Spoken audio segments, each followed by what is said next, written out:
Chapter 1. Fran sat with her eyes closed. The small plane dropped suddenly, seemed to fall from the sky, then leveled for a moment before tilting like a fairground ride. She opened her eyes to see a gray cliff ahead of them. It was close enough for her to make out the white streaks of bird muck and last season's nests. Below, the sea was boiling. Spindrift and white froth caught by the gale-force winds spun over the surface of the water. Why doesn't the pilot do something? Why is Jimmy just sitting there, waiting for us all to die? She imagined the impact as the plane hit the rock, twisted metal and twisted bodies. No hope at all of survival. I should have written a will. Who will care for Cassie? Then she realized this was the first time in her life she'd been scared for her own physical safety and was overcome by a mindless panic that scrambled her brain and stopped her thinking. Then the plane lifted slightly, seemed just to clear the edge of the cliff. Perez was pointing out familiar landmarks. The North Haven, the field center at the North Light, Ward Hill. It seemed to Fran that the pilot was still struggling to keep the aircraft level and that Perez was hoping to distract her as they bucked and swiveled to make a landing. Then they were down, bumping along the airstrip. Neil, the pilot, sat quite still for a moment, his hands resting on the joystick. Fran thought then he'd been almost as scared as she had. "Great job," Perez said. "Oh, well."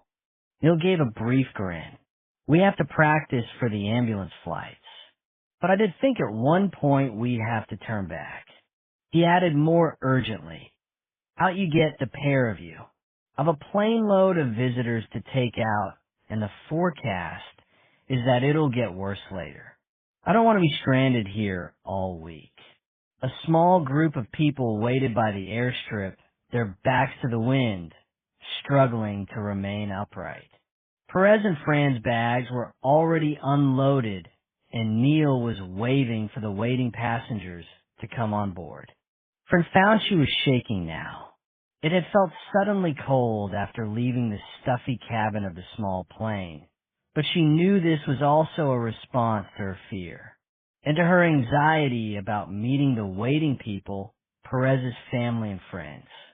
This place, Fair Isle, was a part of who he was. He'd grown up here, and his family had lived here for generations. What would they make of her? It would be, she thought, like the worst sort of job interview. And instead of arriving calm and composed, ready with a smile. Usually she could do charm as well as anyone she knew. The terror of the flight remained with her, and had turned her to a shivering, inarticulate wreck. She was saved the need to perform immediately because Neil had loaded his passengers onto the plane and was taxiing to the end of the airstrip to prepare for the return trip to Tingwall on the Shetland mainland. The noise of the engines was very close and too loud for them to have an easy conversation. There was a momentary pause, then the surge of the engines again, and the plane rattled past them and lifted into the air. Already it looked as frail and small as a child's toy, tossed about by the strong wind. It turned over their heads and disappeared north, seeming more stable now. Around her, Fran sensed a collective relief. She thought she hadn't been overreacting about the dangers of the flight. It wasn't a southern woman's hysteria. This wasn't an easy place to live. Chapter 2. Jane cut margarine into the flour and rubbed it through her fingers. She preferred the taste of butter and scones, but the field center ran to a tight budget, and the bird watchers were so hungry when they came in for lunch that she didn't think they noticed. She paused as she heard the plane fly overhead and smiled. It had got off then. That was good. Half a dozen birders who'd been staying at the center had gone out with it. Fewer center visitors meant less work for the cook, and when people were stranded here, stuck because of the weather, they became fractious and frustrated. It amused her to explain to a high-powered businessman that there was no way he could buy his way off the island. In a near hurricane, neither the plane nor the boat would go no matter how much cash he offered to the skipper or the pilot. But she disliked the atmosphere in the place when people were marooned against their will. It was as if they were hostages and they reacted in different ways. Some grew listless and resigned. Others became irrationally angry. She added sour milk to the mixture.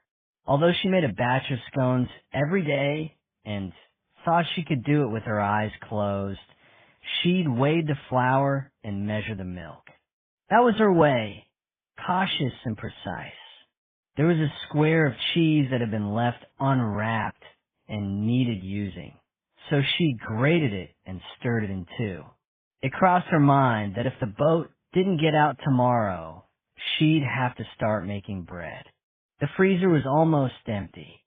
She pressed down the scone dough, cut it into circles, and laid them, touching so that they'd rise properly on the baking tray. The oven was hot enough, and she slid in the tray. Straightening up, she saw a figure in green waterproofs walk past the window. The walls of the old lighthouse cottages were 3 feet thick, and the spray had streaked the glass with salt, so visibility was limited, but must be Angela back from doing a round of the Heligoland traps. This was Jane's second season in the fair Alfield Center. She'd come the spring before. There'd been an advertisement in a country living magazine, and she'd applied on the spur of the moment. An impulse, perhaps the first impulsive act of her life. There had been a sort of interview over the phone. Why do you want to spend a summer on Fair Isle? Jane had anticipated the question, of course. She'd worked in HR and had interviewed countless people in her time. She'd given an answer, something bland and worthy about needing a challenge, a time to take stock of where her future lay. It was just a temporary contract, after all, and she could tell that the person on the other end of the phone was desperate. The season was only a few weeks off, and the cook who'd been lined up to start had taken off suddenly for Morocco with her boyfriend. The true answer, of course, would have been far more complicated. My partner has decided that she needs children. I am scared. Why aren't I enough for her? I thought we were settled and happy, but she says that I bore her.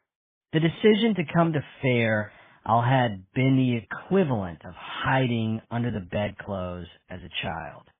She'd been running away from the humiliation, the dawning understanding that Dee had actually found S. Omeo else, who was just as keen to have a baby as she was, that Jane was alone and almost friendless. When she was offered the job in the field center, Jane had resigned from her post in the civil service, and because she had holidays still to take, had left at the end of the same week. There was a small ceremony in the office. Fizzy wine and a cake. The gift of a book token. The general feeling there was one of astonishment. Jane was known for her reason and her reliability, a cool intellect. That she should pack in her career with its valuable income-linked pension and throw everything away to move to an island, famous only for its knitting, seemed completely out of character. Can you cook? One of her colleagues had asked, incredulous that the respected HR manager might be interested in something so mundane. And in the shambles of the telephone, interview Jane had been asked that too. Oh yes, she'd said on both occasions with complete honesty. Her partner Dee had loved to entertain. She was a director with an independent production company, and at weekends the house was full of people, actors and producers and writers. Jane had produced the food for all these gatherings, from the canapes for their famous midsummer parties to formal dinners for a dozen people. It had been a crumb of comfort to her on walking away from the house in Richmond, pulling the I think somebody has been interfering with my work. I went and checked the bookings on the computer. Roger phoned to see if we could fit in a group next June, and for some reason the machine in the flat wasn't working. This wasn't on the computer. It was a draft for a paper. Handwritten. Angela directed the answer at Maurice, but her voice was pitched loudly enough for them all to hear the words. Listening, Jane was surprised by the image of Angela writing by hand. She never did, except perhaps her field notes when no other form of taking a record was possible. The warden was beguiled by technology. She even completed the evening log of bird seeing with the aid of a laptop. It's missing, Angela went on. Someone must have taken it. She looked around the room, took in the 4 visitors sitting at their own table, and her voice was even louder. Someone must have taken it. Chapter 3. Perez had told Fran exactly what to expect of his parents' house. He described the kitchen with its view down to the South Harbor, the Rayburn with a rack above for drying clothes in the winter, the oilskin tablecloth, green with a pattern of small gray leaves, his mother's watercolors hanging on the wall. He'd talked about his childhood there, then listened to her tales of growing up in London. The intimate conversations part of the ritual of a developing relationship, absolutely tedious to any outsider. Mother will probably hide all her pictures away, Perez had said. She'll be embarrassed for a professional artist to see them. And Fran supposed that she was a professional artist now. People commissioned her paintings, and they were shown in galleries. She was glad that Mary had left her own work on the walls. The pictures were very small and delicate, not Fran's style at all, but interesting because they showed the small details of everyday Fair Isle life that it would be easy to miss. There was a piece of broken wall, with a few wisps of sheepswool snagged on one corner, a sketch of one grave in the cemetery. Fran looked at that more closely, but the headstone had been drawn from the side, so even if the model had had an inscription, it would have been impossible to read from this angle. Alongside Mary's paintings of the aisle, there were vibrant prints and posters reflecting the Perez family's Spanish heritage.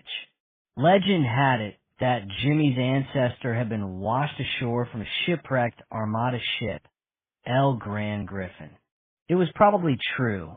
The 16th century shipwreck was certainly there, under the water for divers to explore, and how else was it possible to explain the strange name and the Mediterranean coloring of James Perez and his son?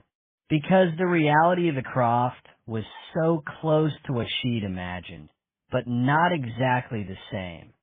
It was smaller somehow, more cramped.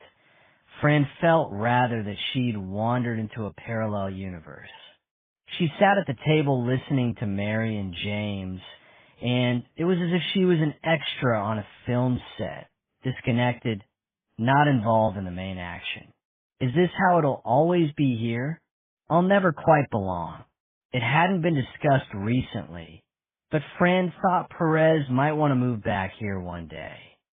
She loved the idea of that, the drama of being in one of the most remote places in the UK, of continuing the tradition of a family that went back to the 16th century. Now, she wasn't sure how that would work out in reality. Mary was talking about the wedding plans. Her son and this Englishwoman would be married the following May, and she assumed Fran would be excited, eager to share her ideas for the day. But Fran had been married before. She had a daughter, Cassie, who was spending this week with her father in his big house in Bray. Fran wanted to be married to Jimmy Perez, but she couldn't get worked up about the details of the show. She hadn't expected Mary to be the sort of woman to fuss over flowers, invitations, and whether she would need a hat. Mary had come to Fair Isle as the community nurse, and since her marriage had shared all the work on the croft. She was a tough and practical woman.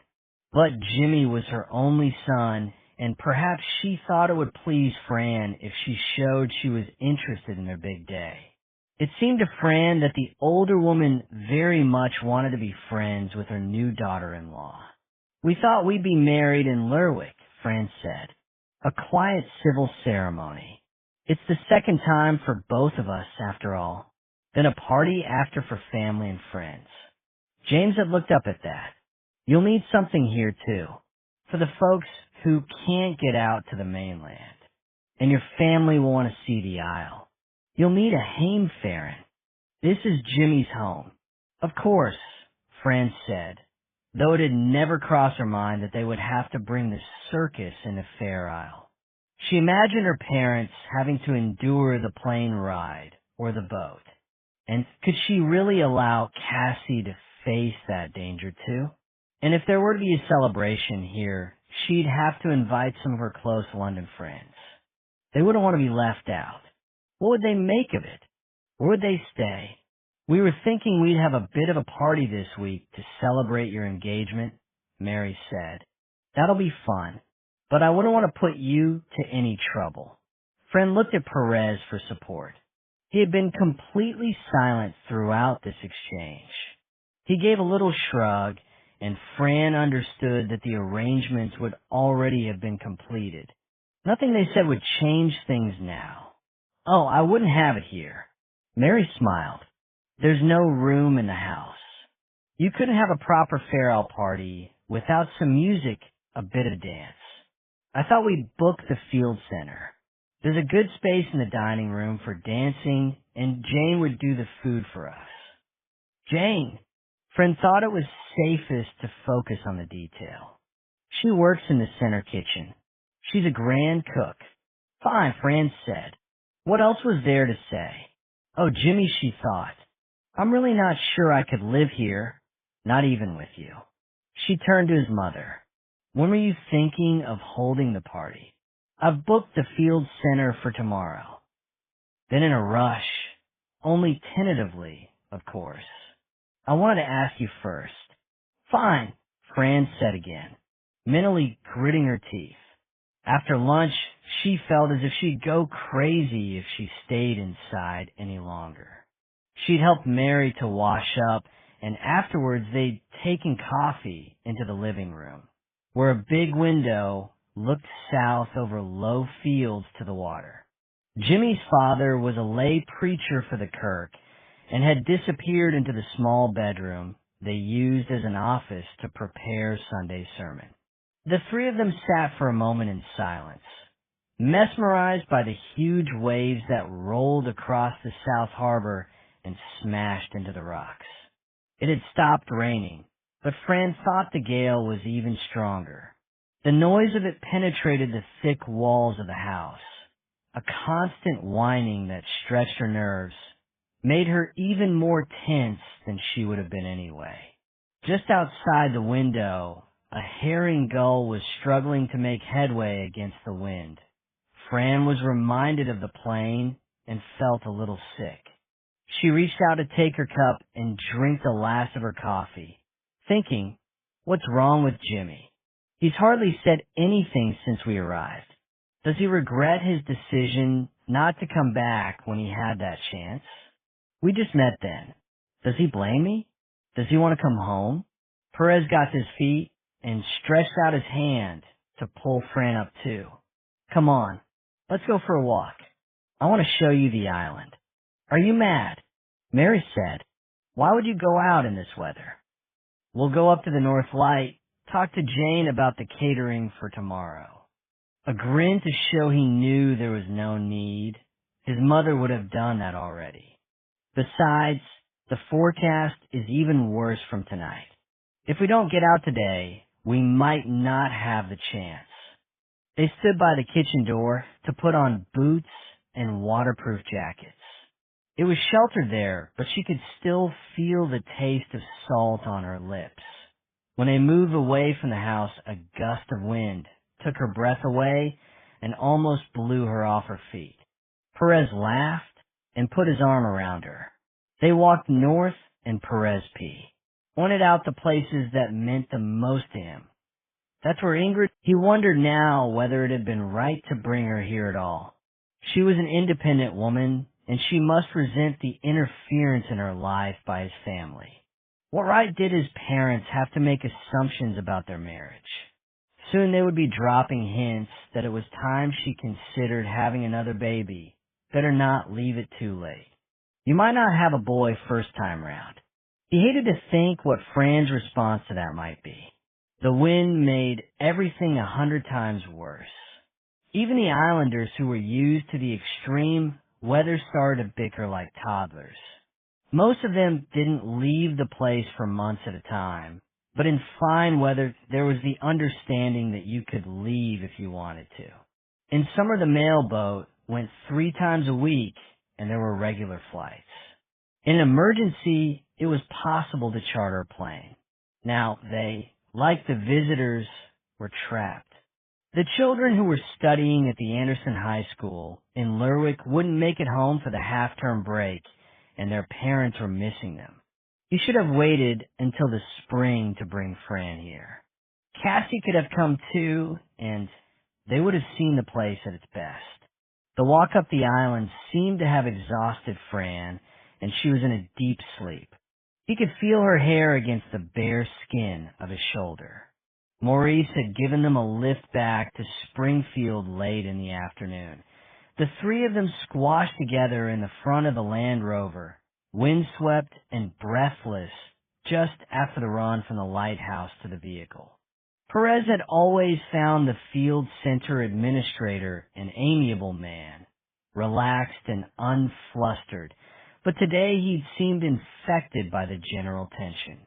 He'd been quiet, gloomy, and there had been none of the easy conversation Perez remembered from previous meetings. Is anything wrong?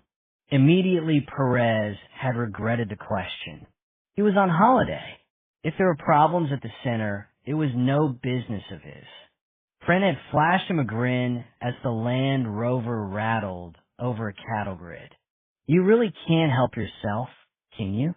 She thought his curiosity was a sort of affliction and that he'd only become a detective to give himself the license to meddle in other people's lives. Maurice had taken a while to answer. It's family trouble, he'd said in the end. I dare say it'll sort itself out. He'd been born in Birmingham and still had the Midlands accent. There'd been another moment of silence while he'd concentrated on keeping the vehicle on the road. He continued speaking, but his eyes were fixed straight ahead. It's my youngest daughter, Poppy. She's always been a handful. My wife thought a few weeks on the isle might help to sort her out, keep her away from some of the bad influences at home, but it hasn't really worked as we'd planned. Poppy is desperate to leave. She can, of course. I had to give priority on the plane to the visitors who wanted to get out. She feels like a prisoner here. She can't understand that there's nothing we can do. She's making life difficult for everyone, especially for Angela. Lying in bed, Perez thought about this, about problems within families, and whether Fran's daughter Cassie would see him as a wicked stepfather when they were married, and about what it might be like to have a child of his own. He loved Cassie with a passion that took his breath away at times. His marriage had failed partly because his wife had lost a baby late in pregnancy. If the child had lived, she'd have been much the same age as Cassie. But would he feel the same affection if he and Fran had a baby?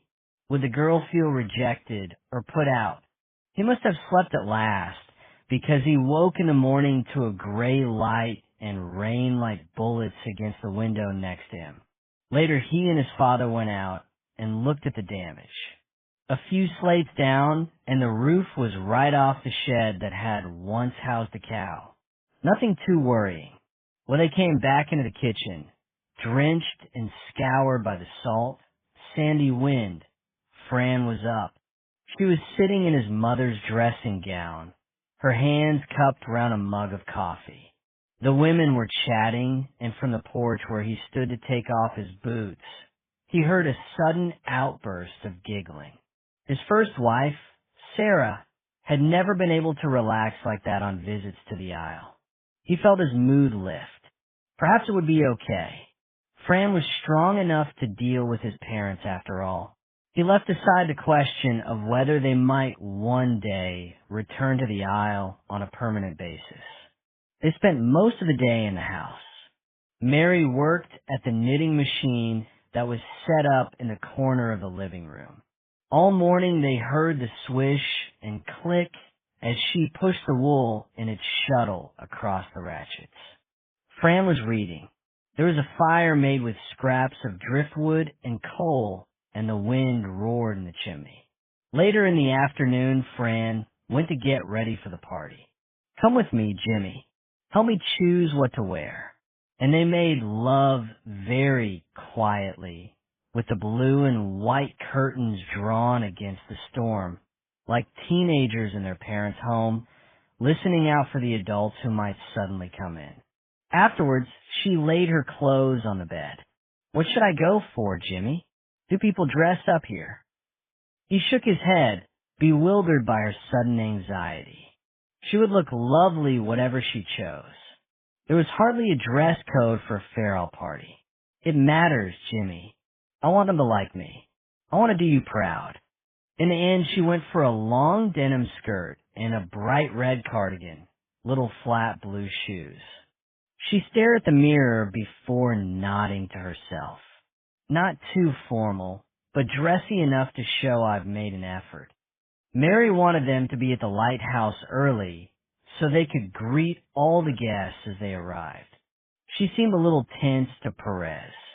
He'd never thought of her as a shy woman, but she seemed awkward about acting as hostess in the field center, away from her home ground.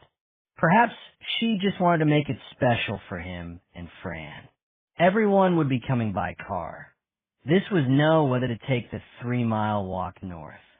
Perez wondered how that would play out. There is hardly a strict adherence to the drink drive laws in a place where the police only appeared if there was an emergency or to give a talk in the school. But everyone knew what he did for a living. He supposed there were sufficient non-drinkers in the aisle to provide lifts home. Mary never took more than a small glass of wine for a toast, and they could squeeze someone else in their car. In the field center, the tables had already been moved out of the dining room to make a space for the dancing. In the old keeper's accommodation, walls had been knocked through at the time of the original conversion to make big spaces for communal living. Jane was in the kitchen. Perez went in to thank her again for her work. She smiled and took his hand, but seemed distracted. "So we'll serve the food as we decided yesterday. About 9 o'clock, as usual. How are things?" He realized he was like an old woman, desperate for gossip. How pathetic was that? Why couldn't he be content with his own business? But if he was hoping for more information about Maurice and his teenage daughter, he was disappointed. Of course, he should have known Jane would be discreet. "It's been a very good season," she said, with another brief, clipped smile. In the dining room, he heard the first sounds of the musicians. The fiddle player was tuning up. They swung into the first reel, and he felt his feet tapping already. Looking out from the kitchen, he saw Fran surrounded by a group of islanders. She had her head tilted to one side and was listening to them talking, her eyes wide open as if she was fascinated by the words. Then she said something he couldn't hear, and they all began to laugh. Of course they'll love her, he thought. She's so good at all this. How could they do otherwise? He went to join her, took her hand, and led her onto the floor for the first dance. He knew what was expected of him. Chapter 5. On the afternoon of the party, Jane had sat in her room at the back of the field center. She liked this space. With its high ceiling and narrow window, it made her think of a nun's cell. There was a single bed, a wardrobe incorporating a chest of drawers, a wash-hand basin. On the bedside table, her wire roll. S. So suddenly Poppy started shouting abuse. She leaned across the bar and yelled at her stepmother. "You have no fucking right to tell me what to do." She took a full glass of beer that had been standing next to her and flung it at Angela. Jane saw with some satisfaction that it went all over the famous hair. The lingering guests moved quickly into the lobby to collect their coats and change their shoes. They were clearly embarrassed. Jane went with them to say goodbye, to hold the door and warn them to take care on the drive south. Jimmy Perez was the last to go. He seemed intrigued by the scene being played out in the common room and stood watching through the open door. It took Mary to call him away. There was a flurry of thanks. Mary shouted back to her, "You must come and have dinner with us in Springfield before Jimmy and friend go home." Then came the sound of a car engine over the gale, headlights showing it was still pouring with rain. When all the guests had gone, Jane waited for a moment. The wind caught the heavy outside door and it began to bang. The storm must have changed direction. Still westerly, which the birdwatchers hated, but with some north in it. She pulled it to again and locked it. The common room was quiet. She supposed Maurice and his strange, dysfunctional family had gone through the kitchen to their flat. She began the task of clearing up. The visitors would still want their breakfast the next day. Usually Maurice would have stayed behind to help her, but she knew he would have other things on his mind. Ben, the assistant warden, seemed to have rushed off too. Jane stacked plates into the dishwasher and cleared the glasses from the common room. The tables could wait for the following day. She felt oddly happy. Angela had miscalculated. It hadn't been clever to wind up Poppy, so she made a show in public. Maurice wouldn't like that. Then there came a horrible thought, worm-like, entering her brain and refusing to leave. She couldn't let Maurice and Angela separate. If they were to split up, Angela would stay at the North Light. She was the warden, the famous naturalist, the person who pulled in the punters. Anyone could take on Morse's role, and there would be no place for Jane in Angela's new world. Chapter 6. That night Perez slept immediately, untroubled by memories of his first lover or anxieties about his current one. It was as if the first ordeal was over. Fran had survived the party, had even enjoyed it. In the car on their way back to Springfield, she'd said what a wonderful evening it had been. "Thank you so much, Mary, for organizing it." And Mary, crawling at 10 miles an hour as the wind buffeted the car, leaning forward for a better view of the road, had turned briefly to them and beamed. He woke before it was light. The storm still there in the background, taken for granted now. There was a knock on the door, his father's voice as quiet as he could manage. "Jimmy, you need to get up." He thought there must be some community disaster. He remembered being called from his bed as a young man, when old Annie had fallen ill and they needed an ambulance flight in the middle of the night. They'd lit fires along the airstrip to mark the way for the plane to come in, all of the island men working together, the women left behind to mind the bairns. Fran stirred, but she didn't wake. In the kitchen his father was making tea. He was wearing a cardigan over his pajamas. That seemed odd to Perez. Why wasn't the man dressed? His father was the nearest thing the island had to a leader, and he should be out there to supervise if there was a problem. Then he thought maybe his mother was ill and they were waiting for the nurse who was resident on the island.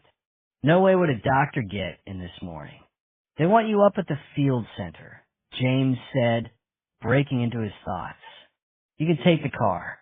I'll not be going far today." "What's wrong?"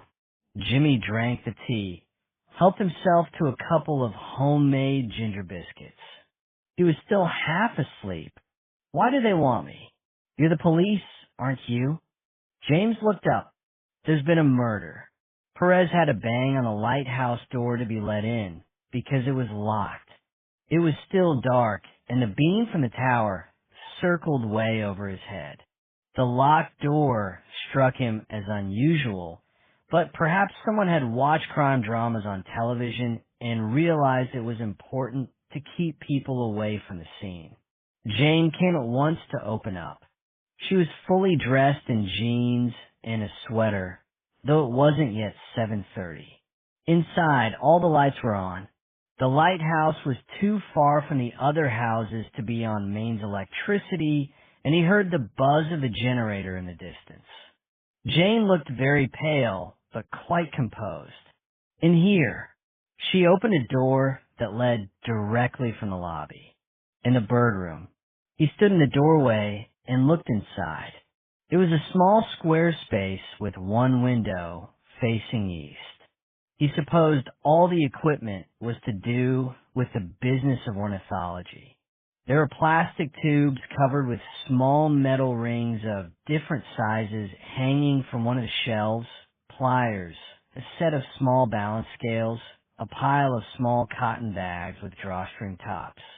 There was the base field center smell of wood from the floors, but it was overlaid by something faint and organic, which he supposed came from the birds. The oil on their feathers, the muck left in the bags while they were waiting to be ringed. Under the window, there was a wooden desk and a swivel chair. Sitting on the chair was a woman. Angela was slumped across the desk as if she'd fallen asleep in the middle of her work. But in her back was a knife. It had an ivory handle that protruded through the scarlet silk top she'd been wearing the evening before. There wasn't a great deal of blood and no sign of a struggle. The knife had gone in just to the left of the spine and under the shoulder blade, straight into the heart. Either the killer had known what to do, or it had been a lucky strike. Lucky for him at least. Twisted through the black hair, like a garland, was a circle of white feathers. It gave Angela a frivolous air, reminded Perez of one of those flimsy hats that fashionable women wore to Ascot. She certainly hadn't been wearing feathers in her hair when he'd last seen her, and he realized now that they'd all fall away if she stood up. The arrangement had been made after her death. Who found her? Perez struggled to make this real. It was too close to home, and the image was like the jacket of one of the old-fashioned detective stories his mother had enjoyed. Even the feathers belonged to a different era. Ben Catchpole, the assistant warden. It was his turn to do the trap round. He came in to collect some bird bags on his way out. Where's Maurice? In the kitchen. I woke him to tell him. Ben's there too. Perez looked more closely at the still figure. Didn't Maurice realize something was wrong when she didn't come to bed? He's in no state to discuss details. The words were sharp, a reproof. I haven't asked him. Do you always lock the main door of the center? Perez spoke as if he were only vaguely interested in the routine of the place, as if it could have no possible significance to the crime. No, Jane said. Of course not. But the wind was so strong last night that it kept blowing open. I locked it before I went to bed to stop it banging. Was Angela in the bird room then? Jane paused. Perez thought she understood quite clearly the implication of the question and was considering lying. At last she said, No, the bird room door was open and I could see inside. It was empty then, so this wasn't the work of one of the islanders. Whoever had killed Angela had been in the lighthouse when Jane locked the door. Perez stood for a moment. Thoughts chased through his head. First that he needed coffee. He'd not been drunk the night before, but he had a faint headache and his brain was sluggish and disengaged. He'd slept too heavily. Then that this was a complete nightmare. How long would it be before a crime scene investigator could get into the island? 2 days at least, according to the latest forecast by Dave Wheeler, fair. Once or twice he'd plucked up courage to ask one out, but that always seemed to end in disaster. Even if she agreed to go with him to dinner or a film, the fumbling advances at the close of the evening ended in humiliation. Then he would imagine her talking to the other women he supervised. During training sessions, he sensed they were all secretly laughing at him. He decided it wasn't worth putting himself through that cycle again. The anxiety leading up to the invitation, the rejection, the resulting paranoia. Better stick to the soft porn DVDs he brought back from trips to the continent. And birding. In that world, at least he had achieved. The wind had been westerly since he'd first landed on the island. Most rarities came into Fair Isle on easterly winds, swept away from their usual migration routes through Scandinavia, Russia, or Siberia. For the first few days, he'd remained optimistic. Some of Fair Isle's rarities had arrived in westerlies after all. He got up at first light, walked miles, taken out a packed lunch so he could spend the whole day in the south of the island where most of the migrants appeared. He'd accompanied Angela and Ben on the trap rounds in case a rarity appeared out of nowhere in the catching box. Sometimes miracles like that happened, but now the westerly gales had taken their toll on his mood. He heard the shipping forecast each evening with increasing depression. He would return to work at the end of the fortnight with nothing to show for his dedication. If he could get off the island at all. This late in the season, most of his friends were on the Isles of Scilly.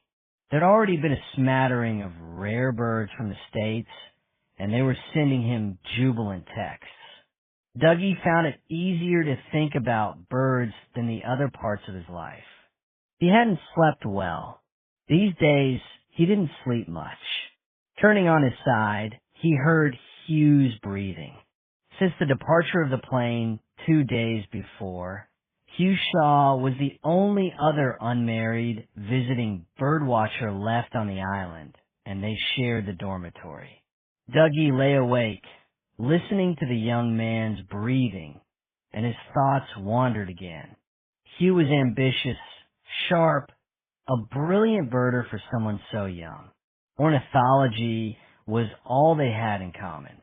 Dougie had done the local comprehensive and worked in a factory before he got into sales. Hugh had been expelled from some smart boarding school, then gone traveling. Despite the disgrace of the expulsion, his parents had funded the worldwide trip. Talking about it, Hugh had given a wide, slow grin. They hoped it would make me grow up. It just gave me a gigantic bird list. On the long, dark evenings while they waited for the wind to change, Hugh had told stories of his journey. Being mugged in Vientiane, being chased by an elephant in India. He spoke with a laconic, old-fashioned, public school accent that made the tales seem unreal. His hair was long and floppy, and he had a self-deprecating smile, so it was impossible to tell how much was true. What will you do now? Dougie had been fascinated by the young man's lifestyle. Dougie had always had to earn a living. He might throw the occasional sickie when a rare bird turned up, but he couldn't afford to lose his job. I was thinking I might get a job leading birding tours. How difficult can that be? There'd been the same grin. Dougie had thought of the responsibility of that work, the demanding customers in alien places, and had decided he was better off in the call center. It would be weird to mix work and his passion for birds. Besides, he'd always been good at selling. He knew the gentle approach usually worked best, but he had a sense about when it was time to move in for the kill. In the dormitory, Dougie turned on to his back. Somewhere in the lighthouse below, a door shut, and there were muttered voices. Usually in these sleepless hours before dawn, he passed the time with sexy daydreams about Angela. She'd always terrified and fascinated him at the same time. With her brown legs, her full breasts, and the long black hair that made him think of a witch or a vampire. Perhaps she was one of the reasons he kept returning to Fair Isle. She'd said once he was the best field observer she knew, and he still remembered the remark, treasured it. Today he found no comfort in thoughts of Angela, and he was glad when his alarm clock went off. Although it rattled and jumped on the bedside cupboard, Hugh slept through the noise and stayed asleep even when Dougie switched on the light. Dougie thought the man looked younger lying asleep in the bunk. He had long, dark eyelashes. Dougie watched him surreptitiously for a moment, as if he were doing something shameful, and then he got up. The dining room was empty, though the table had been laid, and through the serving hatch he could see Jane in the kitchen. There was the smell of bacon. The islander whose engagement they'd been marking the night before was sitting at the kitchen table drinking a big mug of coffee. It crossed Dougie's mind that he could have been in the center all night. Now the lighthouse was almost empty. There'd be plenty of room if some of the partygoers had overdone the celebrations and decided to stay over. The man looked at Dougie, stared at him, then gave a small nod. No, es might. Dougie thought the islanders were all strange bastards. He helped himself to a bowl of cereal. Jane walked through to the dining room and rang the bell to let people know the meal was ready. John and Sarah Fowler came in almost immediately. Dougie didn't really understand what they were doing in the center. Everyone had heard of John Fowler. He'd been a big twitcher in his day. He wasn't much older than Dougie, but Dougie thought of him as part of an earlier generation, the gang that had hung around the North Norfolk coast in the early 70s. Now Fowler was more famous as a bookshop owner and collector of natural history books. You never saw him in the field much these days, and if you did, people just took the piss. Over the years, he'd made a couple of really bad identification mistakes. On one occasion, he had all the Shetland birders turning out to Verkey just for a dark meadow pipit. Of course, everyone made mistakes, but Fowler had gained a reputation as a stringer, as someone who regularly claimed to see impossibly rare birds. Dougie thought if people talked about him the way they spoke of Fowler, he'd never go bird watching again. He'd probably kill himself. In the field center, Dougie found it awkward to talk to Fowler. It wouldn't do his reputation any good to be too friendly. He was polite enough, passing the marmalade and the butter when required, but he showed no interest in the couple's lives away from the island. Now, as the Fowlers took their places at the table, Dougie thought how similar they looked, more like brother and sister than husband and wife. They had the same faded brown hair, wispy and rather untidy, the same thin lips. And it seemed to him now that they didn't behave like any of the married couples he knew. They were too careful with each other, too polite. There was none of the banter and bickering he saw in his married friends. No laughter. Had they always been that way, or had something happened to make them so tense? Sarah seemed to depend on her husband, without enjoying his company. With an unusual insight, Dougie thought perhaps they'd come to Fair Isle to mend their marriage. Jane stuck her head round the door into the dining room and broke into his thoughts. Would you mind giving Hugh a shout, Dougie? Jimmy wants to talk to everyone. Dougie hesitated. He didn't think Hugh would be pleased to be dragged downstairs to hear what an islander might want to say. He was usually polite enough, but he did just what he wanted. Please, Dougie. Jane had a way of speaking that made you respond immediately. Jimmy Perez sat with them, but he didn't start talking until they'd finished eating. He didn't do anything. He just sat, watching and listening. Although Dougie had seen him the evening before at the party, he only recognized him now. He remembered meeting Perez when the man had worked. What have you got for me this time, Jimmy? Should I be packing my bags and taking my seasick pills? Not yet. This one I have to deal with on my own. I have a dead woman with a knife in her back and no way of getting any forensic support. He talked Vicky through the situation, imagined her sitting with her elbows on the desk, taking notes, grinning at his dilemma, the inevitable can of Diet Coke beside her. So what should I do? I can't leave her there indefinitely. The chopper should get in tomorrow, but there's no guarantee. Remember your latest crime scene management training? Jimmy. She'd led the refresher course. One of the few he'd felt it worth traveling south for. What do you think you should do first? Take photographs, he said. Lots of photographs. Even more important if we can't get the experts in straight away. He knew she was teasing, but didn't care. What about the body? Bag it up carefully and put it somewhere cold. Has anyone on the island got a walk-in chiller or a big fridge? There'll be folk with freezers. No, she said. A freezer won't do. We don't want ice crystals in the body. If you don't have a full-size fridge, put her in an outhouse. Somewhere watertight where you can keep her cool. As he pressed the button on his mobile at the end of the conversation, he wondered where he'd find a bag big enough to take the body of a fit young woman. Rona Lang's secretary put him through to her immediately. Rona demanded efficiency and usually got it. Yes, the fiscal was in her 50s, immaculate, dressed like the Edinburgh lawyer she had once been. He could picture her sitting at her desk. I thought you were on leave, Inspector, visiting your parents. That was the other thing about Rona. She seemed to have spies everywhere. There's been a murder.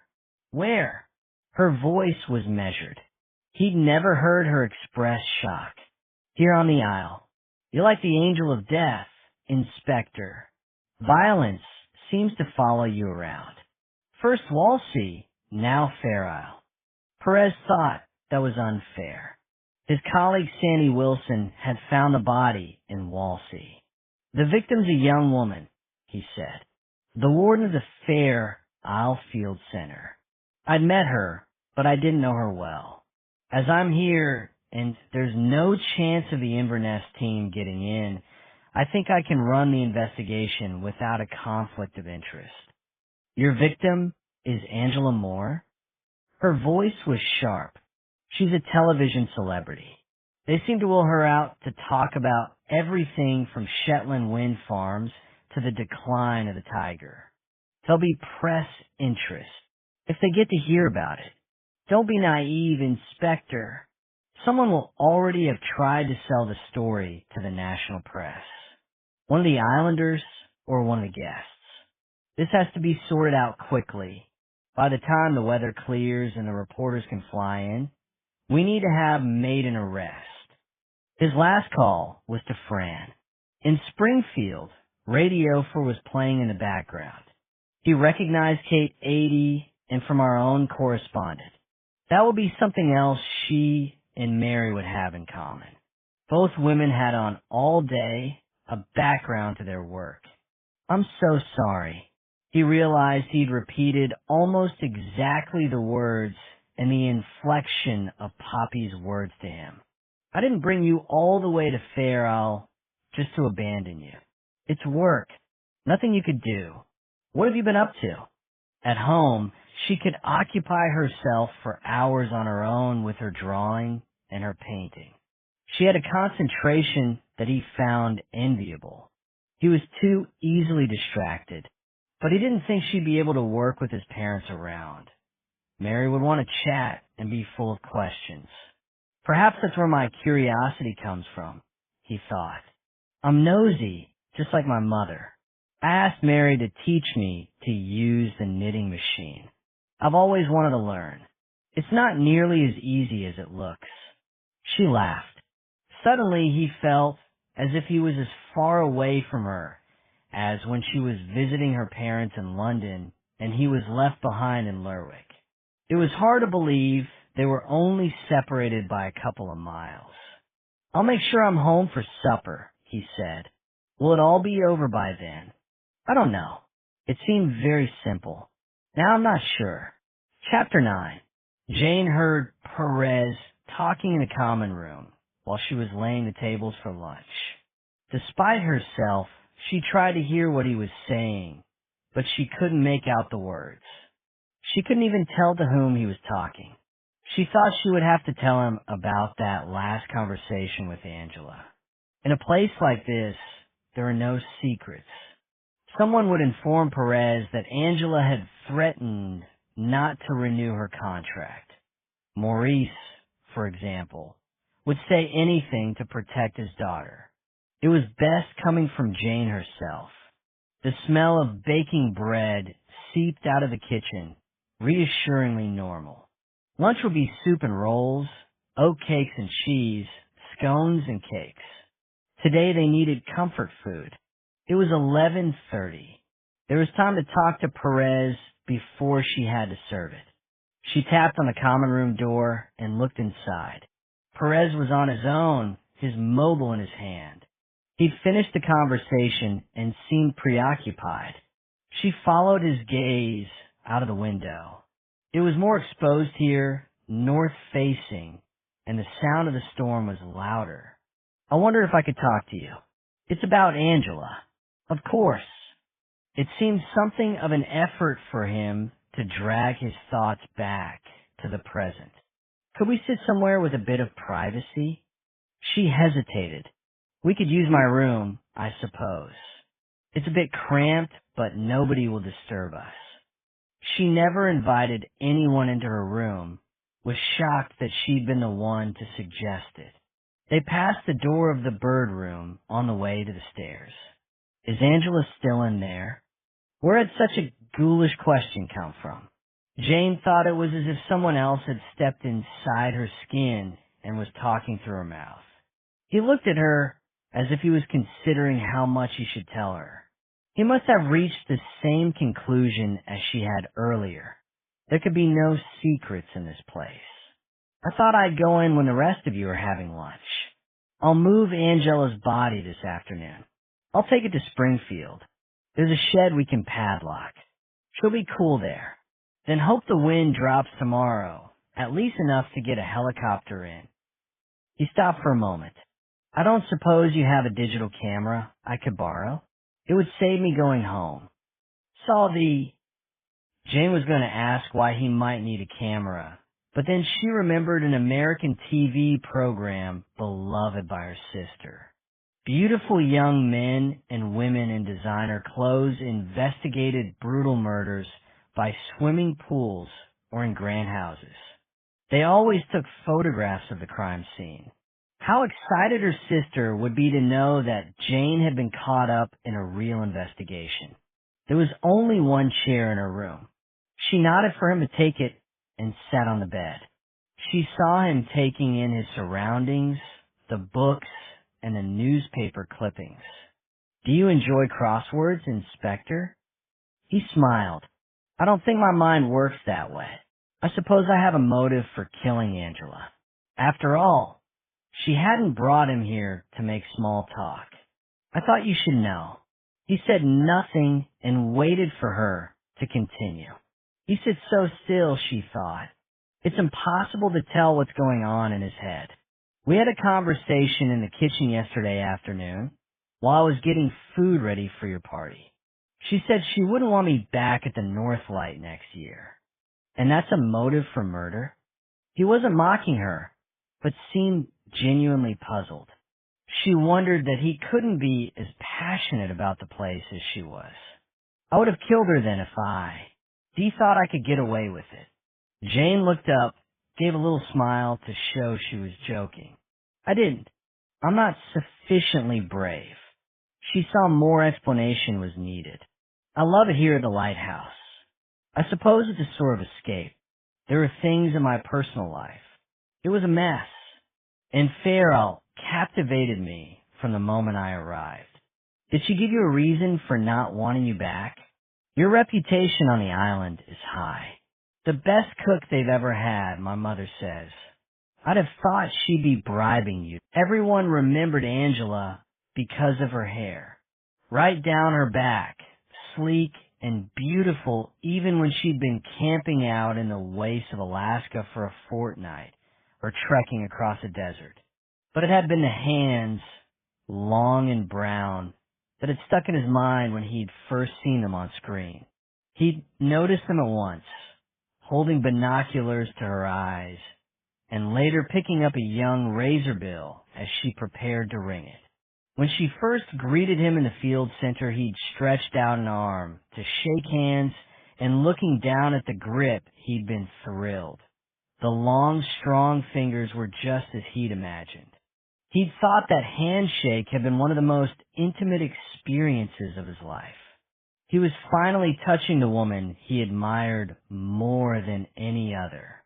One evening, plucking up courage after a couple of beers, he'd asked her why she'd applied for the field center job. She'd been sitting in the common room preparing to call the log of the species seen that day, squatting on a chair, her knees under her chin, drinking lager from a can. "You're famous," he'd said. "You could travel all over the world for the telly. You could make a fortune. Why come to Fair Isle?" She'd smiled. "It's an addiction. I love it. Just like you do. I came to Shetland when I was still a student and was seabird assistant here for a season after I got my degree. I swore I'd be warden one day. The first female to run the place." She'd set down the can. "Television is just other people telling you what to do. I'm in control here. That's important to me." Dougie pictured her dead in the bird room and thought she wasn't much in control now. There were people who said she'd only married Maurice because she needed a partner to be administrator. It was the only way the trustees would appoint her. Dougie didn't know anything about that. He'd never had the nerve to ask her. They'd always seemed a strange kind of couple. Now, he thought her ambition to run Fair Isle Field Center had killed her. It was unusual for him to stay inside when it was light, even in weather like this. His office in the call center was small and cramped and had no natural light. He joked with his colleagues that it was like being banged up in prison. On holiday, he needed to be in the open air. Otherwise, he felt he might just as well be working. He found Hugh reading a trip report in the common room. The younger man held out the brochure. There were glossy photos of jungles and mountains, and probably colored birds. "I'm checking out the possibilities for work," he said. "I might apply to run this one. I quite fancy getting paid to spend 3 weeks in Argentina. I still need a few endemics there." Dougie wished he had the younger man's confidence. Hugh assumed the job would be as if he wanted it and that he'd do well at it. Perhaps that was what going to smart school did for you. "I'm going to the South End. Do you want to come?" Dougie liked company when he was bird watching. It was part of the pleasure, the gossip as you walked down the island. He'd never been in a gang at school. His bird-watching friends had come from the more affluent parts of his town. Besides, he thought conversation might distract him from thoughts of Angela. Hugh tore his attention from the pictures. "Nah, it's been westerly for weeks. It's a waste of time. I should have gone out on the plane when I had the chance." He flashed the old smile that for a moment made Dougie want to lash out. Hugh of all people should show more respect for this island and the craft of birding. "Anyway, I don't want to miss the excitement. You don't get involved in a murder every day." Dougie supposed he meant the policeman poking around in the bird room. Although the door was shut, Dougie had heard movement inside and soft voices when he went to put on his boots and Angela's body being carried away. That was excitement he could do without. Hugh's attitude was ghoulish weird. Walking down the road towards the crofts, Dougie saw nothing but a couple of meadow pipits being blown over the double-dyke trap and a hooded crow close to the cliff, but he felt his mood lighten. He caught a glimpse of a figure on the hill, and for a second assumed it was Angela, not imagining a ghost, but having forgotten she was dead. That was how she moved, purposeful as if she could carry on at the same pace all day. Immediately, he knew his mind was playing tricks on him. This must be Ben Catchpole doing the hill survey because Angela wasn't there. In waterproofs, most of the birders looked the same. He raised his binoculars to check, but the figure had disappeared over the horizon. Dougie knew he was unfit. He lived on takeaway food and drank too much beer. In his local pub on quiz nights, he could believe he had friends who weren't birders. Weekends were spent twitching. Long trips in the car with his birding mates, a brief burst of activity to see the rarity, then nights on the sofa, sharing more beer, more stories of great twitches in the past. Though often these days he spent the evenings alone with his laptop on his knee catching up on surfboards or writing his blog. There weren't so many single men birding now, and the married ones sloped back to their wives and their kiddies as soon as the twitch was over, with excuses for being late and promises to be more considerate in the future. Times like that, Dougie was pleased he still lived alone. Now, with the wind behind him, he enjoyed feeling the stiffness ease out of his joints as he walked. He should join a gym, play sport, lose some of the weight round his belly, and the girls at work might take him more seriously. He always felt better when he came in a fair isle, took a bit of exercise, ate healthy food. Where the road split south near the school, he chose the lower westerly path with Malcolm's Head to his right. It seemed a little more sheltered there, or maybe the wind was dropping slightly. In the field below Midway, there was a flock of redwings, new in. As he passed, they rose into the air, calling. The sight of the birds lifted his spirits again. They'd reached the island within the last 24 hours. No reason why something rarer shouldn't be with them. He started to run through the possibilities in his mind. More daydreams. The sea out from the South Harbor was still dramatic. Huge rolling waves and white breakers against the gray rocks. The sun came from behind a cloud, lit up a rainbow of spray. Then everything was dark again.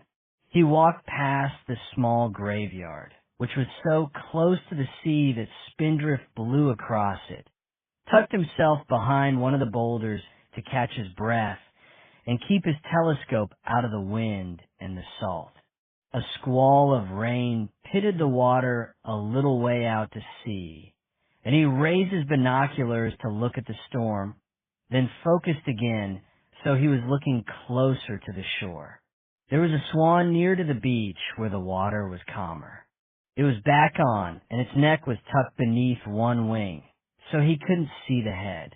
He thought it would be a hooper. It was big, and mute swans were hardly known on the isle. Then the bird extended the neck as if it were preparing to fly. The beak was black.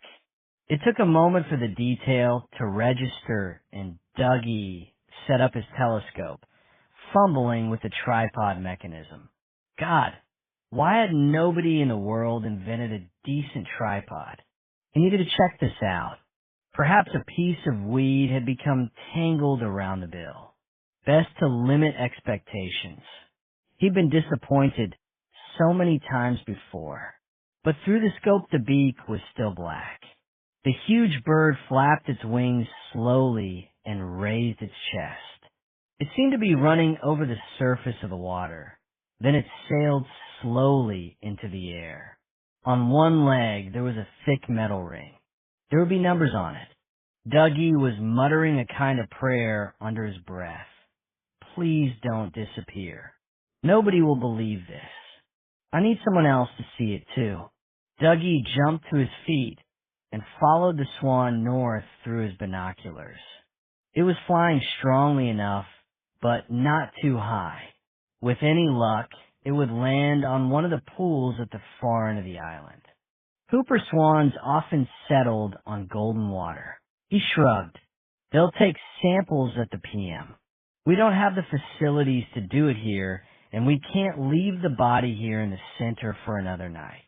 It would mean me camping out outside the door to make sure no one tampers with her. Besides, I need to get her somewhere a bit cooler. The radiator switched off here now, but it was on all night. Angela would have been the person to switch off the generator before she went to bed, and the room's still quite warm. What would you like me to do? She refused to play the little woman and go all squeamish on him. But suddenly she imagined the stink of decomposition and felt faint. She needed to concentrate on the practical. Take photographs, he said. Loads of photographs. Of everything here. The whole room from as many angles as you can, and then everything in detail. Have you got gloves? She grinned and took a thin woolen pair from her jacket pocket. Just call me Dr. Watson. M.M. He looked at her, and she saw he was so preoccupied with his own thoughts that he hadn't understood the bad joke. Doesn't matter. She took her camera from its case and positioned herself to take the first photograph. I don't have a fingerprinting kit, he said, but I don't suppose it's important. Everyone staying in the lighthouse would have been in here at some point. It's where Angela ringed the birds, and apparently the visitors are invited to watch. Through the camera lens, she looked at the room in detail. There was the ringing equipment, a shelf of bird books, a PC and printer. There was dust on the shelf, and the floor was mucky. They haven't cleaned in here recently, she said. Not as recently as in the common room at least. That was spotless last night. I suppose they must be allowed in here in their boots. She guessed that was Jane's job too. It seemed overwhelming to be cook and housekeeper for the whole place. No point looking for footwear impressions then. Perez was talking almost to himself. Again, any of the staff or visitors would have had a reason to be in here, and the killer would have come straight from the party. He'd have been wearing indoor shoes and wouldn't have left a mark. Friend looked up from the camera. Or she, he said. She couldn't tell whether he had any idea who the murderer might be, and she didn't ask. She thought of the people who'd been at the party the night before. She'd been chatting and laughing with them. When she said goodbye, she touched them, held their hands, and kissed their cheeks. One of them had stuck a knife in the back of the young woman who lay in front of them, then carefully laid feathers over her hair. She tried to imagine being so angry that she might do that. I might lash out, she thought. If someone had hurt Cassie or Jimmy, I might even kill. But afterwards, I'd come to my senses. I want to put things right. I'd fetch help. I couldn't stand here and watch a young woman bleed to death, knowing it was my fault. She shifted position so she could take a photograph of the desk. Angela's head was twisted, so one cheek lay against the wood. Fern found herself looking into the staring eyes that were only partly covered by the long hair. She took the picture quickly and turned away. Perez was unplugging the computer. I'll take this back to Springfield and check it out there. Won't it have personal stuff on it? Of course, he said. It's the personal that interests me most. She suddenly found it slightly distasteful, his preoccupation with the private lives of dead people. He enjoyed the prying and the privileged knowledge of their domestic affairs. It was the enjoyment that was the problem for her. She'd find it acceptable if he considered it a duty and a chore. She wondered if that was all she was to him, an interesting specimen and someone else to investigate. Then he caught her eye and smiled at her, a brief flash of affection. She saw him as she'd seen him first, the dark, untidy hair, the tired eyes. She felt a deep and inappropriate moment of lust and thought everything would probably be all right. Outside in the lobby, the phone rang. She sensed Perez tense. "It won't be for you." "Surely," she said. "Work would use your mobile." Angela was a bit of a media star. "I'm worried Maurice and Poppy Perry will start being hassled by reporters once the news gets out." He opened the bird room door, but came back when he realized Ben was already answering. He left the door ajar, and they stood quietly so they could overhear the assistant warden's side of the conversation. As soon as he realized the conversation was about birds, some rare swan, Perez turned away. "Have you recorded this?" He nodded to a pile of books and papers on the desk. "It all seems a bit random. What do you think she was doing? Maybe it isn't related at all. Could be stuff she's been working on over the past few weeks and just hasn't put away yet. It seems she was hardly obsessively tidy." Friend took a photograph of a book that was lying face down, close to one long hand. The book had been written by Angela Moore, and there was a photo of the woman, the trademark hair, clipped away from her face on the back jacket. "On the trail of the slender-billed curlew," Fran read from the blurb. "The species everyone thought was extinct, rediscovered on the Silk Trail of Uzbekistan. A modern tale of adventure and exploration." She looked up at Perez. "Didn't they make a television series about that?" He looked up briefly. "Yes, it was the first program to make her famous." She led the expedition into the desert and found a small number of the birds. Soon after the series was broadcast, she moved here to Fair Isle. It caused a bit of stir on the island, having someone who was almost a celebrity moving in. Why would she want to read her own book? I'm not sure. He straightened up and considered the matter seriously. Perhaps she was writing an article and wanted to check a fact. Or perhaps she just wanted to cheer herself up. It was her moment of glory, after all. He went back to his methodical investigation of the papers on the desk, carefully marking the page where the book had been opened before adding it to the black bin bag. Outside in the lobby, they heard the ring that showed the phone had been replaced, and there was a sudden flurry of activity. Ben Catchpole was shouting something unintelligible up the stairs, and they heard running footsteps, the sound of the Land Rover being started. Through the window, they saw the youngest of the visiting bird watchers running across the yard and out onto the hill. What's all that about? Friend thought it sounded urgent and wondered why Perez was being so relaxed. Shouldn't we go and find out? He looked up briefly from sorting through a bunch of printed papers. It'll be a rare bird, he said. It happens all the time. I told you, they're kind of obsessed. Big James came to the North Light to help Perez move Angela's body into the lorry. Fran was relieved. All the time she was taking photographs, she'd been wondering how she and Jimmy would manage to roll the woman in the polythene and carry her outside.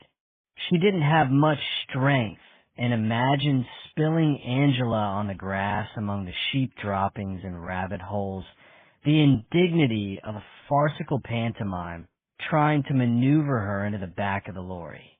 At least with the field center empty of guests and Maurice and Poppy hidden away in the flat, they wouldn't have an audience. But when James came, he took charge, and the whole thing was managed quickly and without drama. All Fran had to do was hold the door and let down the back of the lorry. While Perez was talking to his father, his accent changed, and she hardly understood what they were saying. Not many words were exchanged. She supposed they'd worked together before on the croft and loading the boat.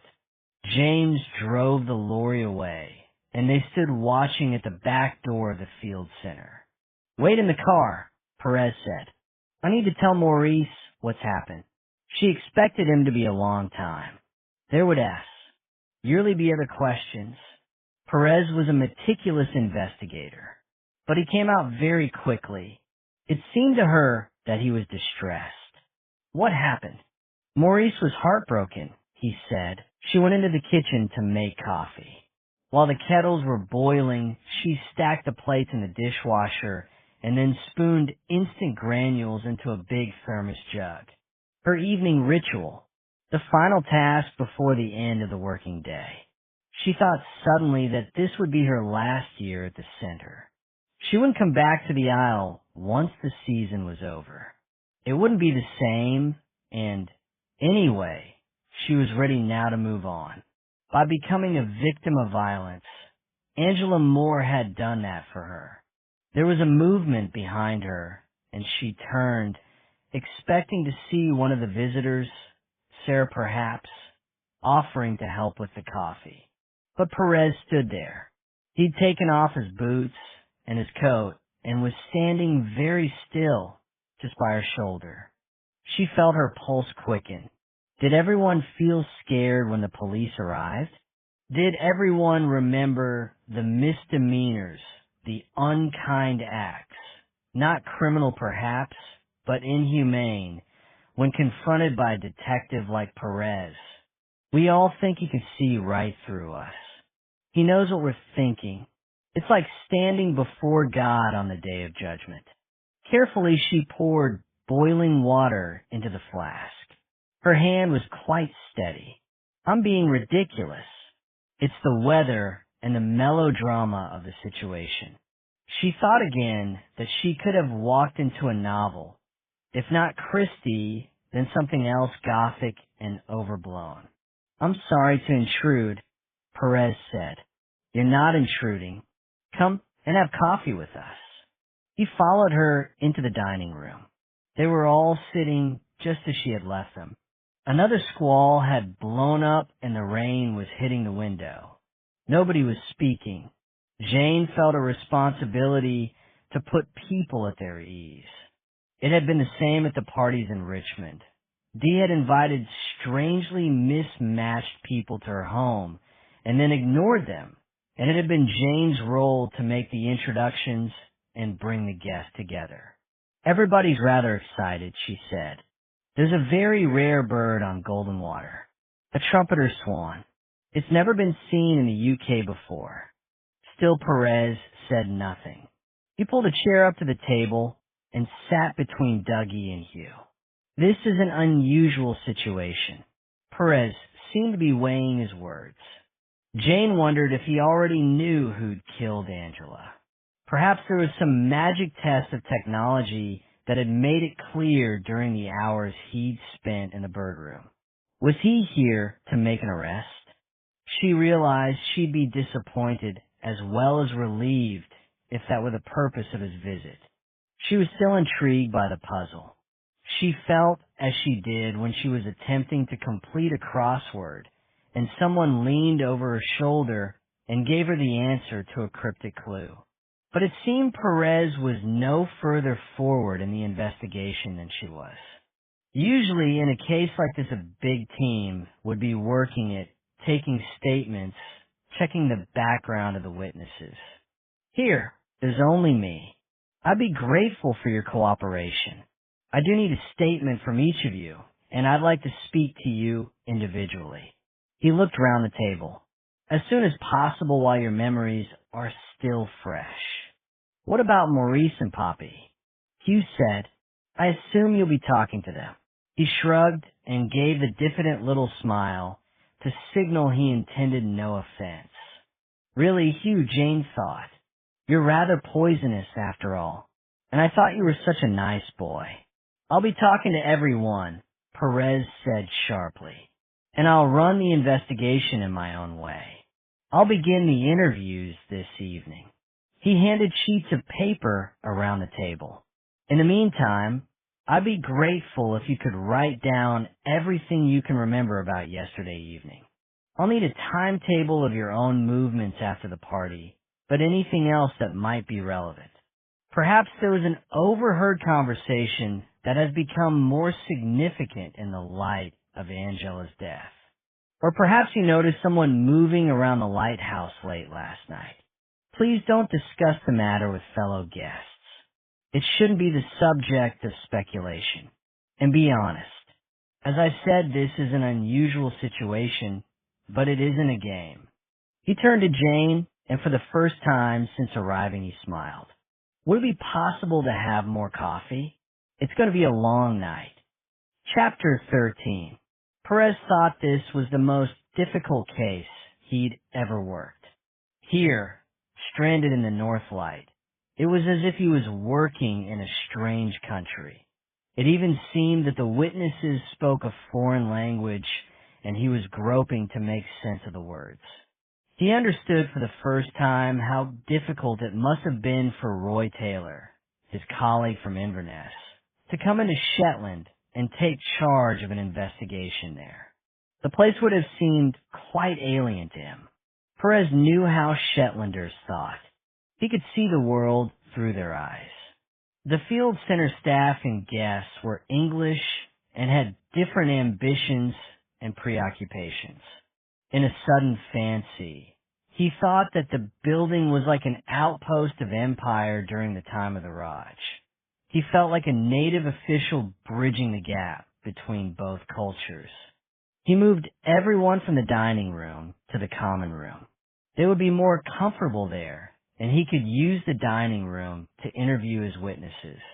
He preferred to sit on an upright chair with the table between him and his interviewee, rather than slouched on a sofa, his knees touching those of his suspect.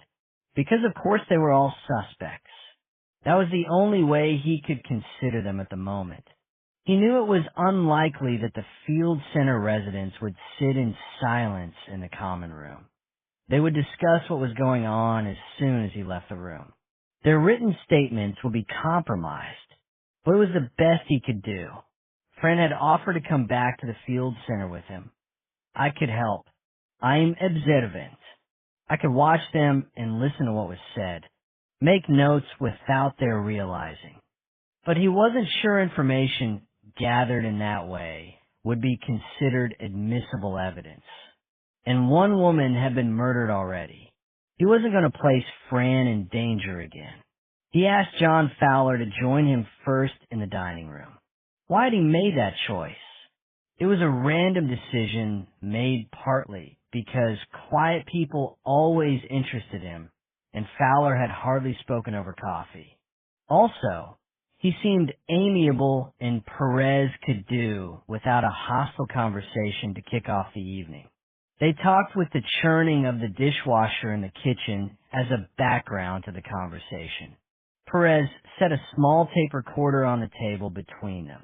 He'd borrowed it from Stella, the schoolteacher, when he'd gone down the island to store Angela's body. He nodded towards the machine. You don't mind? This isn't a formal interview, but I don't have anyone to take notes. Listening to the recorded conversation later, the background sound of the kitchen appliance, kicking in before the speech, would immediately make him feel uneasy and remind him of his struggle to ask the important questions. He began with the factual details he already knew. He found guest names and addresses on the Bird Room computer, and colleagues in Lerwick had already done a check for criminal records. Fowler's was clean. The couple lived in Bristol. John was 49 and Sarah was 41. Now the man sat in front of him, quite unmoved, it seemed, by the situation. His hair was slightly long for a man of his age, and he wore denims and a knitted jersey. There was nothing unusual or impressive about him. He was the sort of character always passed over in an identity parade. What brought you to Fair Isle in the autumn? Perez asked. Birds. Fowler smiled. We're just like the other mad people who come all this way. I've spent a couple of autumns in Shetland, but I've never been to Fair Isle. It's been a dream, you know. For birdwatchers, the place has an almost mythical status. It's a place where almost anything can happen. And today it did, of course, with the trumpeter's swan. Besides, Sarah needed a holiday. Why did your wife need a holiday? Does it matter? The smile vanished, replaced by a small frown, as if Perez had committed some unfortunate breach of manners. Probably not, except Perez thought that there's a dead woman padlocked in our shed and I still have to find her killer. Not normal at all. Chapter 14. Dougie Barr listened to the late-night shipping forecast on the old transistor radio in the dormitory. At home, the precise voice listing the sea areas sent him to sleep. When he was working, what did it matter which way the wind was blowing? Here it mattered very much. In the next couple of days, the weather would change. There'd be a still, cold period, a time of field fairs and Red Wings and snow buntings. The bird watchers gathered in Shetland waiting for the wind to drop, so they could charter boats and planes to get to Fair Isle, would have heard the forecast too. He almost wished he could be with them, sitting in the bars in Lerwick or in the Sunburg Hotel, reminiscing over other crazy twitches, near misses and serendipitous finds. He would like to share the mounting excitement and tension, but then he wouldn't have found the trumpeter swan.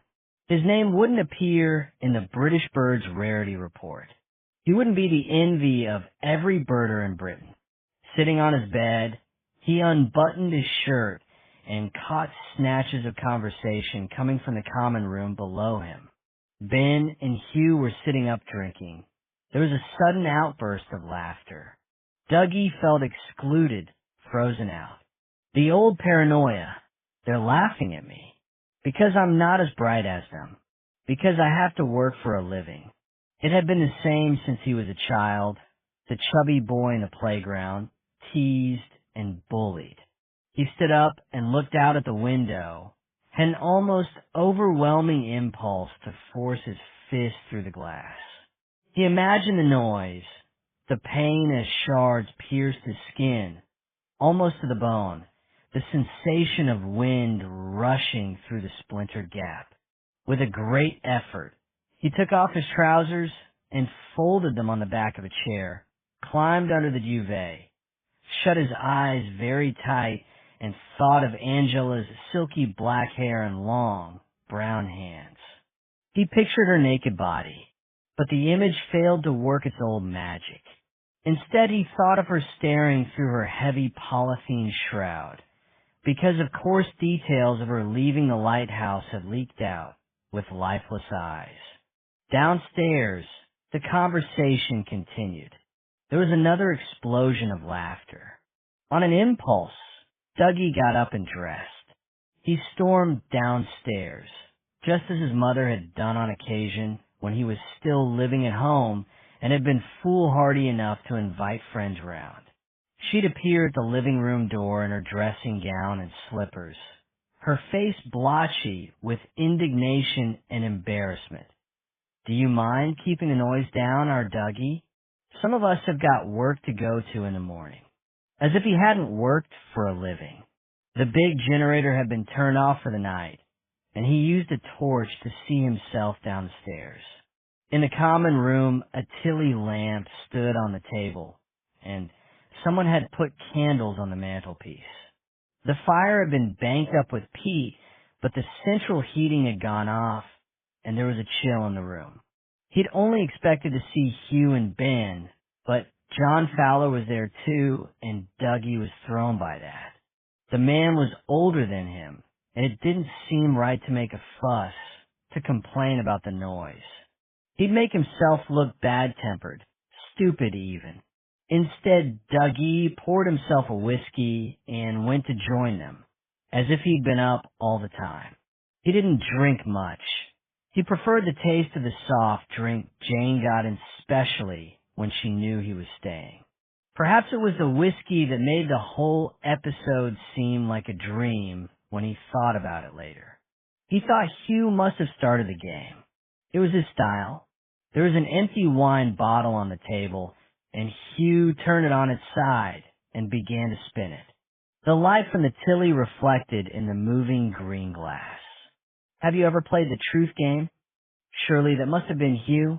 There'd be the easy smile, They'd all been drinking, though, and later Dougie thought it could have been any of them, except Dougie himself. He'd never have suggested playing that sort of game. He remembered the taunts he'd endured when he was still at school, the questions he'd refused to answer. Have you ever had a girl? Fat Dougie? Or are you still a virgin? Who'd want you after all? None of them answered, but Hugh took no notice. He twisted the bottle again, more violently. When it stopped, the neck was pointed towards Ben. You're the first victim, Ben, Hugh said, grinning. The rest of us get a question each. Surely there's no guarantee that he'll tell the truth. John Fowler was leaning back in his seat, and his face was in shadow. How would the rest of us know if he was lying? Oh, we know, Hugh said. Most people are very bad liars. Perhaps it was the situation.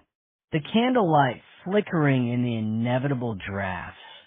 The memory of Angela's body lying for most of the day in the room next door. Perhaps they were afraid of provoking Hugh. But none of them refused to play. Nobody said, "This is ridiculous, childish, let's just go to bed." We should be celebrating a new bird, Dougie thought. Instead, we're sitting round like mad old ladies at a seance. After his dad died, his mother had got into spiritualism for a while, and she brought some seriously weird people back to the house.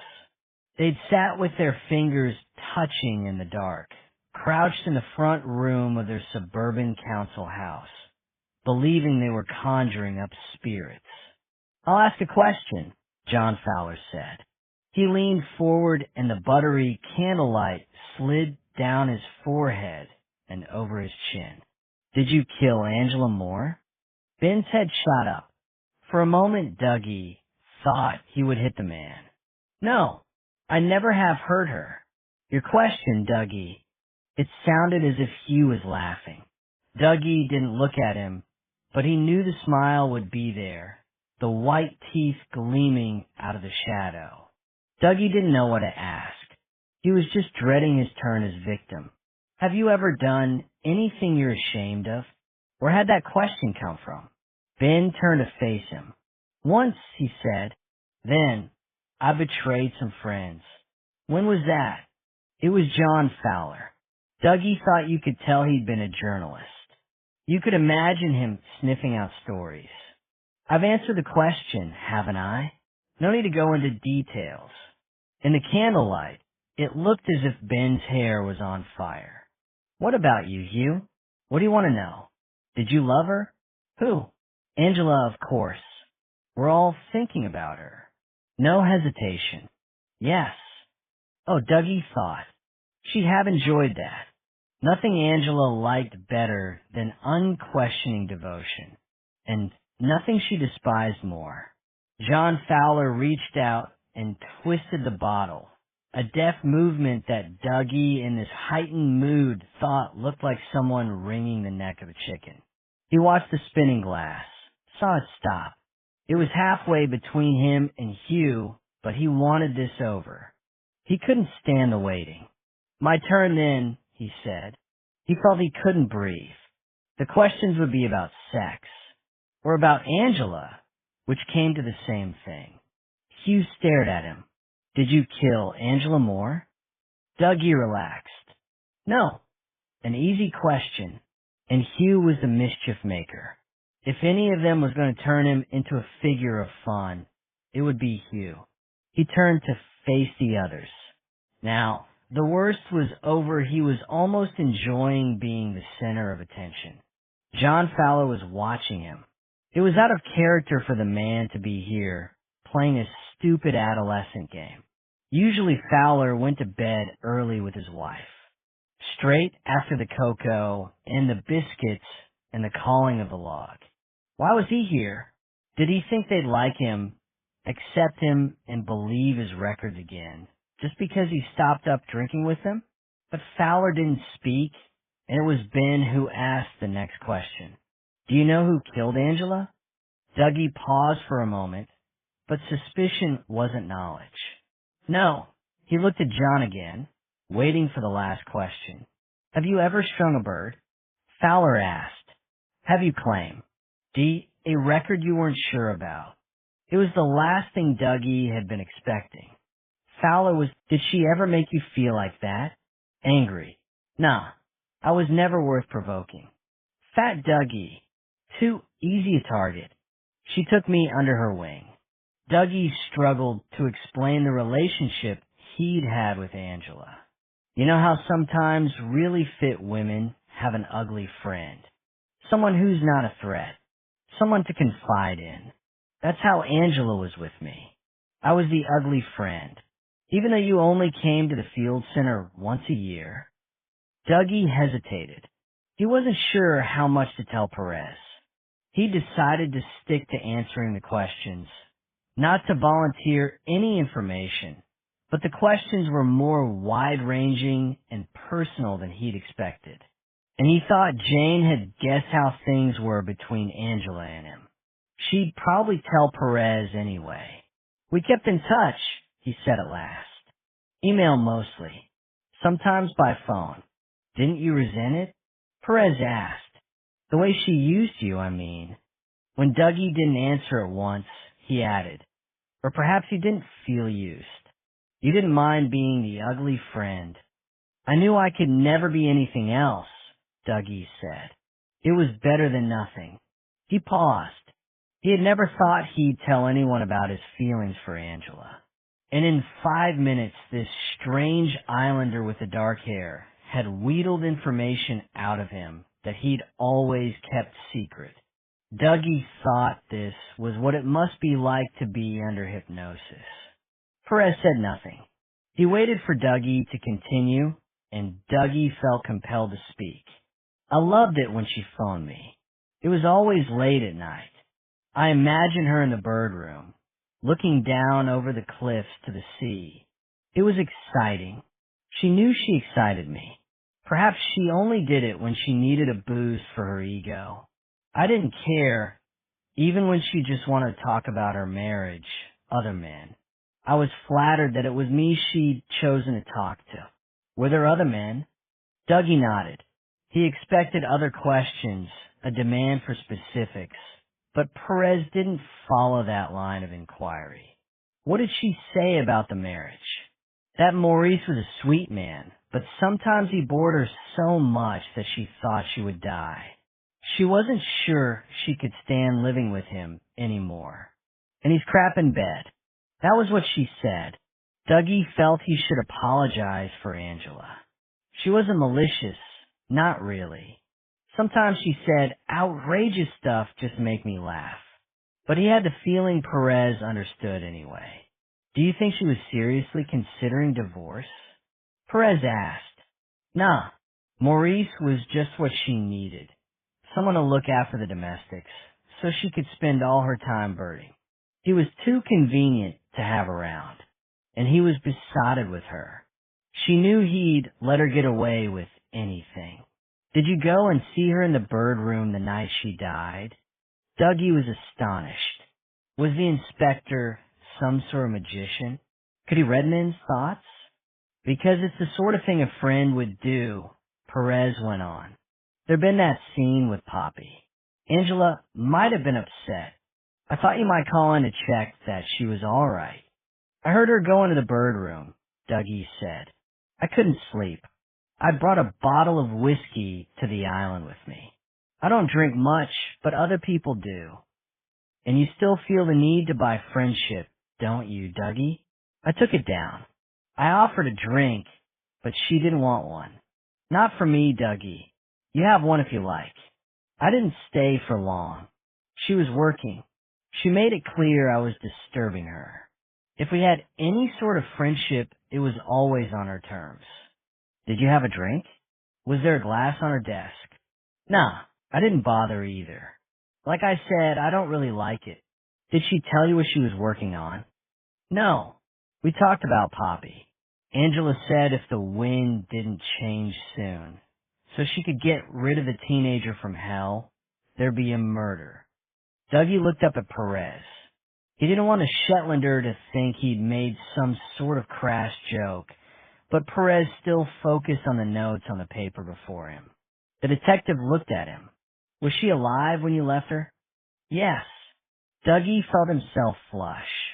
Would Perez assume that was a sign of guilt? He couldn't help himself. He always blushed like a girl when he was nervous. In the distance, he thought he heard the sound of the plane coming in. Jane had said there'd be no flights today, but perhaps she got that wrong. Would it be full of birders? He wanted to be on the hill to meet it, to show the incomers his find. But Perez still had questions. Were there any feathers in the bird room? Was Angela working with them? That night? No. Any time. Dougie knew what this was about. Ben had described the feathers in the hair. I don't understand why there should be. Unless there was some special study I knew nothing about. Was Hugh asleep when you went back to the dormitory? Yes. Would you have heard him if he left the room in the night? No, Dougie said. It takes me a long time to get asleep, but when I finally go off, I sleep like the dead. Chapter 16. In the Field Center kitchen, Jane made a cottage pie. Easy to prepare, and also Morris's favorite. She'd do a veggie chili for Ben. Jane was starting to worry about Maurice, who was still holed up in the flat, and who hadn't really eaten anything the previous day.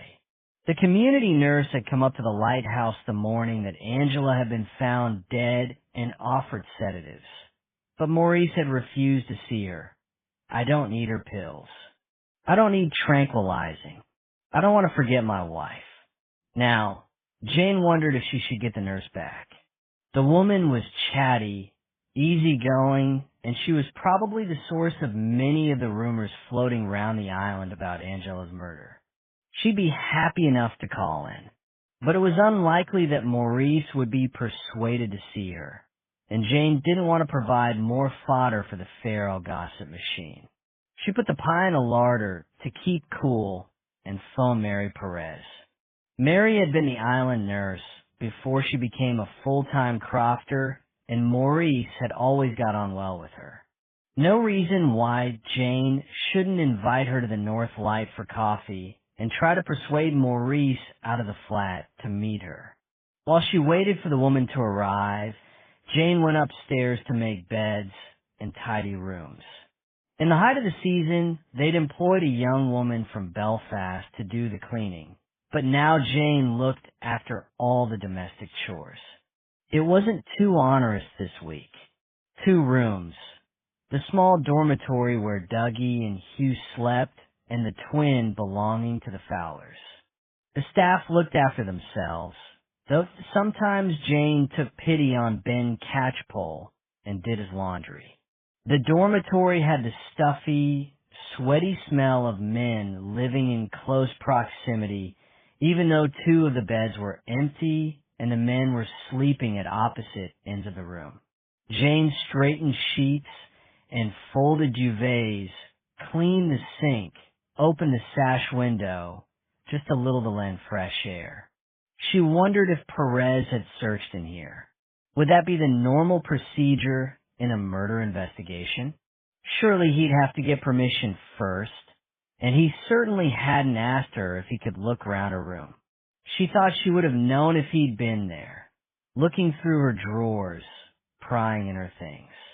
Again, she felt the investigation as a sort of challenge, an impersonal puzzle that had nothing to do with the reality of the murdered Angela. Jane had always been competitive, and now she wanted to pit her intelligence against that of Perez to come up with the identity of the killer before he did. She'd become an amateur sleuth, like a character in the detective stories she'd read as a child. Of course, it was presumptuous to think she might succeed ahead of the police, but she could get away with behavior that would be impossible for the inspector. Who would know, for example, if she looked through guests' personal belongings? She had every right to be in their rooms. The chest of drawers EXT to Dougie's bed contained underwear, a couple of folded t-shirts, and a pile of socks. On top, Next to a bottle of whiskey that was 3/4 empty, there was a field identification guide to the birds of America. This, it seemed, was Dougie's only bedtime reading. Hugh's possessions were more interesting. They were Chapter 17. Perez stood at the south light and watched the helicopter circle to land. He'd wondered, when the Coast Guard had first phoned, if his Sergeant Sandy Wilson would travel in with it. But the helicopter had come from Stumberg, and the flight had been too quickly arranged to allow for passengers. At least Angela's body would be off the island. The forensic examination would begin. The plane should make it the following day. As the helicopter took off again, and he closed his eyes tight against the wind from the rotor blades, Perez wished for a moment he was going with it. He had a sudden, desperate desire to leave Fair Isle and the complications of this particular case behind. On the way back to the community hall, he noticed that the weather was changing. The wind was still there, but it was intermittent, dropping at times almost to nothing, and the sky was brighter behind a cloud. In the hall, he had to wait 20 minutes for Sarah Fowler. She'd arrived at her appointed time, but after hearing the helicopter overhead when he was interviewing Dougie, Perez had sent her back to the field center. "Have a coffee. I don't know how long I'll be. I'm sorry." He hadn't wanted sightseers when Angela's body was being lifted into the aircraft. Now she hurried in with a tight little smile of apology for keeping him waiting. "We got a lift back down the island. The lighthouse is such a long way from everything else, isn't it?" Her husband stood at the door of the hall, looking in, and she turned and gave him a wave as if to say she was fine. Perez thought the man would have liked to come in with her, to sit beside her holding her hand while the questions were being asked, but Fowler turned and shut the hall door behind him. Throughout the interview, Perez caught glimpses of him waiting outside. He stood there patient and still, occasionally raising his binoculars to his eyes. Inside, Perez sat opposite Sarah Fowler and tried to find a way to make her relax. He felt constrained. Perhaps it was the name, but she reminded him too much of his first wife to push her for answers about Angela Moore's death. It wasn't her physical appearance. His Sarah had been softer and rounder, but the air of anxiety, unhappiness even, that she carried around her.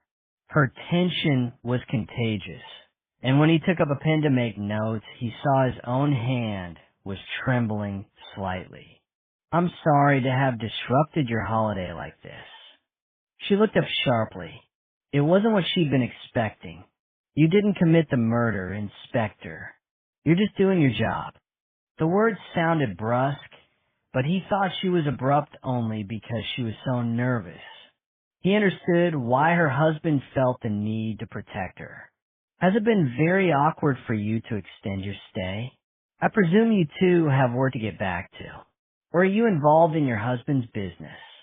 To Perez, this felt less like a formal interview than an attempt to make small talk with a reluctant stranger. "Good Lord, no. He hardly earns enough from selling books to keep himself." She paused.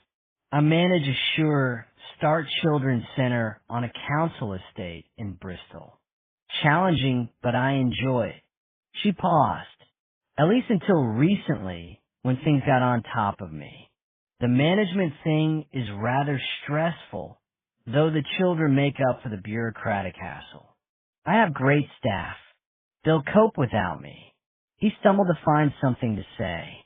The loss of a baby must have been almost unbearable for a woman who so much enjoyed the company of children. He found it hard to imagine this shy woman in charge of a bustling, noisy center. As if she was reading his mind, she continued, "They're used to managing without me. I've had a couple of months off work sick this year. Depression. I'm sorry. My husband and I have been under a lot of pressure recently. Inspector, this holiday, was an attempt to mend the relationship, bring us back together. I wasn't sure coming to Farrell was a good idea. John's rather a figure of fun in the birdwatching world. He made a couple of highly publicized mistakes. Embarrassing when previously he had such a high profile. I know I shouldn't care what people think, but I find all that more awkward than he does. But we'd enjoyed our stay very much until Angela died. She looked up at him. He saw she was waiting for the real questions to begin. Perez would have liked to know more about the events that had brought the couple to the island, but of course he should move on. Did you know Angela Moore before you came to Fair Isle? I'd never met her, Sarah said. I'd heard of her, of course, seen her on the television. She paused. I read her book. What did you make of it? It was interesting. She paused again, if somewhat egocentric. In Fair Isle, he said. What do you make of that? She gave a sudden smile, so unexpected that it changed the character of her face. It's beautiful now the sun's shining. You're very lucky to have been born here. The sudden switch of mood disturbed him. He found it impossible to pin her down. How would he describe her to Fran, for example? Tell me what you thought of Angela Moore. The smile disappeared as she considered the question, frowning. Precision mattered to her. He wondered what her background was. Health, teaching, social work. She didn't take much notice of us. She was obviously involved in her work. Very charismatic, of course, as you'd expect from the television performance, but she wasn't very kind. I guess she could be a bit of a bully to the people who worked for her. Did you realize she'd gone into the bird room to work after the party? No. It was a lovely party, and we felt honored to be invited. But I did sense we were intruding on a private celebration. We went to bed straight after supper was served. Do you have any idea who might have killed her? Perez thought that of all the guests, this woman might have an idea. Her business was about watching people and understanding them. She wouldn't participate. She'd have sat in a corner throughout the dancing, watching the dynamics of the group playing out. As you said, I suppose the most obvious suspect is Angela's stepdaughter. I could see her throwing an adolescent tantrum and lashing out with whatever was at hand. She seems rather unhappy, unpredictable. Perez said nothing. He thought it would suit all the adults if Poppy were found to be responsible. Most of them had disliked Angela Moore, and that would be making them feel guilt as well as shock and sadness in their response to her death. A speedy resolution to the case would allow them to move on and feel better about themselves. He had nothing else to ask the woman, and watching her walk away, he felt the interview had been a failure. He wanted to call her back and start again, to ask her all the irrelevant questions that were rattling around in his mind, to understand her better. Hugh Shaw had been waiting outside, smoking a cigarette. He must have seen Sarah Fowler leave the hall, but although he knew it was his turn to be questioned next, he still waited to be summoned. Perez saw him through the open door and felt a sudden impatience. Was the young man's indolence, his leaning against the wall and finishing his cigarette, although he knew the detective was waiting for him, an attempt to make a point? Or had the pose become so much of a habit that he couldn't help himself? Perez couldn't face sitting here, prizing answers from this arrogant youngster who acted as if he owned the place. He grabbed his coat and rucksack and went outside. Come on, show me this rare swan. We can talk as we go. Perez felt better just in the physical activity of walking. After the rain, the colors of the landscape, the grass and the muddy bog water and the lichen on the walls, seemed very sharp and bright. He led Hugh away from the road and towards the airstrip. He didn't want to meet anyone else from the field center, and he also wanted to prove to the man that this was his place. If Hugh came here every autumn for the rest of his life, he wouldn't understand the island as well as Perez. Hugh wasn't at all disconcerted by the unusual interview technique. He seemed perfectly at ease as they made their... She had the picture in her head, was so engrossed in fixing it there, that Poppy's second question startled her. She'd almost forgotten that the girl was with her. They all think I killed Angela, don't they? I don't know what they think. I hated her, Poppy said. I'm glad she's dead. It must have been hard, your parents splitting up. You were still quite young. But not as young as Cassie when Duncan and I separated, and she seems to have survived. I hope she survived. The perennial guilt of the lone parent. Poppy stopped in the middle of the road. I didn't hate her because she made my parents divorce. I mean, that was a pain.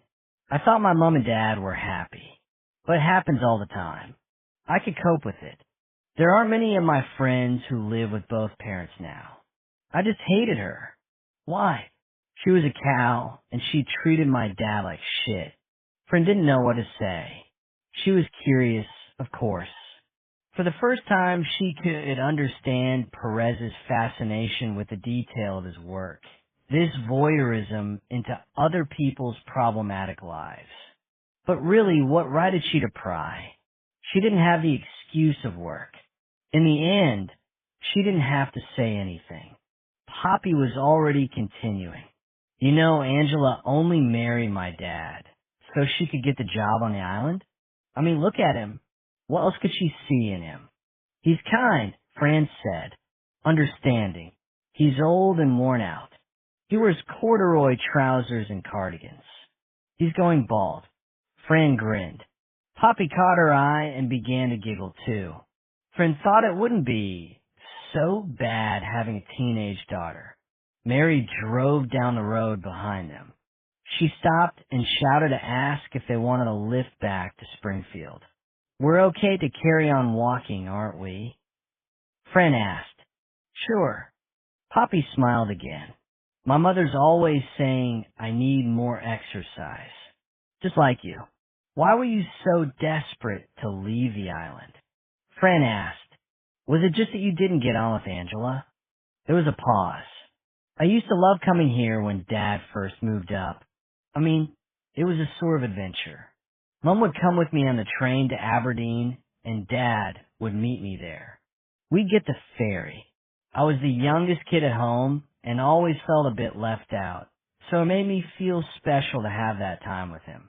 The overnight ferry, then the plane into Fair Isle. And Angela made more of an effort to get on with me then. She'd take me out ringing with her, out in the Zodiac to count the seabirds. What went wrong? Poppy shrugged. I guess I grew up.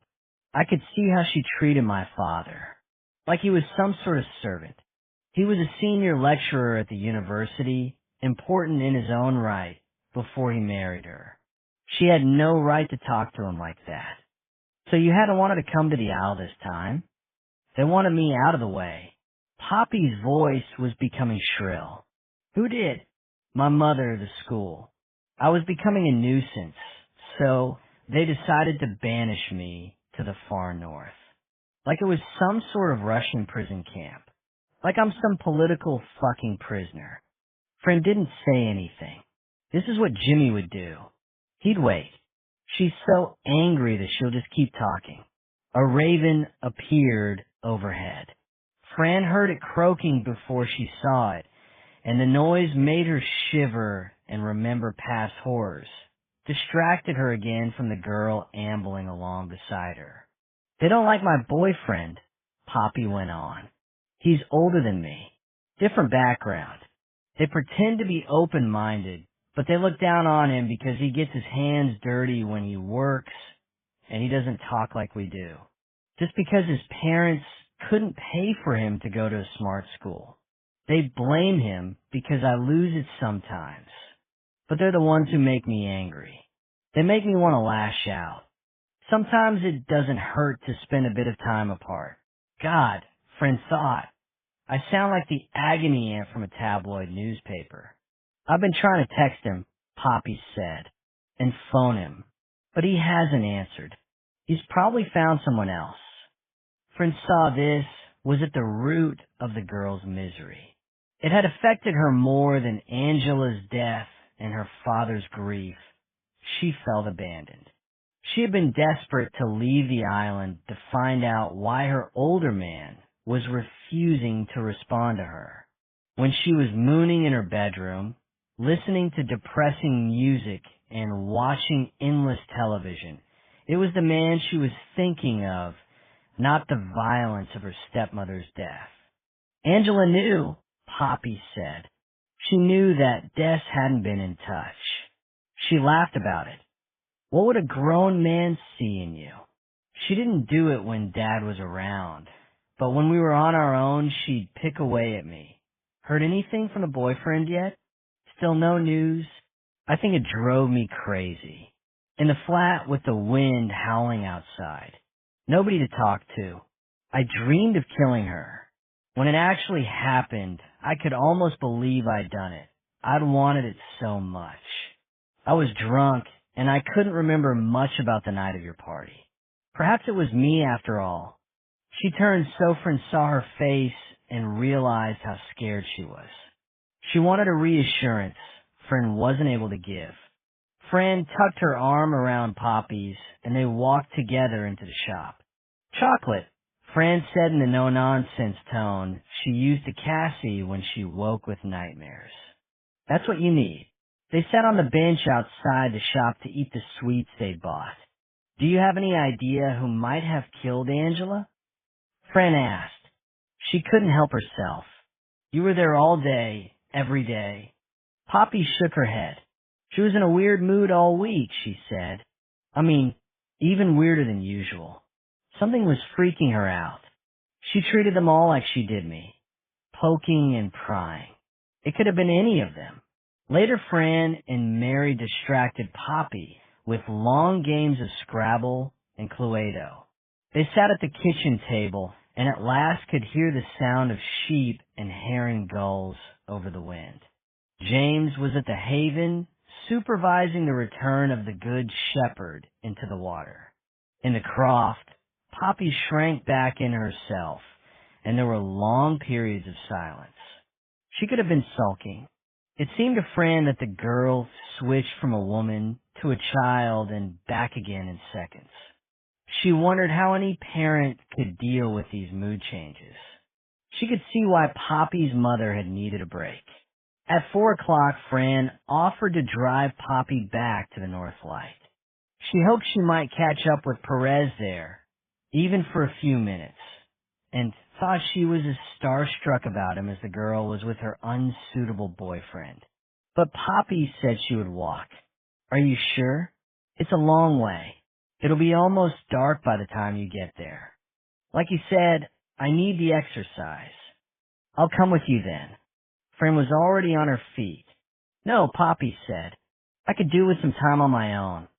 Suddenly, she became almost gracious. You can understand how I feel.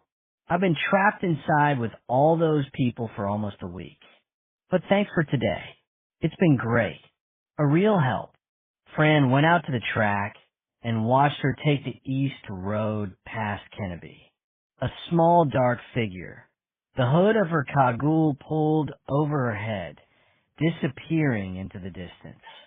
The light was beginning to fade, and just before Fran lost sight of her, she was tempted to run after her.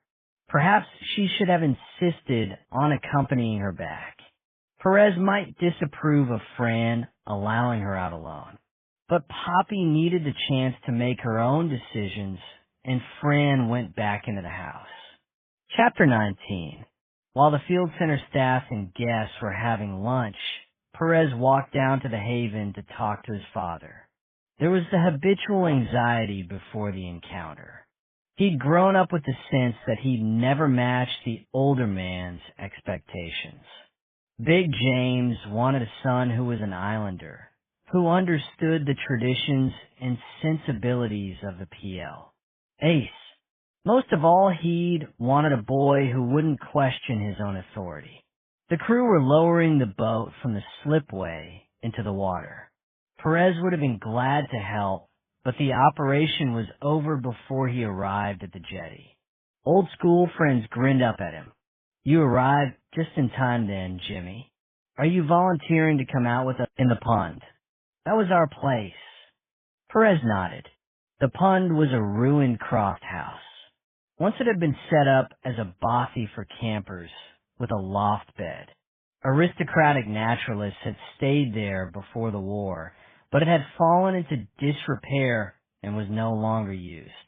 It would be a romantic place for an illicit meeting, and he could see how the young man would love the excitement of hiding away there, the sun slanting through the gaps in the roof, the charge of expectation when he heard Angela approaching. "You didn't know she was sleeping with you too?" he said. He dropped hints. Ben kept his voice unemotional. "There have been other visitors, and Hugh was her type." You didn't discuss it with it?" "Of course not. None of my business." Perez had a picture of life in the North Light in the week running up to Angela's death. The wind and rain making people feel trapped inside the building. Angela manipulating events for her own amusement, playing the young men off against each other, fueling Poppy's resentment, suggesting that Jane wouldn't be welcome to return to the Isle the following year. And Maurice? How would he have reacted to the mounting tension to Angela's games? Would he have welcomed them as one way of relieving her boredom, of ensuring that she would stay married to him? Perez thought the situation must have been intolerable. "Do you know which of the islanders was her lover?" "No." Ben was shocked. "It wasn't something we discussed. She would have hated me prying." He paused. "If I'd asked about anything like that, she would never have seen me again." Was Angela undertaking a particular study at the moment? She was writing up the summer seabird census. I don't think there was anything else. Ben Fronet. How is this relevant? He seemed almost to resent the conversation, moving away from his affair with Angela. He longed for the opportunity to talk about her. Anything involving the collection of feathers? Perez asked, "You're thinking about the feathers in her hair?" I wondered if they'd have been in the bird room already. Otherwise, the murderer must have brought them with him, Perez thought. And why would anyone do that? What sort of point was being made? I don't think so. I can't remember seeing them. But that doesn't mean they weren't there. Angela was quite private about her own research. She was paranoid about people stealing her ideas, getting into publication before her. What could she hope to prove through a study of feathers? Ben shrieked. His interest was only marginally engaged. He was still more concerned about his own feelings. Perez thought how self-absorbed some people were, how they liked to create dramas with themselves playing the leading role. An analysis would prove identification, Ben said. Through DNA, you can also get an idea where a bird might have come from. That's to do with trace elements found in the environment. There was a moment of silence. Perez found his concentration slipping. He looked around him. The hall was the place for wedding parties. He imagined bringing Fran back here as his wife for the traditional heimfaren. She'd be wearing the dress she'd worn for the marriage ceremony. That was the custom. The place would be decorated with flowers and balloons. A big banner across the stage. Jimmy and Fran. There'd be music and dancing. I wanted to marry her from the minute I saw her. That idea was new to him, and the sudden realization took his breath away. He didn't think he'd ever be able to say the words to Fran. She'd laugh at him. Shallow and sentimental, he thought. That's me. Why were you so scared to talk to me, he asked.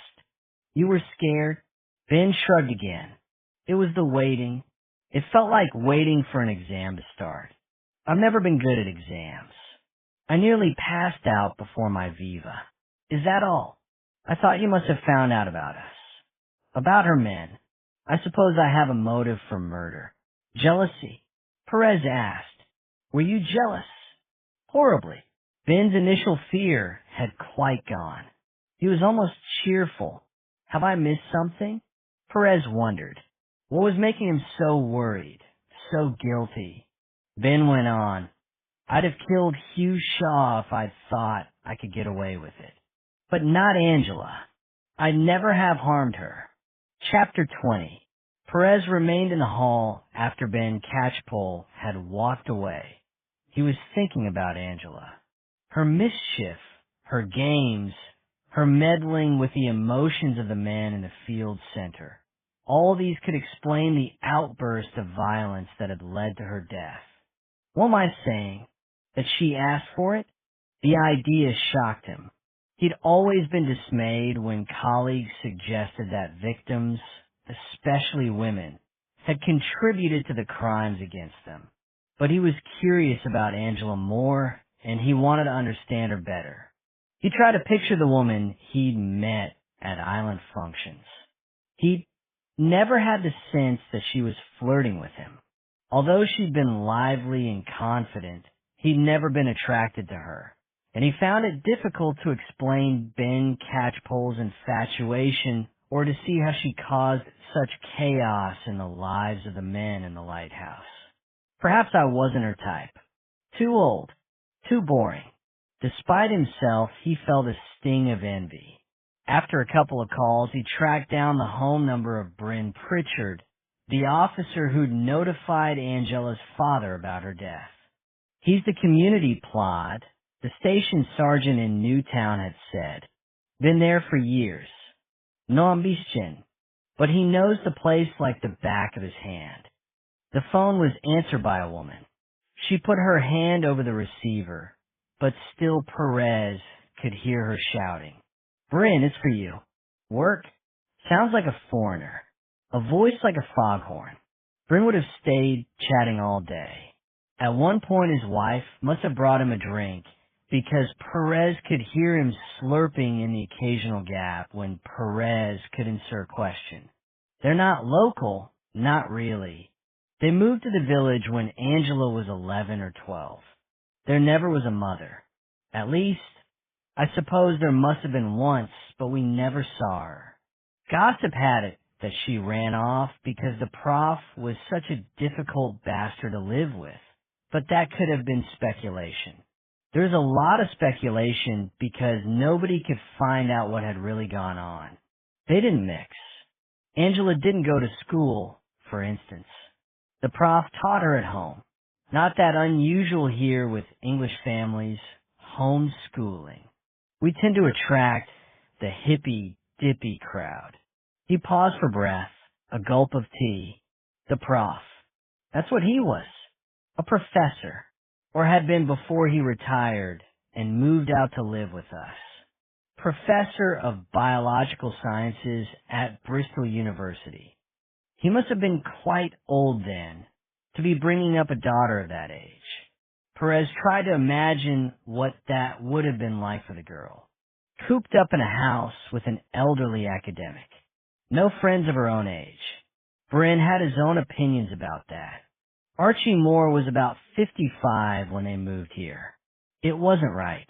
I don't know what the education welfare were thinking about allowing it. How could he provide for the needs of a teenage girl? Because that's what she was when she left home. But they said she was receiving balanced schooling. She took all her exams a year early, passed with some of the highest marks in the country. But education isn't only about exams, is it? He pushed her and pushed her, not just in her schoolwork, but music too. He sent her to Newtown for piano lessons, and if you walked past in the evening, you'd hear her practicing. She didn't have any sort of social life, not even with the other homeschool kids.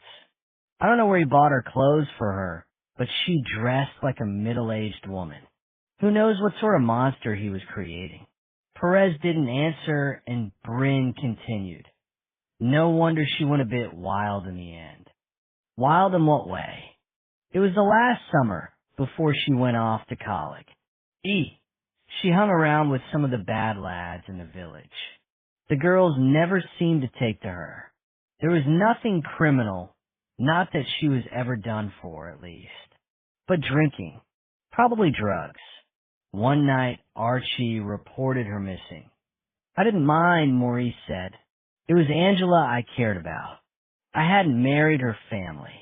What about her mother? Did Angela keep in touch with her? I don't think so. Maurice opened a tin of Jane's ginger biscuits and handed one to Perez. She never talked about her, and I didn't ask. Walking back towards Springfield, Perez realized that the wind had dropped almost to nothing, and suddenly it seemed very cold. Maurice had been right about the high pressure. The sky was clear, and that night there would be a frost. What weird weather they were having this year. Storms followed by this sudden chill. The light was fading quickly. Soon it would be the shortest day, followed by the madness of Up Helly AA Lerwick's Fire Festival. Another Shetland winter. He'd first met Fran in midwinter and liked to think of her in the snow, flushed with the effort of pulling Cassie on a sledge up the bank to the Ravenswick house. On impulse, he turned away from the road by the Feli Dyke and walked west towards the pond. If Angela took her lovers there, perhaps it might hold other secrets. A diary, perhaps. Information about her parents. Scraps of her life that she hadn't wanted Maurice to see. Perez imagined how he'd feel if he'd given up on his mother and father, deciding he wanted to have no more to do with them. There were times when he thought that would make his life less complicated, but he knew he could never turn his back on them. Guilt was part of his makeup, part of what his first wife had called his emotional incontinence. There was a connection he had no way of breaking. He felt miserable if he left his mother's phone calls unanswered even for a day. The pond was even more dilapidated than he remembered. Once it had been solid and weatherproof, lined with wood. There was still a loft bed reached by a ladder, but the place smelled damp. He pushed the door open. By now it was too dark to see much inside, and he didn't have a torch. In the last of the daylight coming through the open door, he saw there was a candle stuck in a grubby saucer on a makeshift table made of packing case. The place looked like a child's den. Next to the saucer sat a box of matches. He lit the candle. In the first flare of the match being struck, he picked up details. There was a fire laid in the grate. White twisted pieces of driftwood and a few lumps of coal. A rack of wine stood in one corner, 2 glasses, and a biscuit tin on a shelf. The candle caught, and the light became more even. He stood in the center of the room and looked around. Again he had the impression that this was a windy house, a space for playing. The floor had been swept. There was a jam jar containing dried flowers on the windowsill. But he didn't think the island children had been in here. This had been Angela's room, the place where she escaped from field center life, where perhaps she had lived out her fantasies with her young lovers. It threw a new perspective on the woman. Here he saw she had been domestic, even romantic. Perez walked around the walls, carrying the candle with him, looking for a hiding place for her treasures. The Angela who was a media star and warden of Fair Isle Field Center would have nothing to do with sentiment or nostalgia, but the woman who had created this space might have kept mementos from her past. Perez hoped for a letter from her mother. It still seemed inconceivable to him that the mother had abandoned her daughter entirely. But there was nothing. He tapped on the panels, thinking he might find a space between the stone wall and the paneling, was excited when he came across a polished wooden box hidden behind the wine rack. But when he opened the lid, there was only a pair of silver earrings and a plain silver bangle. Presents perhaps from one of the lovers. He began to climb the ladder into the loft. struggling to keep his balance with the candle held in one hand. He brought Sarah, his wife, here before they were married.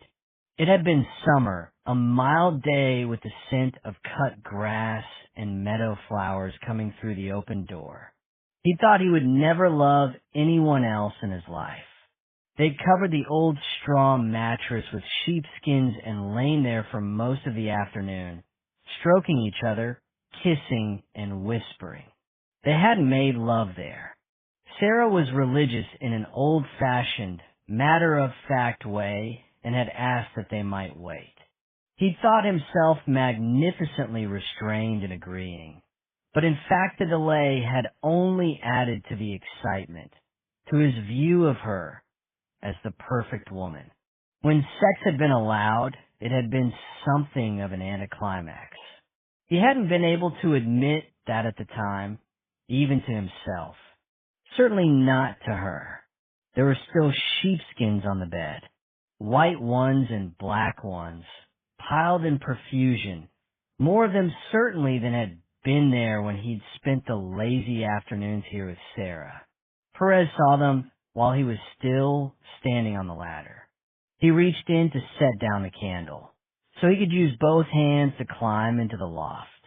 At the same time, he saw the woman's body lying, as if in abandon, on the rugs, and the blood that had turned the sheep's wool pink, as if it had been dyed.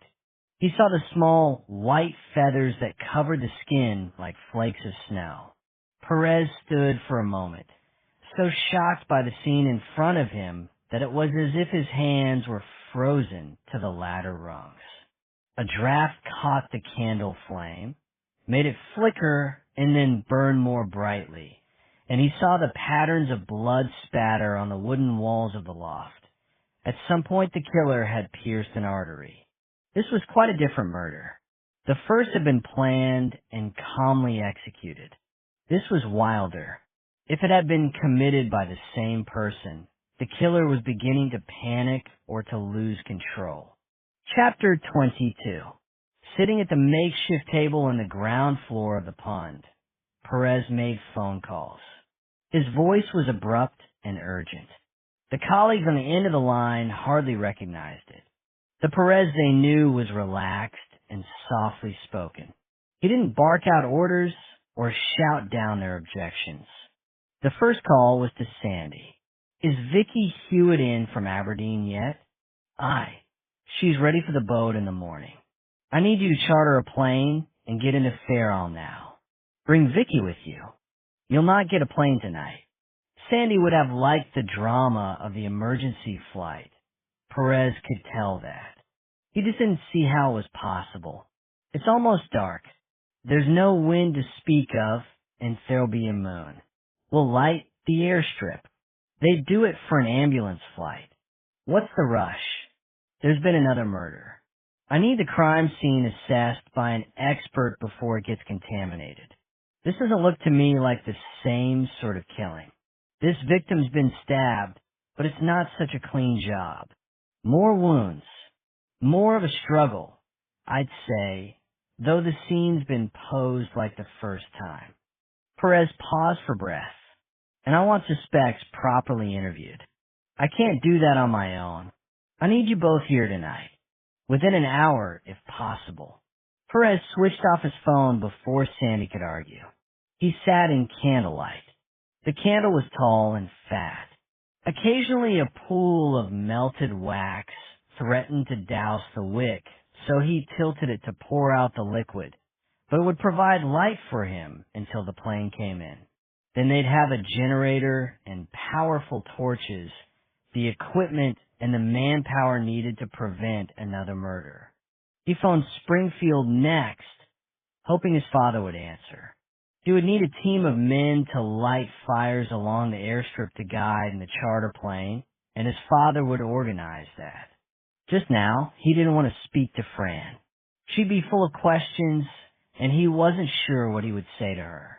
You see, you get violence everywhere. Coming back to Fairhill wouldn't protect us from that. Mary answered, "Jimmy, we started tea without you. When will you be coming home?" ordinary words that seemed almost blasphemous when he thought of the scene in the loft above his head.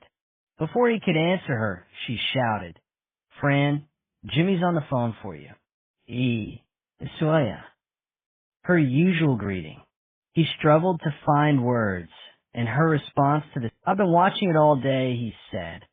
Johnny, exaggerating too, of course. He hadn't spent all day at Golden Water. Mind-blowing views. "Yeah, if you like, I can meet you at the plane and walk up with you." He sensed a new respect in their attitude. He'd always be remembered as the guy who found the UK's first trumpeter swan. The storm and the wait in Lerwick would only add to the mythology. It was quite dark when he got to the center. He dumped his gear in the dormitory, then went to the common room and helped himself to a can of pop, putting the money in the honesty box because nobody was running the bar. The place had a deserted feel, and he realized that was because there was no sound coming from the kitchen. Jane usually had the radio on. Not music, but talk, and the discussion seeped through as a background hum into the common room. The quiet unnerved him, and though he still felt awkward when he remembered the truth game, he was relieved when Hugh and Ben wandered through. Something about the empty lighthouse spooked him. "We met up on the road north," Hugh said. He caught Ben's eye. Dougie wondered why Hugh had felt the need to explain the meeting. Was there something conspiratorial in the way they looked at each other? Again, he felt like the fat boy in the playground, never invited to join a gang. He wondered what they'd been chatting about, suspected that there might have been jokes at his expense. Ben reported catching a few migrants on the trap round, and they discussed the possibility of another rarity on the following day. "I've done all the crofts at the south this afternoon," he said. He stretched as if the exertion had exhausted him. "Nothing special, but it's looking good for tomorrow, especially if there's a bit of drizzle at dawn." It was the sort of conversation they would have had with Angela. "What did you get on with Perez?" It seemed odd to Dougie that everyone was carrying on as if she hadn't been murdered, as if there wasn't a detective camped out in the hall conducting interviews. "He made me show him the swan," Hugh said. Dougie thought Hugh seemed almost jubilant. "Really, I'm not sure how bright he is. Now, the weather's cleared. Surely they'll send someone in from the mainland to take over the case. I think he's bright enough." Ben was drinking beer too. He pretends he's slow, but he seems to have a pretty good idea what's been going on here. I wouldn't underestimate him. The Fowlers arrived then, showered and changed for dinner as always, as if this was some smart hotel. They always looked scrubbed clean. Everyone sat waiting for the bell to go for the meal. There was an odd tension. There was no more talk about Perez and the questions he'd asked them. They just sat, looking at each other. Only Hugh seemed relaxed, lounging in his chair, reading an old Shetland bird report. "Jane's a bit late tonight."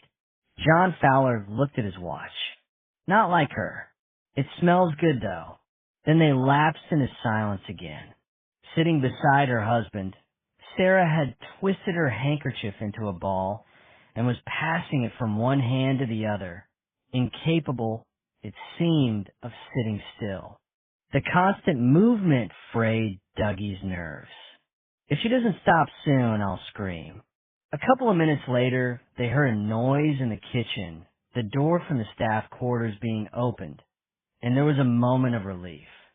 Dougie only realized then how dependent they'd all become on Jane.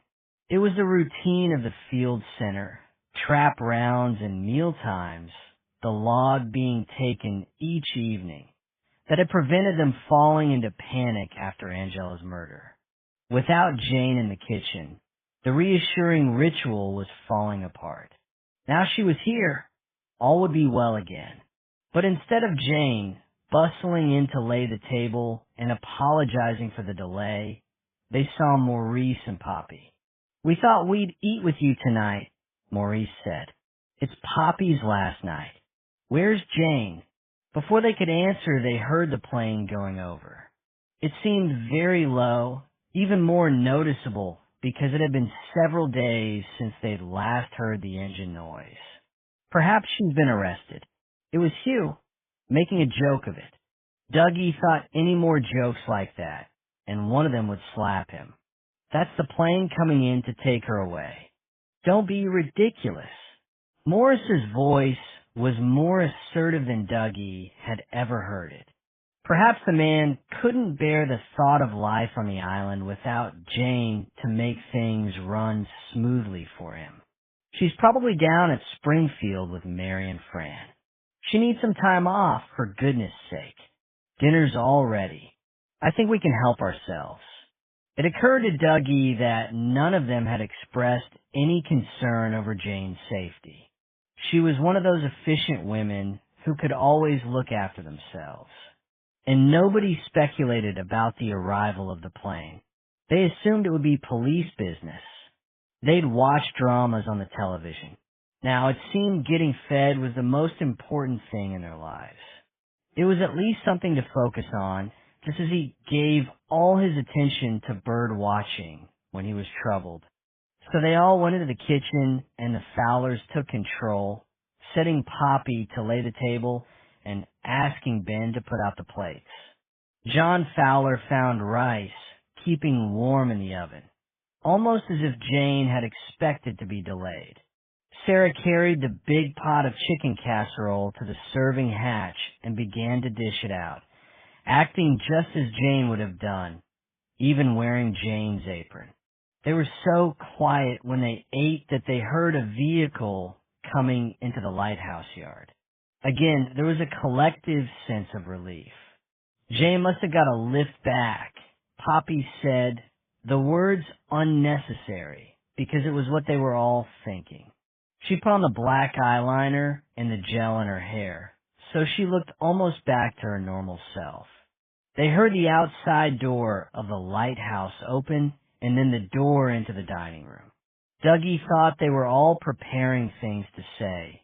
You see, we managed without you. Did you have dinner at Springfield? I bet it wasn't as good as this.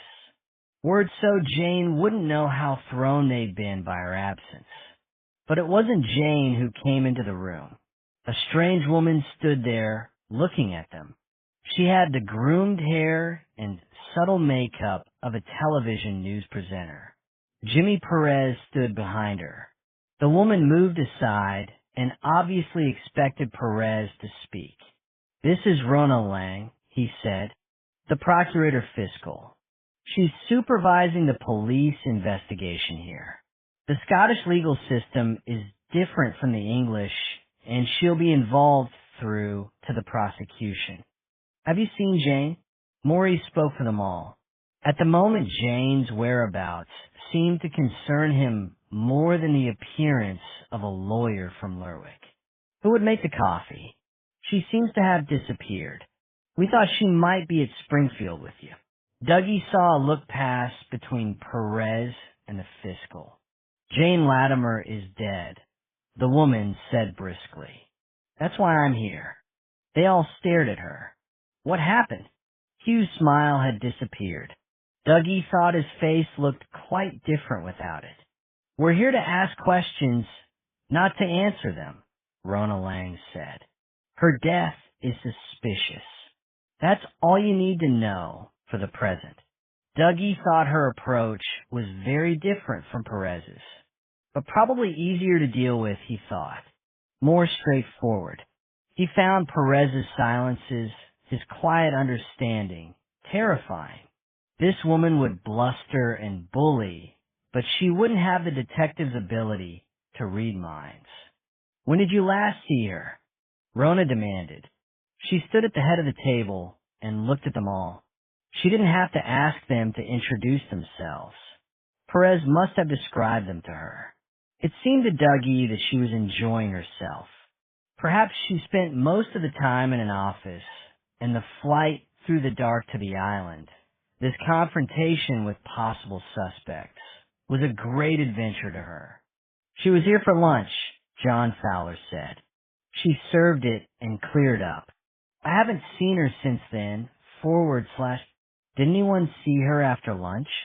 Nobody answered. This is a small island, Ronas said. There are few places to hide. It seems she walked away from the field. He came to bed immediately. No whiskey for him, no tea. She switched on the bedside light when she heard him come in. He blinked. She thought he was disappointed she was still awake and tried not to feel hurt. He was too tired to talk. So no questions, no recriminations about him wanting to send her away.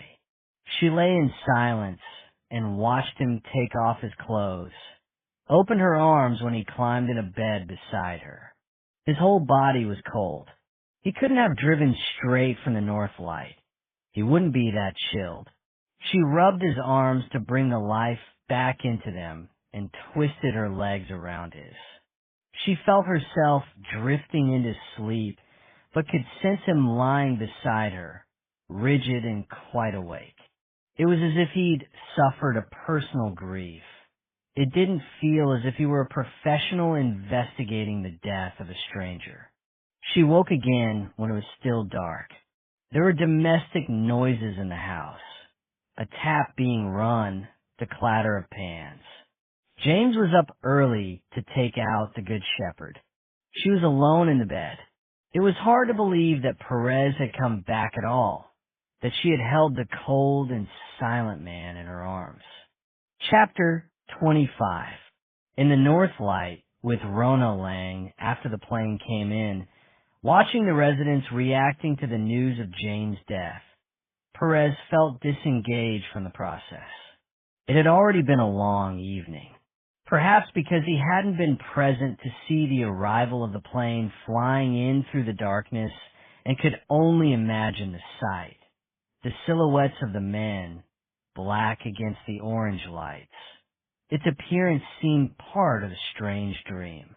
He sat with Poppy in the warden's flat.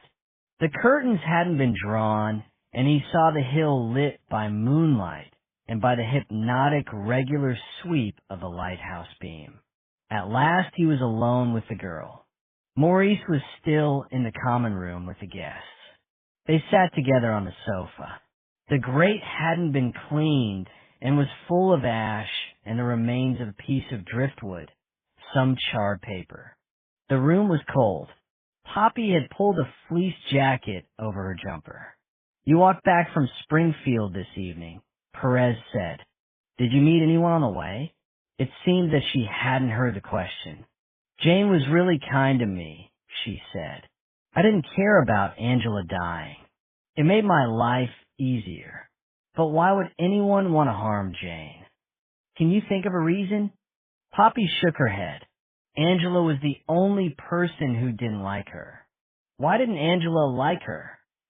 Because Jane didn't care about her being famous and stuff like that. Angela needed people to tell her how great she was all the time, and Jane wouldn't play those sort of games. Perez returned to his original question. Did you see anyone while you were walking back from Springfield? There was someone walking on the hill beyond the airstrip. Poppy hunched into her jacket. For a moment it freaked me out because I thought it was Angela. You'd always see her walking like that, like she could go on for miles without stopping. But of course it couldn't have been. I don't believe in ghosts. She shivered. Who was it? It could have been the murderer, Perez thought, on his way north from the pond. She shrugged. It could have been anyone. It was just a silhouette against the hill. And they all look the same, don't they, the birdwatchers? Waterproof jacket, hat, gloves. Man or woman? Well, I thought at first it was Angela, so it could have been a woman, but more likely a man. The only woman staying at the center was Sarah Fowler, but she was as tall as her husband and in a bulky jacket and a hat. From a distance, it would be impossible to tell the difference. But from a hill the walker would have seen Poppy clearly, especially if he had binoculars. Perez was pleased the girl would be out on the boat early the next morning. Did Angela say anything to you in the week before she died? Anything to explain why she was killed? Nah, she didn't pay much attention to me. I mean, she poked away about my boyfriend and what a loser I am, but looking back, I don't think her heart was in it. She had something else on her mind. There was a pause, a moment of honesty. That's probably why I tipped the beer over her. Better that she hated me than acted as if I wasn't there. At 10 o'clock, Perez decided he would leave the residence in the company of Rona Lang and return to the crime scene. She was untroubled about being abandoned, and as he left, she was organizing sleeping accommodation for herself, Sandy, and Vicky. Absolutely not a dormitory, he heard her say to Maurice. At least not for Miss Hewitt and me. Single rooms, preferably with showers. You can put D.C. Wilson wherever you have room. Perez walked through the moonlight to the pond. There was already a frost and a thin shell of ice on the water in the mire. His earlier conversations with the field center residents ran through his mind. What he missed, what had provoked another murder. Perez still thought the killer was rational. These weren't the actions of a tabloid psychopath. There had been no sexual assault, and certainly in Angela's case, no more violence than was needed to kill. That had been controlled, not the outburst of a spoiled teenager. He thought again he could safely send Poppy away from the island to her mother. After their conversation, he had no sense of her as a murderer. It seemed to him that Jane had been stabbed because she posed a threat to Angela's killer. She'd seen something, or heard something, or worked out the identity of the perpetrator. But even if she hadn't been a victim in her own right, there had been a ferocity in the attack that was different, and Perez found that confusing. If Jane had discovered Angela's hideaway, that might provide a motive for the death. Perhaps there had been a diary there, a letter, or a photograph, which would have pointed to the killer. Jane had been killed for it, and now the item had been taken away and probably destroyed. That was the theory that he'd been developing since the discovery of Jane's body. Before leaving the field center, he'd sat in the bird room with Rona Lang and discussed it with her. Now it was firmer in his mind, and he ran through the implications. They would pull in a specialist team to search the North Light. While whatever had been taken from the pond probably no longer existed, they had to make the effort to find it. He knew it would be possible to bring planes in all the next day, and if the charters had been taken by the bird watchers, they'd call in the emergency helicopter again. When he arrived at the pond, he found Sandy smoking outside. Perez saw the glow of the cigarette end as he approached the building, and then the white halo of condensed air. "It's weird," Sandy said. "I thought this would be like Walsey, but smaller. But it isn't, is it? It's much more remote." Walsey was the island where he'd grown up. It was only a few miles from Shetland mainland, and linked to it by a regular roll-on roll-off ferry service. He rubbed out the cigarette and put the butt in a bag in his pocket, stamped his feet to keep out the cold. "I couldn't take this. It would drive me crazy after a week. You'd get used to it." But Perez wasn't really sure he would get used to it again if he moved home. Perhaps he'd been away for too long. "How's the CSI getting on?" "She says she's finished the photographs," Sandy said. "She was bagging up the evidence. I was getting in the way." He spoke as if he was always in the way.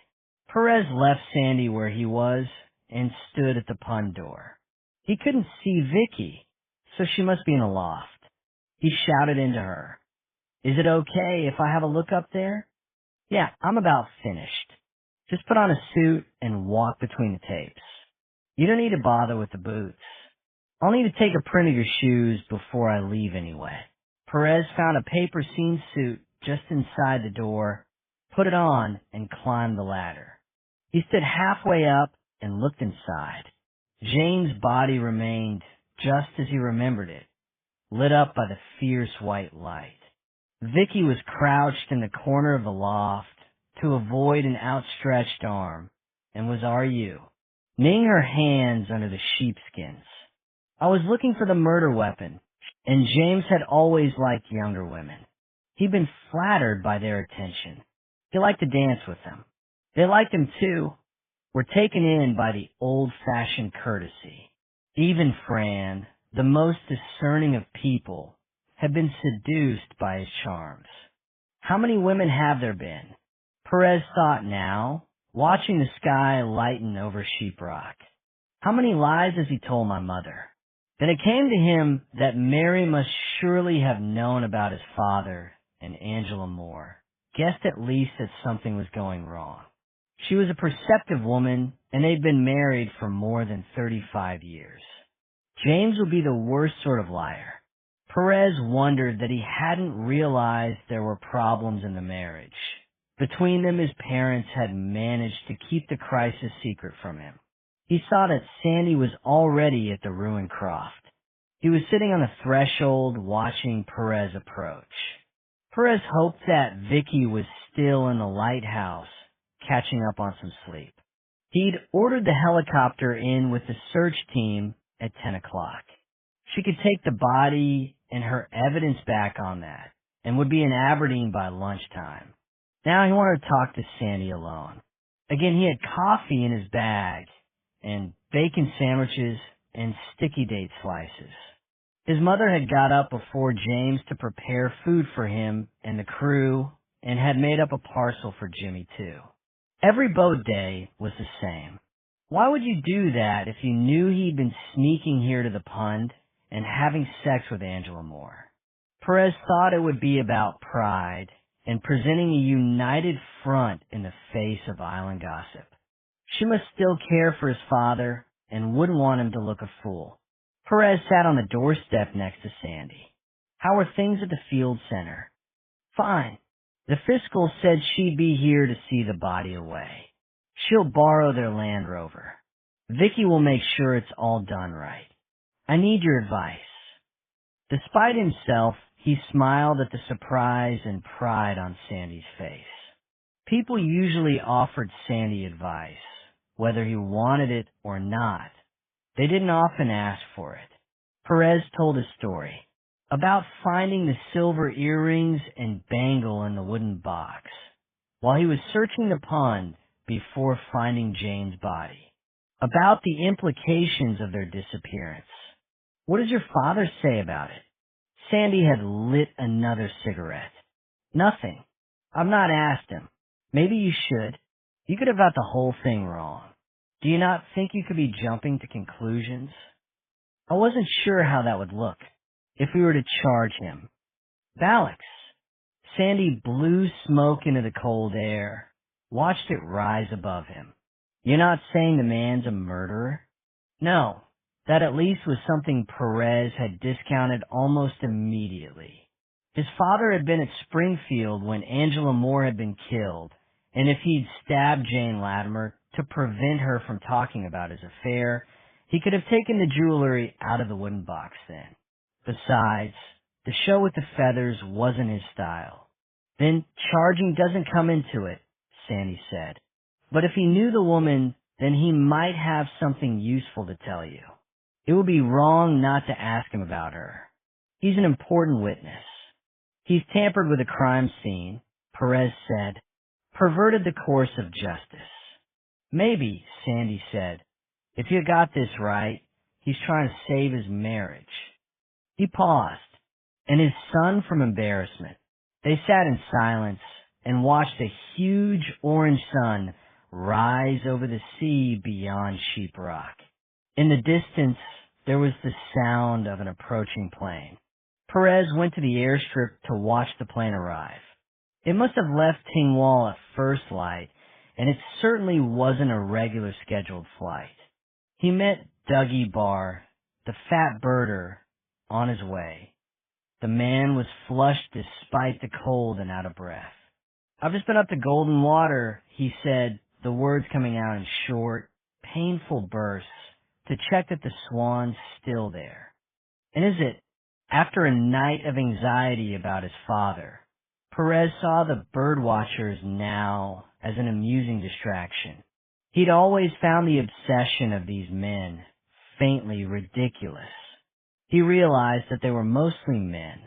Angela Moore was a rarity. Yes, just where it went to roost yesterday evening. You'll take them straight up to the north end and then back to the plane. No detours. Otherwise the flights will be stopped. I've explained all that to them. They both stepped off the track to allow Dave Wheeler to drive past. There were still signs on the airstrip of the preparations for the emergency flight the night before. Piles of ash where the fires had been lit, scorched grass. The plane circled the strip and came in low to land, smooth and easy. Tammy Jameson's wife turned up, not in the van. Sandy was still using that, but in a gold Ford Capri with the wheel arches eaten away by rust. She parked just where Perez was standing and wound down the window. She was a Fetla woman she and Tammy had met at school. Glad to have Tammy out with the boat. Perez asked, he's like a bear with a sore head if he doesn't get on to the water every week. And I'm glad of the peace. I love him to bits, but we all need some time on our own. Anyone you know coming in on the flight? She grinned. Nah, I'm here as a taxi. Maurice phoned last night to ask if I'd give the bird watchers a lift to the north end and bring them back. I'll be at it all morning, it seems. A kind of shuttle. He said they'd pay, and it'll be something towards the holiday fund. Perez thought Maurice must be slipping back into his role of field center administrator. Perhaps Jane's death had forced him to pick up the reins again. Or maybe Rona Lang had something to do with it. Few men would have the nerve to stand up to her, and Maurice had always taken the easy course. Almost immediately after thinking about the fiscal, his mobile rang and her name flashed onto the screen. Jimmy, where are you? At the airstrip seeing the first lot of bird watchers in. He watched them climb out of the plane, laden with telescopes, tripods, and cameras. Dougie shepherded 4 of them into the waiting car. Even from where he stood, he could sense their excitement. They stuffed their equipment in the boot and piled into the back. Dougie took the front seat. You can start walking up the road, he said to the remaining 4. We'll pick you up as soon as we've dropped this lot off. Jimmy, the fiscal, impatient, waiting for an answer. I'm sorry, I didn't catch what you said. I've fixed the time for the press conference. 2:00 in the hall. Perez couldn't hear what else the fiscal had to say, because the plane rolled past him on its way to take off. He supposed the aircraft was doing a shuttle too. It would bring another lot of birders in and take out the folk already here. Sorry, he said again. Could you repeat that? I'd like you there, Jimmy. At the press conference. He sensed her growing irritation. She was used to getting an immediate response. How are the reporters getting in? We've arranged one special charter. The rest will come on the boat. I'm hoping we'll have got rid of most of the day-tripping birdwatchers by then. He thought she'd choreographed the whole procedure very well. Well, Jimmy, sorry, you will be at the press conference? Yes, he said. Yes, of course. In the North Light, they were eating breakfast. Dougie was missing, but all the other suspects were there. The Fowlers, Hugh Shaw, Ben Catchpole, Maurice Perry. Perez stood at the door watching them before they noticed he was there. One of you is a murderer. They all looked so ordinary, so unthreatening, that the idea seemed a ridiculous exaggeration. Again, Sarah Fowler had taken up Jane's place in the kitchen. Now Poppy had gone. She was the only female Long T. Resident left. Perez wondered what Fran would make of the assumption that she'd do the cooking, but he saw that she'd taken over the role with enthusiasm. The desperation of the night before seemed to have dissipated.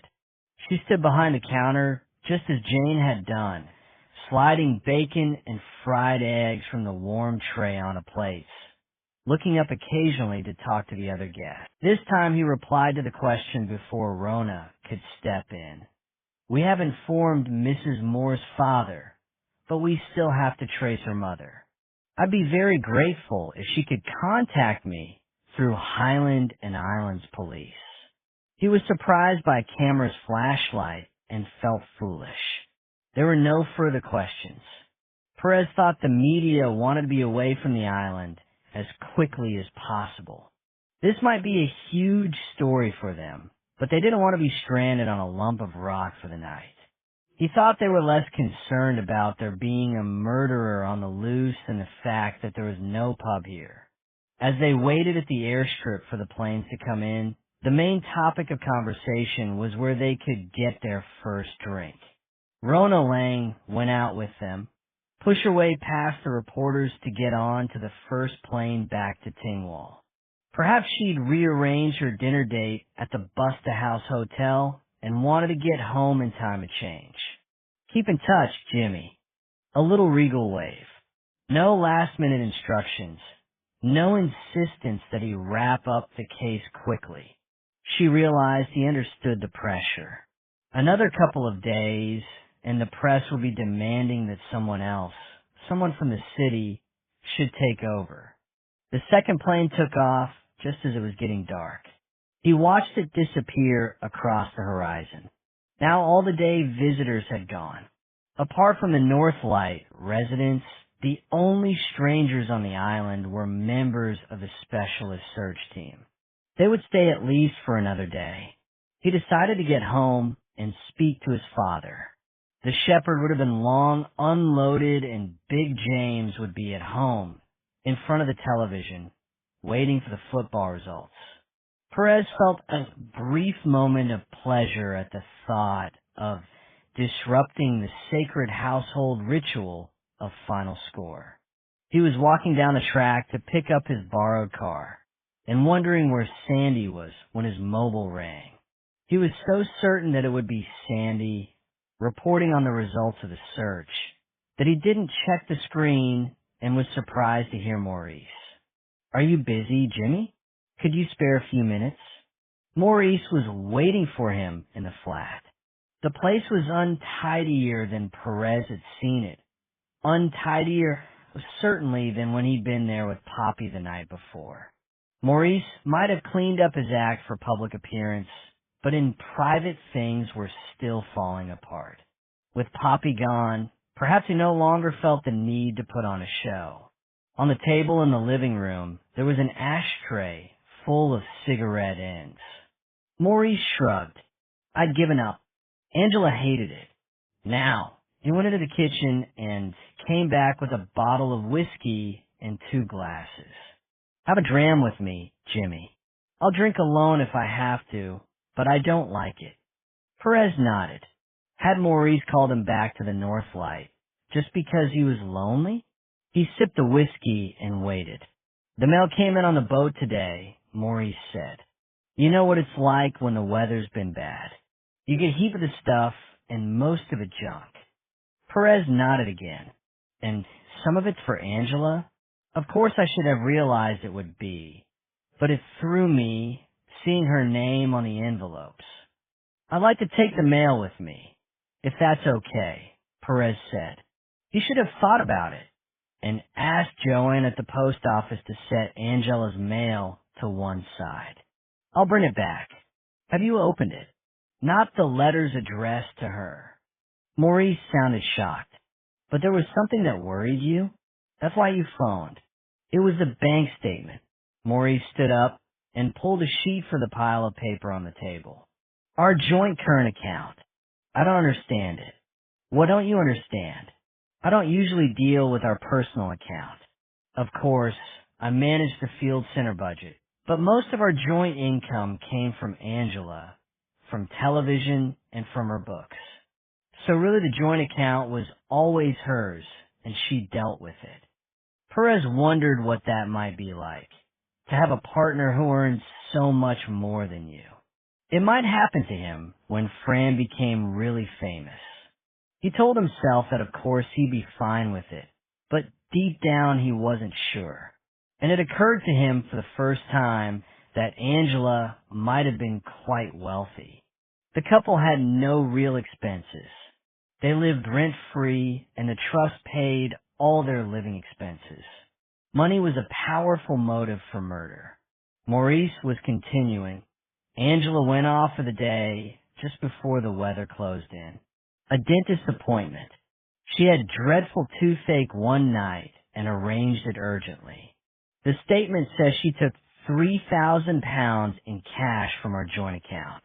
Why would she have done that? Why would she want so much money? All we use cash for here is for the occasional drink at the center bar and maybe chocolate from the shop. Everything else is settled on account. Is the cashier? Has the search team been through the flat yet? Perez had asked it to start at the pond and move on to the north light. No. Now Maurice just seemed confused. He still stood with his back to the window, looking in at Perez.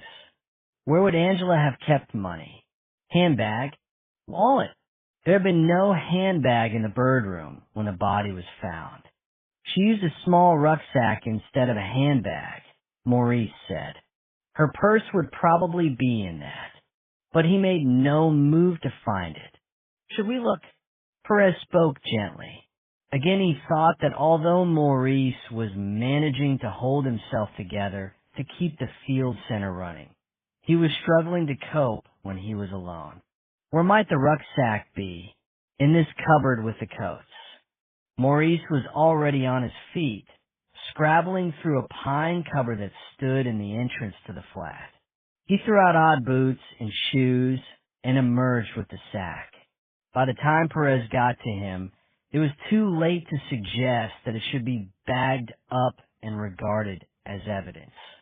Maurice squatted where he was and tipped the contents onto the floor. The burst of manic energy seemed to have left him drained, and he just sat, looking at the pile of objects on the carpet. Perez knelt beside him. There were scraps of paper, including a couple of till receipts, which Perez would look through later, a small diary, a packet of tissues, and a large leather purse. Maurice saw the purse at the same time as Perez did and reached out for it before the detective could stop him. It was fat with a wad of rolled notes.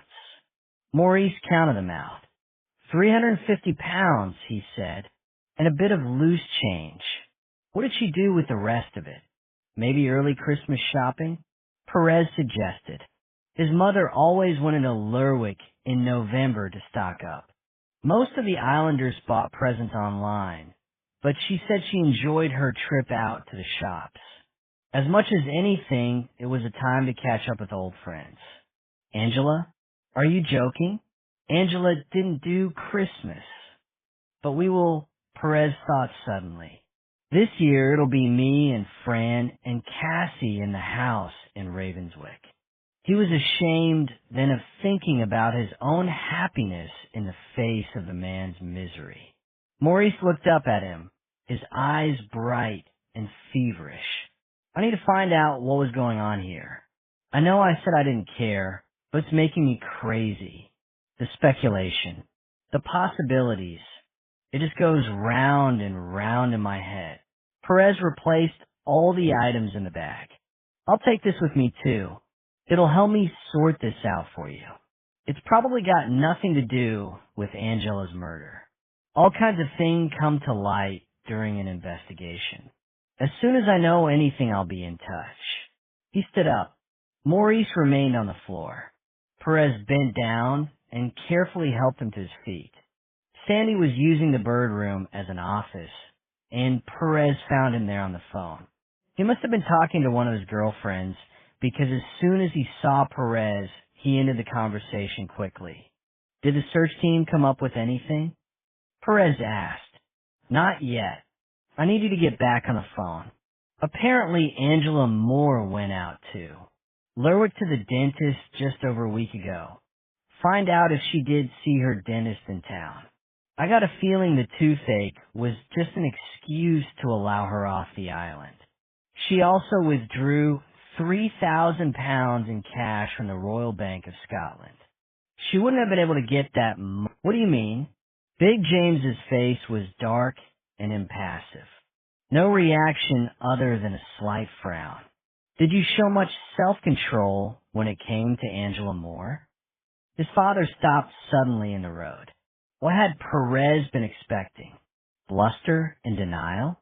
A plausible explanation, which would make him seem ridiculous.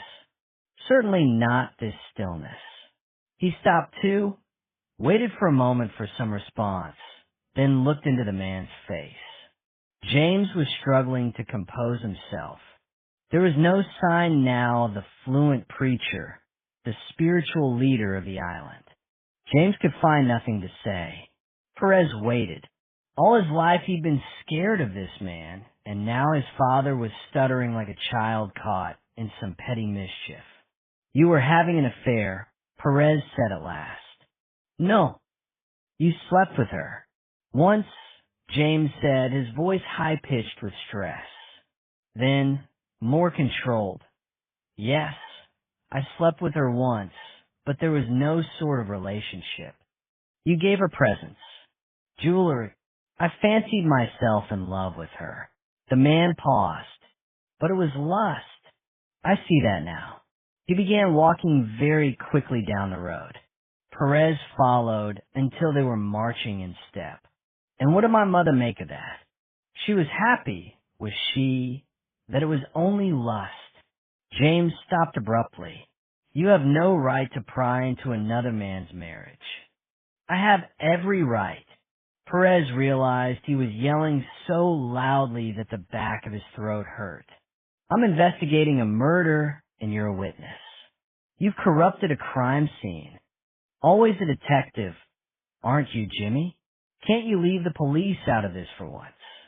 They stood for a moment, staring at each other, the hostility sparking between them. All right then, Perez said eventually. Let's leave the investigation out of it. For a while at least. Let's keep it personal. All my life, you've given me the morality lecture, the guilt trip. Tell me how you justify sleeping with another woman. How can you live with yourself after that? With my head, I knew it was a shameful, stupid thing, but it was that woman. So you're blaming her? She forced you to have sex with her, did she? Perez felt the anger returning. He couldn't bear to see his father so cowed, so pathetic. The least he could do was take responsibility for what had happened. It was after a do at the North Light, James said. About this time last year, after all the visitors had left. A bit of a party, music. Jane put on a magnificent spread, a real sit-down supper. It was to thank the island for its support over the season. Angela claimed it was her idea, but I think Jane and Maurice hatched it up between them. Go on. There were a few drams before the meal and wine with it. I'm not really used to wine. Perez said nothing. Let his father make his excuses. She took me into the bird room, made a big show of locking the door behind her. Mother was still in the building. Perez interrupted because he couldn't face hearing the details of his father and Angela Moore having sex. That was more information than he needed, but still he imagined it. The smell of wood and birds, the hard desk, the excitement and the urgency, the need to have it over before they were missed. And that was the only time. Perez asked.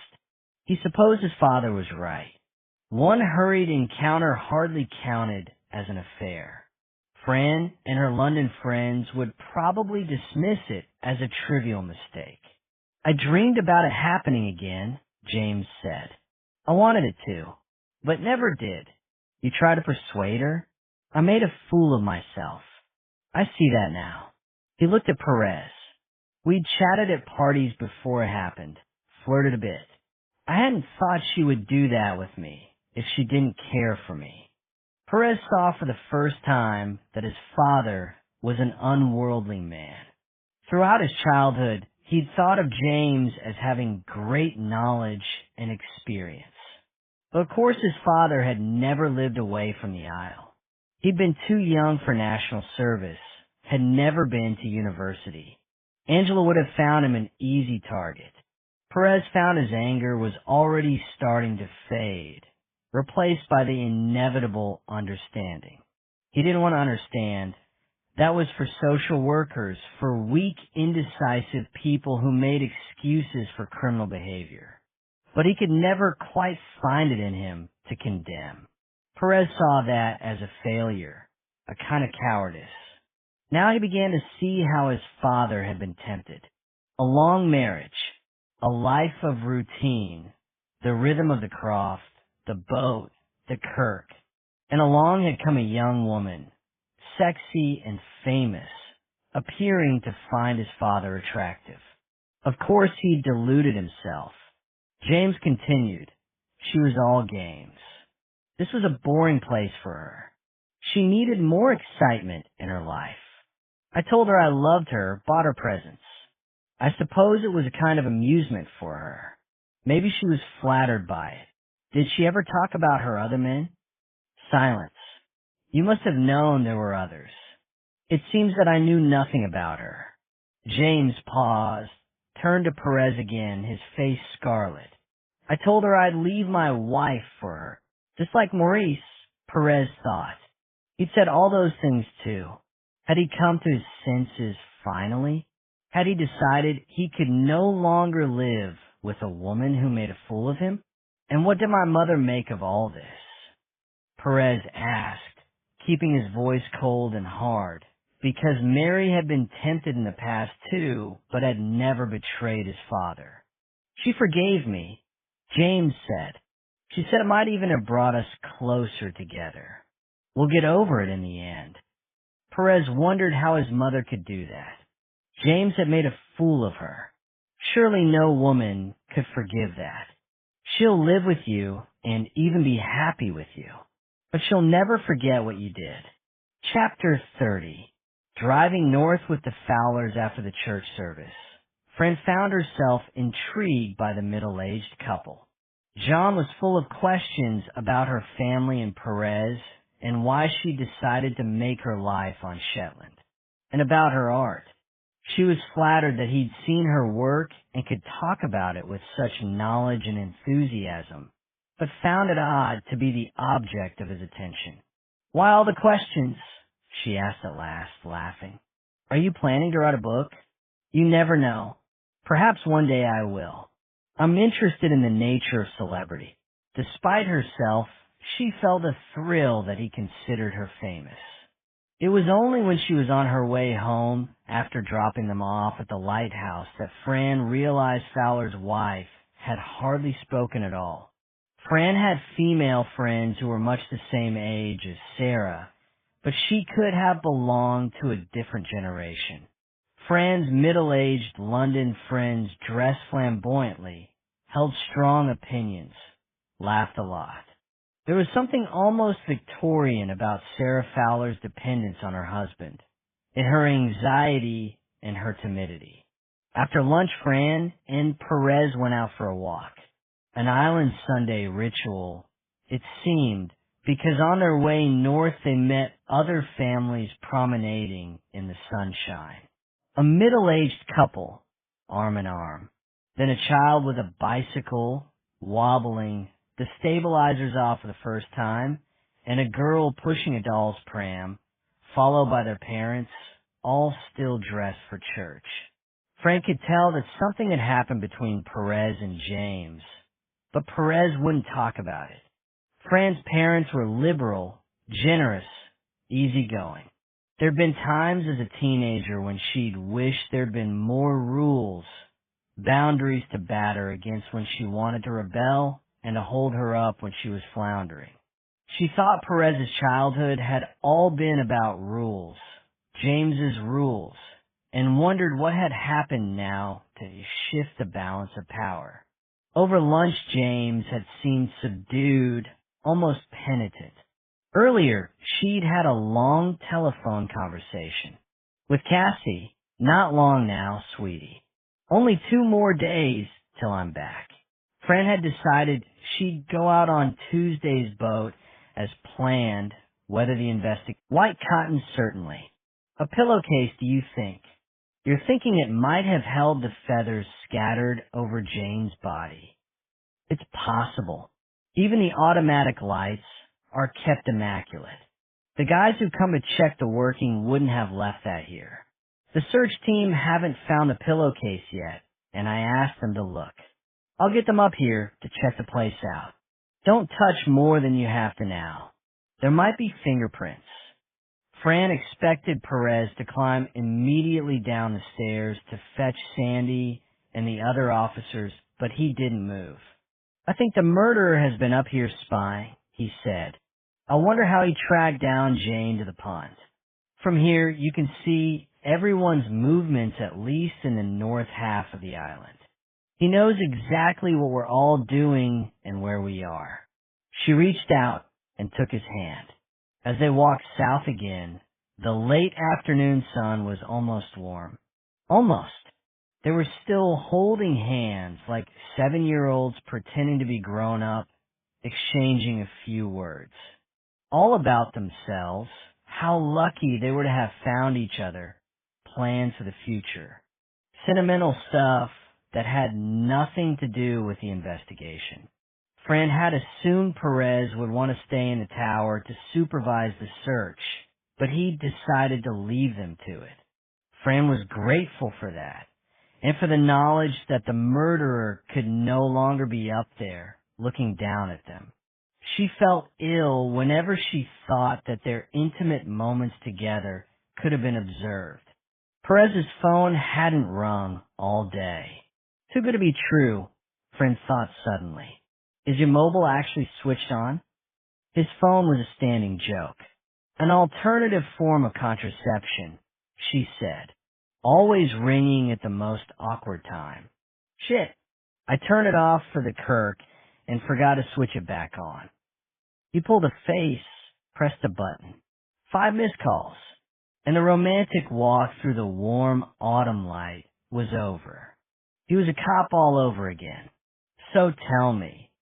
His phone pressed against his ear with his left hand, scrabbling for a pen and paper with the other. They'd stopped, and he leaned the paper on a piece of dry stone wall.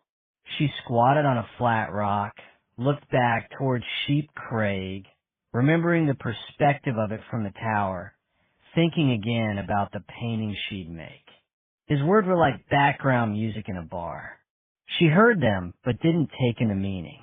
Perez scribbled on the paper, filled one side with his crabby, repressed writing, and turned it over. His questions weren't much more than promptings to persuade the caller to continue talking. How long? So she would have known. Fran was thinking about the shadows formed by the different planes of the cliffs. In this light, the rock was almost pink. Perez ended the call and pressed the buttons again, listened to a message on his voicemail. The sun had disappeared behind Ward Hill. On Sheep Rock the shadows had deepened. Another phone call. As the sun had set, the air grew colder. Fran stood up, stamped her feet, pulled her coat around her. Perez mouthed at her that he wouldn't be long. This time, there was a more even conversation. Perez asked questions and listened to answers. What's she doing now? Fran heard the indistinct reply, a woman. Did she say when she last spoke to Angela? Eventually the call was over. Complete silence. He took her hand again. Don't ask, she told herself. It's not your business. But Perez was talking anyway. The first call was the pathologist from Aberdeen with initial post-mortem results on Angela Moore. He focused on a hooded crow flapping over a fence post. She was pregnant, about 8 weeks. She must have realized. Maybe that's what she was doing in Boots, Fran said. Buying a pregnancy test. A confirmation. For more than a year now, Fran had been broody. There were times when she was so desperate to feel a baby kicking in her belly that she thought any child would do, but the longing was also about Perez.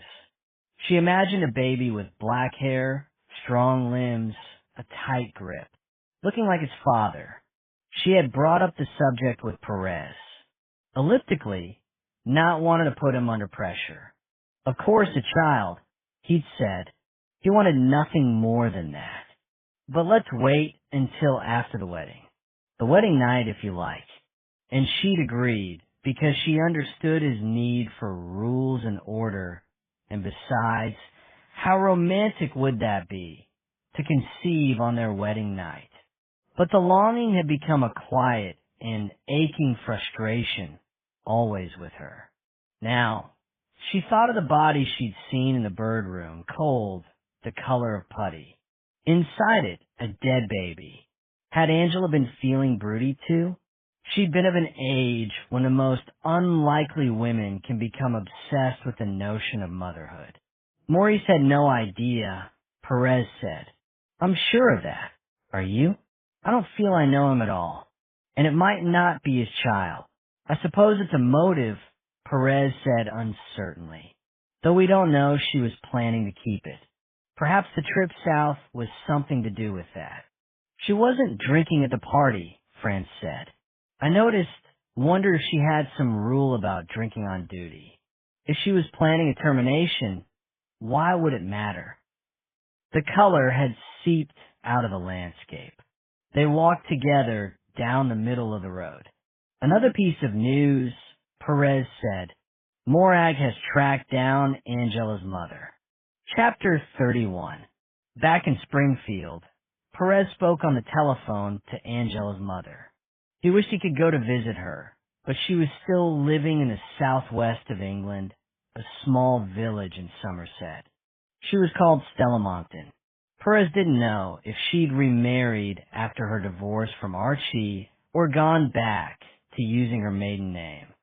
She had the same sort of accent as Ben Catchpole, the assistant warden in the field center.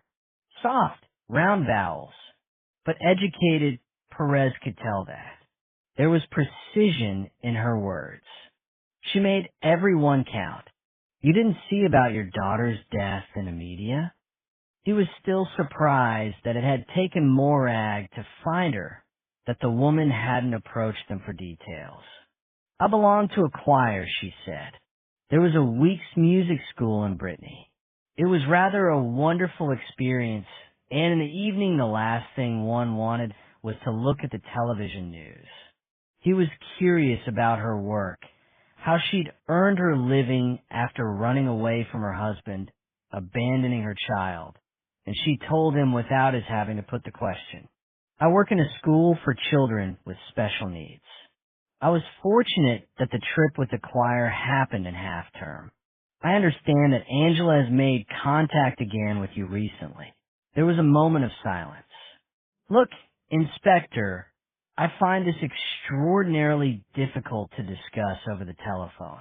Would it be possible to come and see you there? I'd very much like to see where Angela lived and died. I've looked at the possibility of traveling up. I could get to Shetland tomorrow lunchtime if I leave Bristol on the first plane to Aberdeen. Perhaps you could meet me there.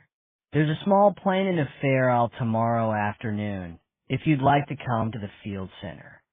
Perez wondered briefly what the woman would make of the ride. Hoped the weather stayed fine. I can book you onto that.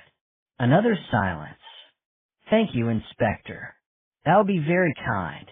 Then, although it was Sunday, he called Vicky Hewitt, using the private number she'd given him her message on his mobile. What have you got for me, Vicky? It's about those feathers, the ones on the first body. Not the stuff emptied from the pillow over Jane Latimer. What about them? I've got them to an expert. Some he's pretty sure he can identify. There are kittiwake feathers, herring gull, a couple from waders. He's fairly certain they're curlew, but he'd like to do a DNA test to be completely sure. Another from Swanda. All those you'd find on the island, Perez said. But he didn't think there'd been hooper swans yet that autumn. The only swan he'd heard about was the rare one that had caused all that fuss.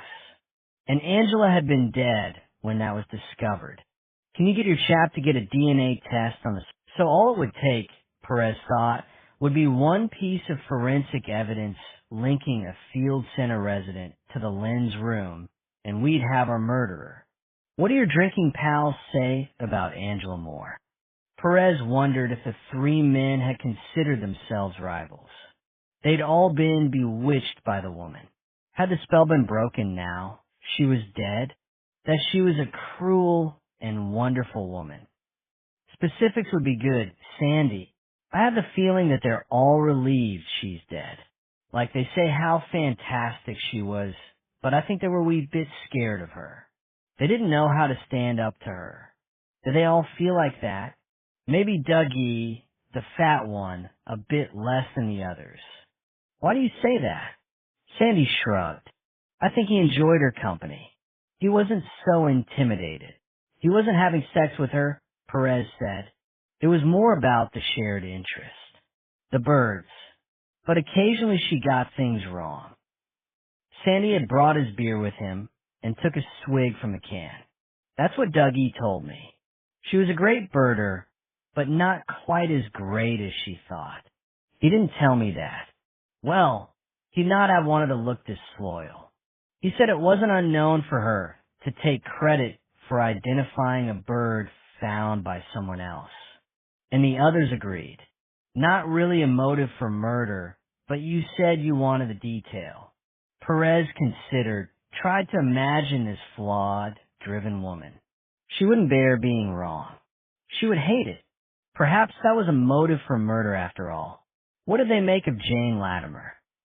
That she was a brilliant cook. Nothing else about her mattered to them. Angela Moore was pregnant, Perez said. Which of those boys would you put down as the father? There was a moment of silence while Sandy considered. He was much better these days at keeping his mouth shut until he had something worth saying. Hugh, he said at last. I mean, she wasn't looking for a man to stand by her, was she? She had that already with Maurice. If it was just the sperm she was after, he would make less of fuss. It couldn't be him, Perez said. He's only been here for a few weeks, and Angela was 2 months pregnant. Unless he's telling us lies, and he'd known her before. I suppose she could have met him on one of her trips south. Couldn't we get them to do a blood test? That way we'd know for sure. Perez supposed they could, but he wasn't sure it would help them discover who had stabbed the women. He always thought of the victims as women in the plural, because despite his warning that they should all keep an open mind, he was convinced there was just one killer. When Perez arrived home, Fran had gone to bed, but his mother was still up on the computer in the office that had once been a small bedroom. Recently, she'd become a demon internet freak. She emailed friends all over the world and had even started her own blog. Notes from Fair Isle. James had at first felt threatened, then become resigned. He was happy for Mary to save the Croft accounts on the PC and to order in feed and seeds online. He still resented the time Mary spent on the computer, though. The notion that she had an exciting life in which he played no part. Perez sensed it had caused arguments. Perez pushed open the office door. Mary's glasses had slid down her nose, and there was a mug of tea cold on the desk beside her. Mother, you're obsessed, he said, only half joking. Go to bed. I thought you might be interested in this. He pulled up a kitchen stool, ready to indulge her. He knew she enjoyed the times they had alone together. The two of them had always been close. He was grateful she'd taken so easily to Fran. Some mothers would become petty and jealous. He was tempted to ask her about James. How could his mother be so generous about his encounter with Angela? But she wouldn't want to discuss and would hate to think that Perez knew about it. Better to leave it to his parents to deal with in their own way. What is it? He thought his voice sounded forced, unnaturally cheerful. An article about Ben Catchpole. How did you find it? I Googled him. She blushed. I tried it with all the folks staying at the North Light. Just out of interest, you know.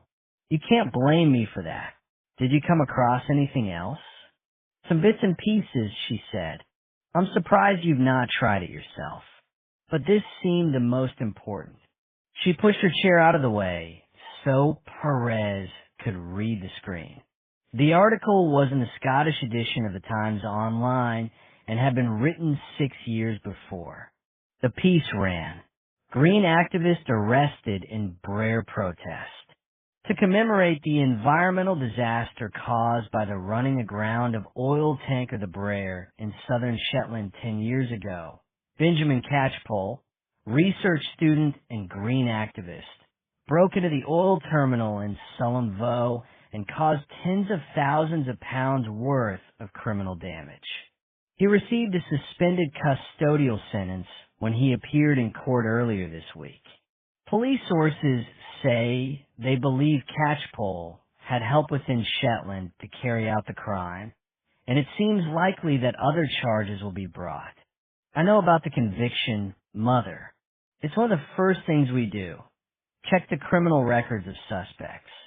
He hadn't known that Ben had received a suspended sentence, though. Or if he had known, he'd forgotten. He remembered the case, even though he'd been working in the South when the offense was big news in Shetland.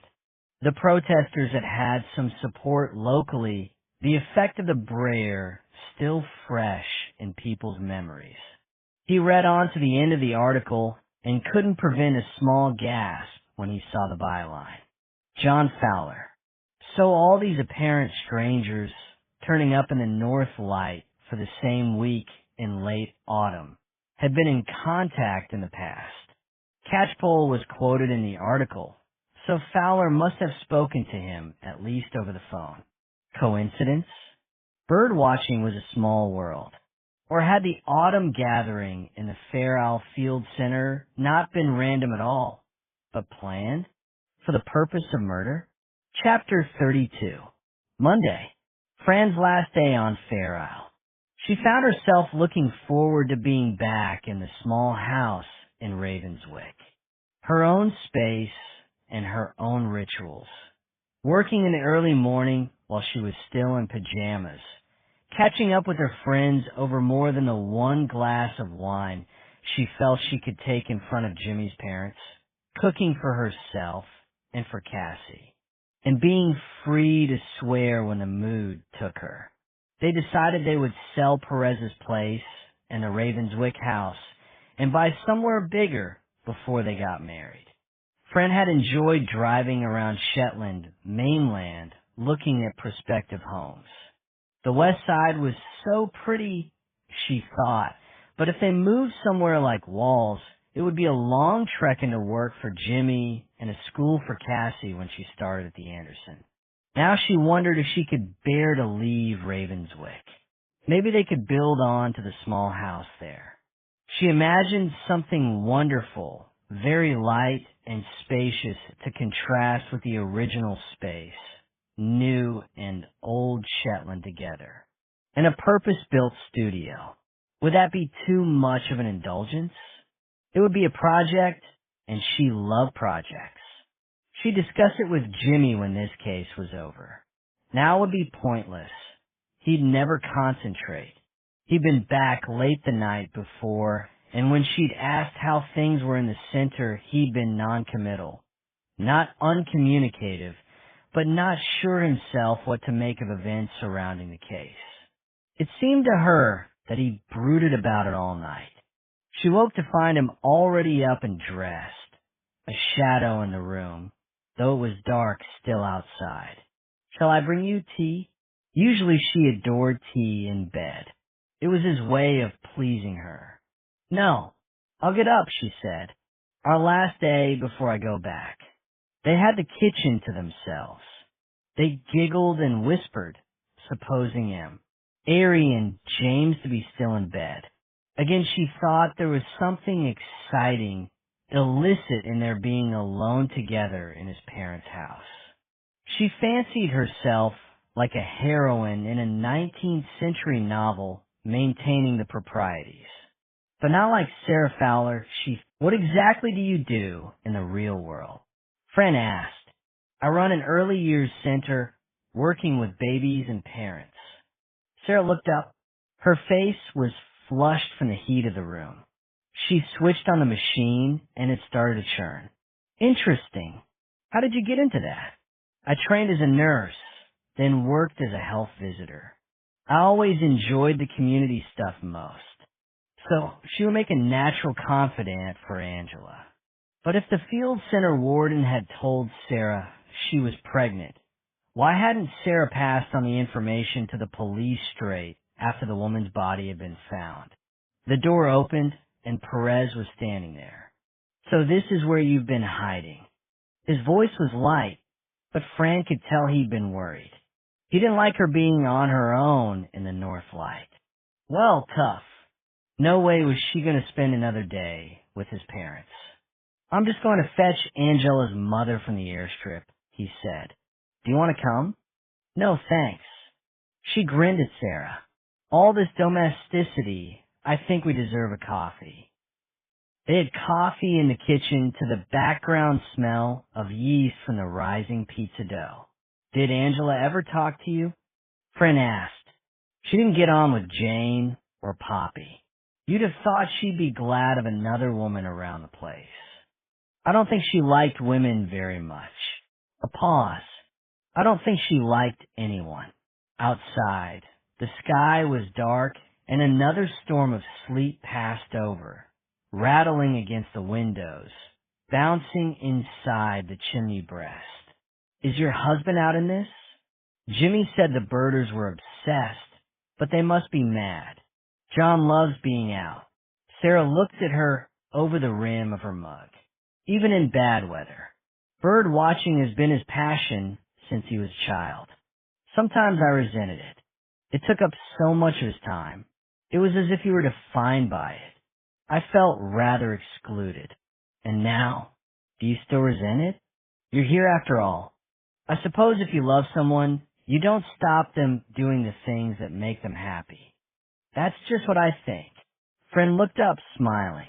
I feel exactly the same way about Jimmy and his work. But it's not easy, Sarah said. Sometimes you feel you come second place to an obsession. What do you make of the other guys here? Are they all obsessives? I'm not sure about Ben. He's more into the science, the conservation, than the rare birds. John did a piece on him once when he worked for Greenpeace. Ben was very radical then. I think he's calmed down a bit, but the passion's still there. He lives what he preaches. He's vegetarian. He doesn't wear leather. Angela used to tease him. She was a meat eater. Oh yes, Sarah said. A predator in every sense. Did she prey on your husband? What do you mean? The woman looked up, shocked. Well, she seems to have had a go at all the other men in the place. And Angela was a writer too, wasn't she? Perhaps they met before. Sarah gave another of her strained little smiles. Oh no, she said. Can you imagine it? Angela and John. She liked her men young and pretty as far as I could tell, unless they could be useful to her. Besides, she'd scare John rigid. Fran smiled too, as if she were sharing a joke, but she thought John might have been useful to Angela when her book had first been published. And in fact, John didn't seem to her to be the sort who would be easily scared. Chapter 33. Perez stood at the airstrip waiting for Angela's mother to arrive, his hood up against the hail. Fran would be leaving the next day. He told her the sea might be a bit lumpy, but she decided to stick with her decision to go out on the boat. He hadn't realized how much the plane trip and it scared her. I don't care if I'm sick. I'll feel safer. The search team was already there, eager to be leaving, frustrated because they contributed nothing to the case. Perez turned his back to the weather and chatted. Occasionally they had to raise their voices to be heard against the breeze. Nothing, the leader repeated. Complete sodding waste of time. You found the only piece of useful evidence in the lens room of the tower. As if it was Perez's fault that they'd spent a couple of days on a bleak lump of rock where the Atlantic met the North Sea. I mean, we did the field center. Although Miss Hewitt is sure the second victim was killed where she was found, we treated the whole of the lighthouse as a potential crime scene, except the lens room, obviously. It never occurred to us that anyone could have access up there. Perez said nothing. No point in recriminations now. The woman was moved around a bit in the loft after the attack. The man went on. Posed like Miss Hewitt said. The killer would have had blood-stained clothes? Perez asked. Almost certainly. There was that arterial spatter. Unless he wore protective gear. Perez had a picture of the oilskins the Shepherd crew used. Not that we found anything. The clothes could have been burned, I suppose. Or ditched over a cliff. And nothing else of interest in the field center. Perez didn't pose it as a question, just repeated it to himself. Of course, that doesn't prove much. A younger man, dark-haired, spoke now. They all knew we were coming. He'd have dumped anything he didn't want us to see. That assumption again that the killer was a man. As the noise of the plane approached, the conversation moved on to their families, what they'd be doing for half-term, plans for Christmas. Stella Monckton was small and neat, dressed in a long camel coat and brown leather boots. The only other passengers were Anderson High kids, late home for the midterm break. They took the plane for granted. It could have been the school bus. They sauntered away to meet their parents. Super cool. Angela's mother followed them away from the plane, then stood and looked around her. The waiting family stared. They'd noted Perez's presence. News of the stranger's arrival would be all over Fair all before tea time. He wondered how many would guess her identity. At first glance, there was no physical resemblance to Angela, who had been tall and strong. Perhaps she'd chatted to the kids on the way, and word would get out through them. Perez had already decided to take her back to Springfield before they went to the field center. She'd be tired after her early start, would have only been given snacks on the flight into Sunburg, and he'd find it easier to unpick the complicated family relationship in a more domestic setting. She stood again by the car and looked east towards Sheeprock. It's very beautiful here, very dramatic. I can see what appealed to Angela. Then she sat beside him, with her seat belt fastened and her hands clasped primly in her lap. James was working and Mary had gone to visit a couple of elderly spinster aunts. The kitchen had been tidied specially for a visitor. There was a lasagna bubbling in the bottom of the Rayburn. New bread, the last of the fruit cake. They sat across the table from each other. He'd given her the seat with the view, a politeness he regretted later in the interview. There were times when she seemed distracted. She knew what was expected and began her story as soon as the meal was over. Of course I should have taken Angela with me when I left my husband, but at the time I thought he would be better for her. I was ill, severely depressed. Only partly his fault. He had a good job. We were still living then in the home where Angela had grown up. I thought if I could think clearly at all, that the house would provide stability. And she was bright, determined, much more like her father than me in most ways. It never occurred to me that he'd sell up and move her out into the country, that she'd become one of his projects, his experiments. He said she didn't want to see me, and I believed him. They had always been very close. Through the window, something seemed to catch her attention. Perez turned to see what had interested her, but there was nothing out of the ordinary. But Angela did make contact with you later? Much later. Yes. I wrote to her twice a year with brief snippets of news. Then I'd qualified as a teacher, with my address if I'd moved. New phone numbers. At Christmas, he always suffered a mild depression at the end of the autumn. Winter birding was more predictable and lacked the excitement of the migration season. And it meant leaving Fair Isle and Angela. This year, there would be no contact from her to look forward to, no emails, no tipsy phone calls in the middle of the night as she called him for reassurance. You care about me, don't you, Dougie? You'll always be there for me. And he would have been. It came to him now, struggling against the stiff northerly breeze, his face scarlet, his eyes and nose streaming, that his failure to make any real relationship with the women at work had been of his own doing. He begrudged the time in cinemas and restaurants. What if Angela should call him at home while he was away? She'd controlled his life, just as she'd controlled the lives of her lovers. Perhaps now he'd feel free to develop other friendships, perhaps even find himself a woman. Someone who liked the outdoors, he thought. She wouldn't be a beauty. It would be unreasonable to expect that. But someone kind, generous with her time and her body. A simple woman without an agenda. When he pushed open the door into the field center, the depression remained, but he felt comfortable with it. At this time of year, he would have missed it if it weren't there. Inside, there was the smell of cooking. After the effort of walking all the way from the Havens, the center seemed very warm. Dougie hung up his coat and took off his boots. He wondered if he'd come back to the Isle next year. Perhaps he'd have a woman to bring with him. He pictured someone big and soft in a hand-knitted sweater and a woolly hat, a huge smile.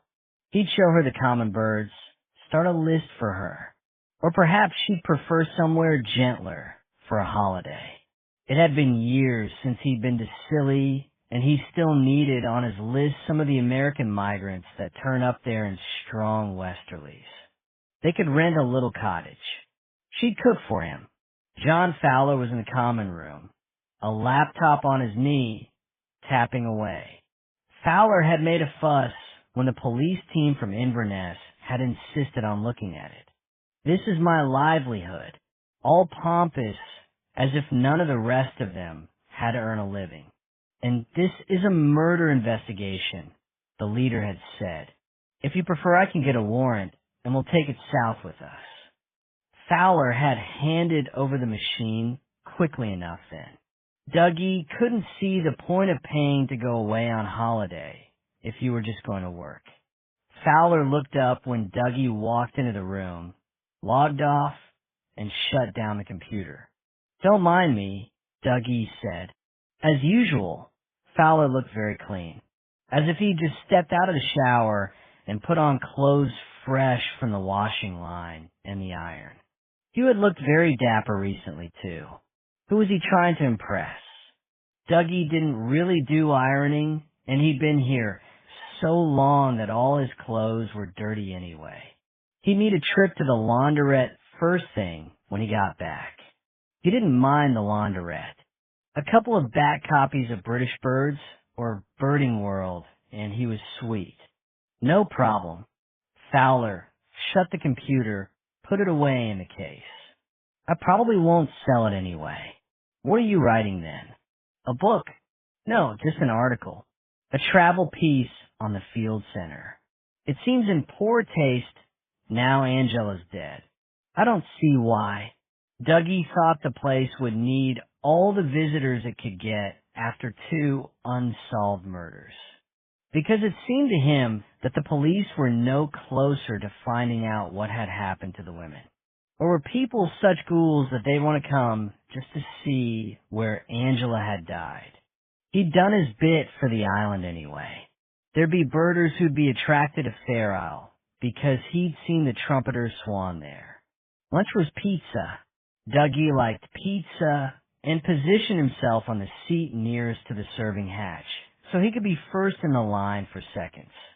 Perez's fiancée was there. She'd laid the tables, and now she was standing beside Sarah Fowler and dishing out. Because his attention was on the food, it took him a while to realize that there was an argument. Then, the assistant warden and Hugh bickering away like kiddies. Something about mud on the bird room floor. Though it seemed to Dougie that wasn't really what it was about at all. The tension of the situation had finally got to them. Didn't it occur to you to clear up your own mess? Ben, flushed and indignant, half stood and leaned across the table. Hey, you're paid to be here. It's cost me good money, Hugh said, with the usual bloody smile that seemed to imply that the words were a joke. The smile that made Dougie feel like slapping him in the face, that was calculated to provoke violence. In fact, I'm paying your wages. He looked around the table in the hope of gathering support and an audience. What were you doing in the bird room anyway? Ben demanded. It's not as if you're a ringer. It's not as if you do anything useful. I was using the computer. There was something I wanted to check out. For a moment, the smile slipped. If the police can't find Angela's murderer, I thought I'd do something. We can't stay here forever. I need to be moving on. The last words sounded like something from a bad country and western song, and Dougie couldn't help grinning. Then Sandy Wilson, the second cop, the one who had been staying in the center, stood up. He moved quite slowly, but still somehow he captured their attention. Just sit down, boys. He spoke with an easy kind of voice, like he knew what it was to lose his temper and it had never done him any good. So they'd do well to take notice of him. It's a tough time for everyone trapped in here, but it won't be for long now. It'll soon be over. Dougie wondered if he had any reason for saying that, or if they were just words to calm the young men down. He thought Sandy was playing a dangerous game if he had no evidence to charge the murderer, because he was raising expectations and people would be even more frustrated if nobody was arrested. As it was, he supposed they were all under suspicion.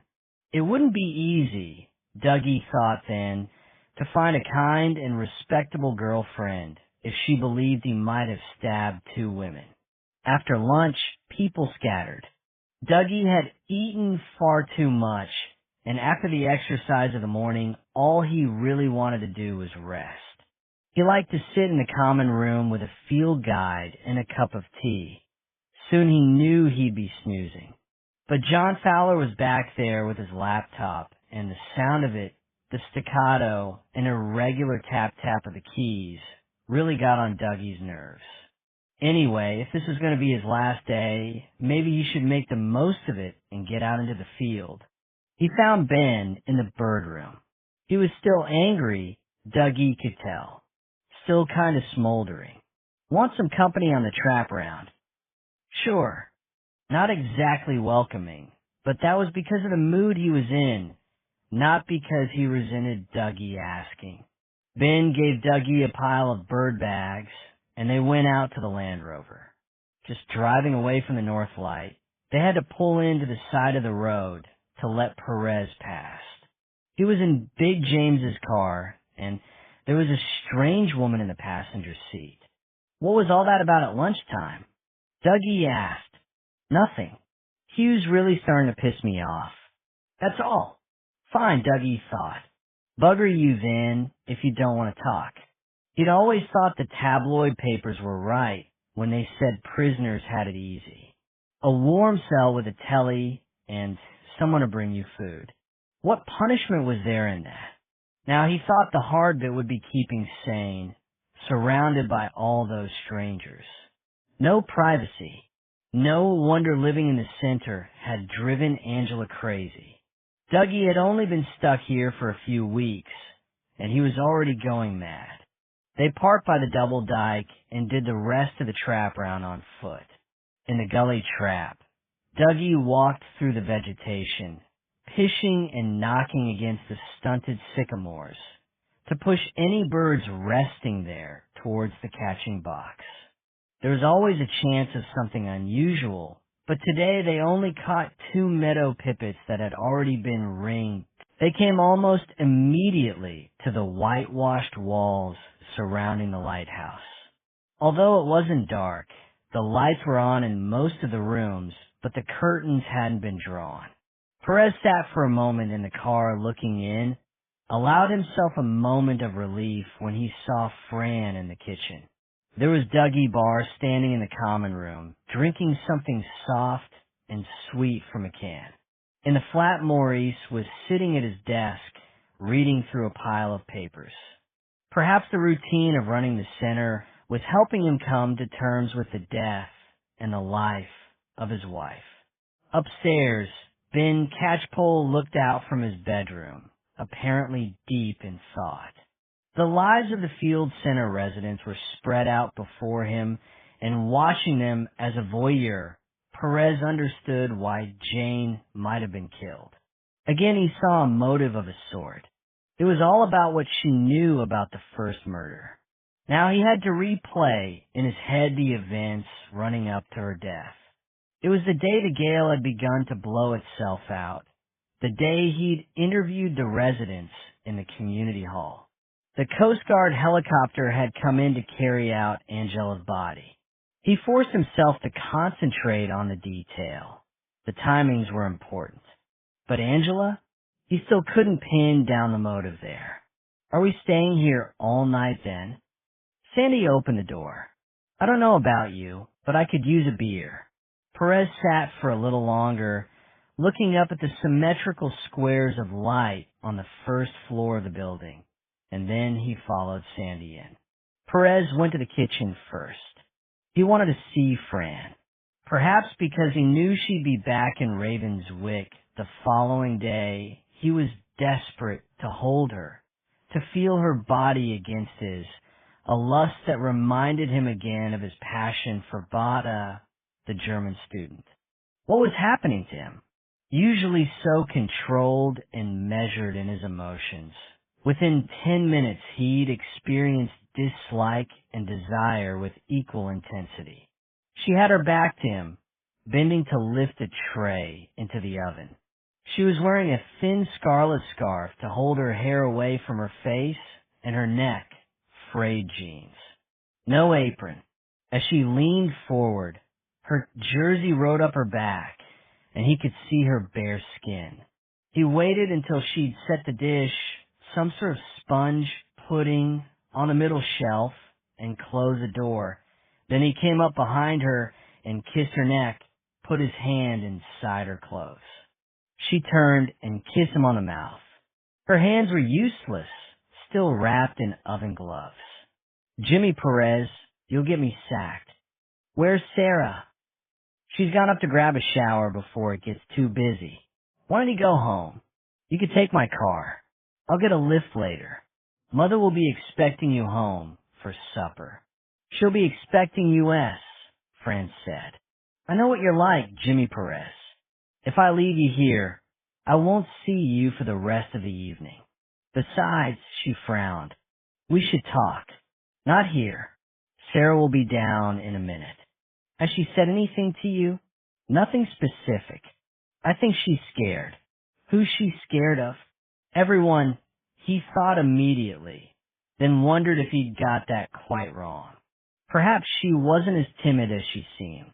After all, she'd managed to hold down a responsible job until she became ill. He thought that of all the Field Center residents, he understood Sarah Fowler the least. Fran paused. I'm not sure. They all know I'm engaged to you, and they suspect I'm here as your spy. Everything's guesswork and innuendo. None of them will tell me directly what's worrying them. I saw you with Hugh. He tried not to let her see how he felt about the young man. He wanted her perspective, untainted by his prejudice. Yes, she said. He makes out he has secrets of his own. You should speak to him. But he's such a show-off. It's hard to know how much is real and what he makes up for effect. There was an unexpected noise in the common room. Thuds and bangs. Then Sandy's voice raised in irritation. What the shit do you think you're playing at? Another crash. Perez hurried in and found a scene like a playground fight. Sandy was holding Ben Catchpole by both arms, and Hugh had blood streaming from a cut above his eye. It ran down his cheek and onto the carpet. The other residents stood around watching, fascinated, enjoying the drama. Despite the cut, Hugh seemed immensely pleased with himself. Sarah Fowler walked in as Ben tried to break free from Sandy's grasp. She'd changed into neat cord trousers and a white shirt, an old lady's navy cardigan. Her voice was shrill and loud. Please, don't do this. Hasn't there been enough violence? I can't stand it. And she began to sob. The sound unbearable, like nails down a blackboard, tearing again at their nerves. She turned towards John, who took her into his arms, stroked her hair, and murmured reassurance, as if she was his child. Perez thought he couldn't keep these people here any longer. The tension was getting to all of them. He'd have to let them out on the next day's boat, even if it meant sending the murderer away too. They took Hugh Shaw into the bird room to interview him. As they walked along the corridor, Maurice appeared from the flat. Jimmy, I need to talk to you. Perez turned round just for a moment. Sorry, not now. Give me a few minutes. Jimmy, it's important. For a moment, Perez hesitated. Despite himself, he always felt sorry for Maurice. Really, he said, this won't take long. Wait in the flat, and I'll be along as soon as I've finished here. And he turned his back, so he didn't have to look at the man's sad, pleading eyes. In the bird room, he made it formal, as if this was an interview room at the police station. Perez asked all the questions. Sandy sat in a corner, a notebook on his knee. Despite the bloody nose, Hugh still managed a grin. Shouldn't you caution me, Inspector? Have a tape recorder running, so there's no misunderstanding? I doubt Sandy could run to shorthand. This is just an informal chat, Perez said, but we can ship you out in the boat tomorrow if you prefer. Talk to you in Lerwick. That way you could have a solicitor present. I'm not quite sure what the horde of reporters still very interested in the case would make of that. They might just misinterpret helping the police with their inquiries. Your parents might not be too pleased to have her name all over the tabloids. No need for that, Hugh said quickly. Of course I'm only too pleased to help. He dabbed at his nose with what looked like a tea towel. I've always wanted to travel, Perez said. Never really had the chance. You should. Hugh's face lit up. Here he was on safe ground. The eccentric Englishman abroad, the charmer, the storyteller. My favorite part was coming back along the old Silk Route. Most of those places, they don't see a European from one year to the next. There's something about a desert, but expensive, Perez interrupted. Even roughing it, you have to eat, and you'd want the occasional beer. He got up and switched on the light. Outside, it was almost dark, the time of day Shetlanders call the darken it. Hey, my parents were glad to get me out of their hair. They thought it would be educational. Money well spent, they thought. Until recently, Perez said. Recently, I understand, they've been less obliging. You've had to look elsewhere to fund your adventurous lifestyle. There was a moment of silence. Why did Angela Moore give you 2,500 pounds? Another moment of silence, then a return of the practiced grin. Perez thought he would always be a con man. In the past, he'd have been one of those quacks selling snake oil and charms to delusional and desperate people. "Hey, she fancied me," Hugh said. "What can I say? She didn't want me to leave, so she offered me money to stay on. Was I going to turn it down? No. Angela wasn't paying for sexual favors," Perez said. "You didn't have any sort of physical relationship, W. With her, did you? She took her regular lovers to the pond, and you knew nothing about that. Your encounters were purely business. Have you seen Fran?" "She was in the kitchen a moment ago," Maurice said. His voice had lost something of its neediness and had gained a new authority. "You have to know what Angela's mother told me. I think it could be important." Perez weighed up his options. Could he entrust Maurice to Sandy? Looking again at the center administrator, he saw that wouldn't do. Maurice would only talk to him. "Come into the bird room, then. Sandy, bring everyone into the common room and keep an eye on them there. Everyone, Fran included. I don't want her wandering around on her own." Sandy nodded. At the bird room, door Maurice hesitated, and Perez saw he was thinking about his wife. He'd never thought of Maurice as an imaginative man, but the picture of Angela, with a knife in her back and the feathers in her hair, would surely remain with him. Knife in the back. The word stuck with Perez for a moment. A metaphor for betrayal, he thought, and he wondered if that was what the murderer had wanted to convey, if, like the feathers, a message had been intended. In that case, did the killer want to be caught? Did he want the world to know what had provoked the act of violence? Stella asked to speak to me alone because she had information that might lead to Angela's killer. Maurice leaned against the windowsill. The wall was 3 feet thick and the glass encrusted with salt. His profile was reflected in it, but it was blurred, made him look like a ghost peering in. More appropriate, surely, to speak to me. "It doesn't show Angela in a very good light," Maurice said. "Stella left the decision to me. Should we go public and ruin her reputation, or keep the information to ourselves and risk the chance that the murderer would go free?" "And you decided to talk." Perez could tell that this decision hadn't been lightly taken. Maurice had been in the flat, worrying away at it all afternoon. "But I know already," Perez thought. "At least I've guessed most of it. Vicky's phone call confirmed it. And anyway, how much of the truth are you prepared to tell?" He felt a sudden distaste and was impatient for the case to be over. Morris's scruples seemed the worst sort of self-indulgence. There had been too much talk and too much complication. If you scraped away the words and the show, this was all about petty jealousy. In the lobby, he heard voices, running footsteps, the outside door being opened and banged shut. "I'm sorry," he said. "This will have to wait after all." He turned and almost ran from the room, leaving Maurice standing bewildered by the window. Perez wondered how he could have allowed himself to be distracted by the man. The story would all come out eventually. Statements would be taken and lawyers would fight over the words. Rona Lang would buy herself a good dinner to celebrate.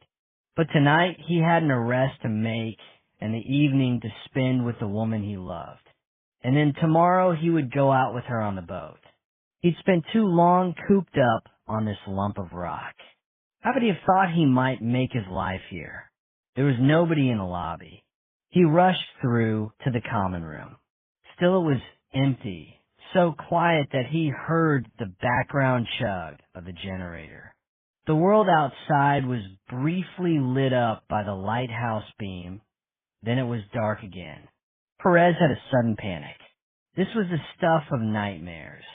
It ranked with the sensation of falling and with being chased by unknown monsters, with chasing evil spirits that vanished into thin air. "Sandy, His voice disappeared in the echoing space of the old building. There were footsteps on the wooden stairs. Sandy yelled down, "Sorry, boss. It's like trying to round up a herd of cats. They'll be down in a minute." Routine words, easily spoken. Is everyone accounted for? I think so, but he was trying to please Perez. He didn't know it all. I'm not sure. And Fran, I haven't seen her. Isn't she still in the kitchen? Perez struggled to control his temper, but understood how Ben Catchpole had come to lash out at Hugh. Could I commit murder? Could I stab him in the back in a moment of madness? Just because he's so stupid? Didn't he realize Fran was the one person I needed him to look out for? Then reason took over in guilt. I didn't explain. Do I expect him to be able to read my mind? The kitchen door, which had been open all day, so Perez had managed to catch reassuring glimpses of the women inside, was shut now. When he opened it, the room was empty. There was a big pan of water on the hob, the heat turned off, the smell of cooking, something sweet and appetizing. A pan containing thick custard with a skin on the top. A big colander half full with chopped cabbage. Everything ordinary. Yet again, Perez had the sense of a nightmare continuing. Sometimes he thought terror can be in the everyday. He shouted back to Sandy, "Who exactly did you see upstairs?" Dougie and Ben. Ben was covered in blood, and Dougie was helping him to clean up. What about the others? I thought they went upstairs, but maybe they came through the kitchen. Someone went outside, Perez said. I heard the door. By now Sandy had picked up his boss's panic. He looked close to tears and was perfectly aware of his own stupidity, his ability to cause the biggest cock-up in the world. I am sorry. I was in the dormitory. I didn't see. In the enclosed space of the yard, Perez was hit by the cold. There was a faint gleam from a moon half covered by cloud and the bright, occasional spot of the lighthouse beam. He ran through the gap in the whitewashed wall, ducking the closed lines on the way, and looked out on the open hill. A thicker cloud covered the moon, and suddenly it was pitch black. The sort of darkness you never get in a city. Then the cloud thinned again, and he made out the silver line of reflected light that was golden water. A woman screamed. Not Fran. He'd have recognized her voice, even as a scream. Thank God, not Fran. He raced towards the sound, tripping over the heather and outcrops of rock, splashing through the bog towards the lock. He was surprised by a movement at his feet, a slow beat of wings, saw a pair of eyes, yellow in the pale moonlight. A short-eared owl flying low over the hill. The lighthouse lens circled, and there was a brief snapshot before the beam moved on. The pool, a pale backdrop. Very black against it, a man's silhouette, his arm raised. Perez saw the glint of light on metal, like a silent flash of lightning on a stormy night, before everything was dark again. For a second, the old curiosity kicked in. Where did he get the knife? Did he pick it up from the kitchen on the way through, or is it what he was intending all along? He couldn't allow the woman to speak. The light came back, pulsing and regular as a heartbeat. This time Perez almost screamed himself because now the silhouette was moving. The arm slashed and chopped, mechanical as the engine that moved the reflector in the lighthouse. If the killer had begun as a rational man, he'd certainly lost all reason now. How could he do that to his wife? The woman he claimed to adore? More darkness. Behind him, Perez heard someone yelling. Sandy. Good. It would take two of them to restrain the man. As he ran, thoughts and images rattled around his head. Sandy was the stronger. Once they had the knife, He could control John Fowler, and then Perez would comfort Fran. He'd hold her and wrap his jacket around her shoulders and tell her she would never have to deal with anything like this again. He wouldn't expose her to more violence or danger. Perez thought he would have to resign now. Fran wouldn't like it, but he'd insist. Despite the chase, the stumbling, the gasping for breath, he felt a sudden and immense relief. How strangely the mind worked under stress. So the decision was made. There would be no more. What I don't understand, Sandy said, and there was something steely in the voice Perez had never heard before. What I really don't understand is why you didn't tell us about this before. 2 women dead, and you knew a man had a motive to kill them. We could have had this cleared up days ago. A 3rd woman need never have died. Hugh gave a little shrug. I didn't know for certain. He must have been aware that Perez looked up at him, stared at him very hard, but he didn't show it. From the beginning, he hadn't acknowledged that Perez was there. Besides, as he said, I'd committed blackmail. Not something I was going to own up to.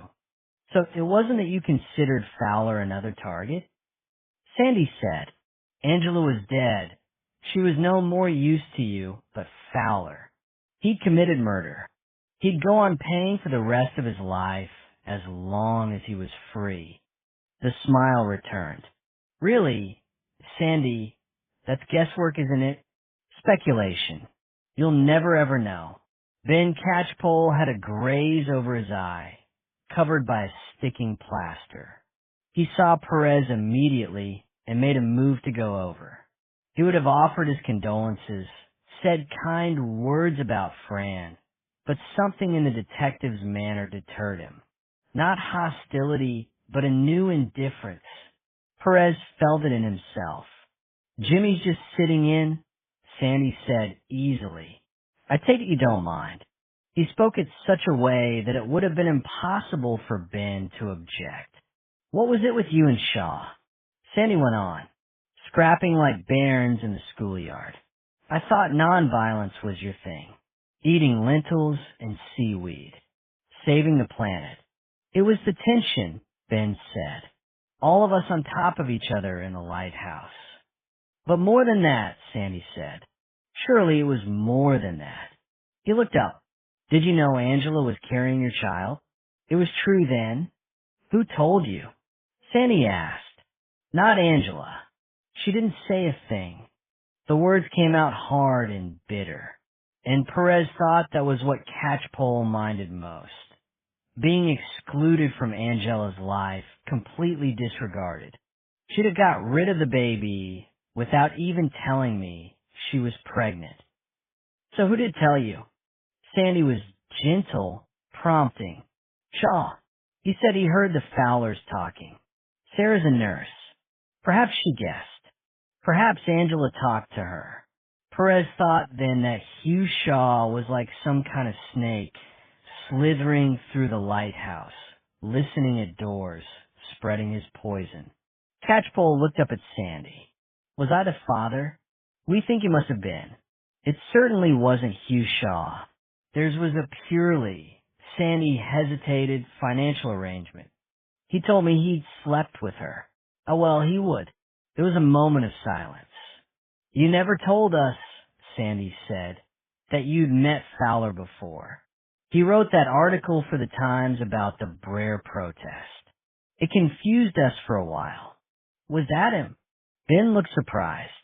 I never met the man. We did an interview over the phone. There were lots of interviews. A coincidence then? I suppose. Bird watching's a small world. Like Shetland, Perez thought, sitting in his corner and watching. By now everyone in the islands will know Fran's dead. There'll be no hiding from their kindness. The best thing to do would be to move south. He thought with something approaching pleasure of a gray, anonymous town. A small, tidy room. No clutter, emotional or physical. Sandy was waiting for Ben to leave, but still he sat there, That wasn't my finest hour, he said. The Brer protest. My mother was so proud of me.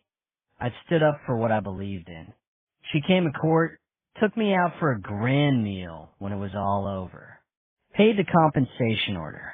But when they arrested me, the police said I'd most likely go to prison. Just give us the names of the locals who helped, they said, and we'll put in a word with the fiscal for you. I couldn't face prison. So, you gave up the names of your friends? Ben Nindit. Now at last he stood to go. This time it was Perez who called him back. I think Angela was glad to be pregnant, he said. It was planned. It was you she chose. She wanted your baby. At that point, Perez decided to leave. Now he knew enough. He couldn't face watching Sandy question Sarah Fowler. It wasn't right that the woman was still alive. She must have known her husband was a killer after the first murder, even if she hadn't realized he'd come to Fair Isle with the intention of stabbing Angela Moore. Perez could understand that Fowler might have nurtured his obsession in secret. He'd dreamed about his revenge for years and planned it in every detail. He'd arranged the crime scene like a theatrical set, each prop with its own meaning. The knife in the back, symbol of betrayal.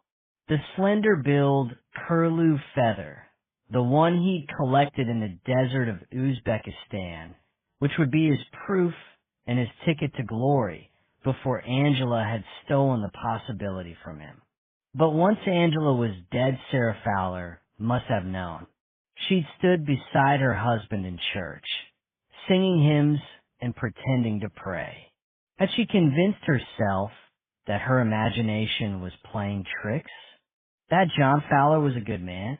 Or was she so wrapped up in her own grief, the loss of her child, that she didn't care?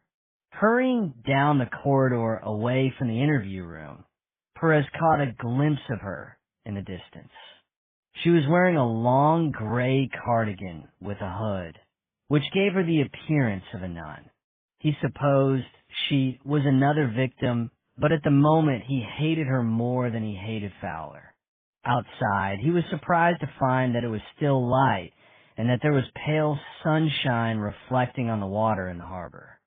Chapter 39. In the house by the shore, his father was asleep in his chair by the fire. He jerked awake when Perez came in, looked around him for a moment as if he weren't exactly sure where he was. Duncan phoned, he said. Cassie wants to see you. Perez lay awake for most of the night thinking about that. He'd agreed to meet the girl, of course. Just now he'd have done anything for her. But it was the last thing he wanted. Surely she would blame him for her mother's death. He didn't think he could face that. Or the little twisted smile that was just like Fran's. The voice. A bit of Shetland in it after a couple of years at school, but still using Fran's words. Words from the South that sometimes they had to explain to him. They arranged to meet in Lerwick in the Olive Tree, the cafe and the toll clock center, because it was neutral territory and Fran had liked it there. It had been more her sort of place than his. Fancy salads and an arty clientele. She'd said the coffee was to die for. Perez's relationship with her ex-husband Duncan Hunter was awkward. They'd been friends at school, good friends, despite the difference in their backgrounds. Duncan's family came from big Shetland landowners, the closest thing to aristocracy there was in the islands, and he still lived in the big house on the short brae.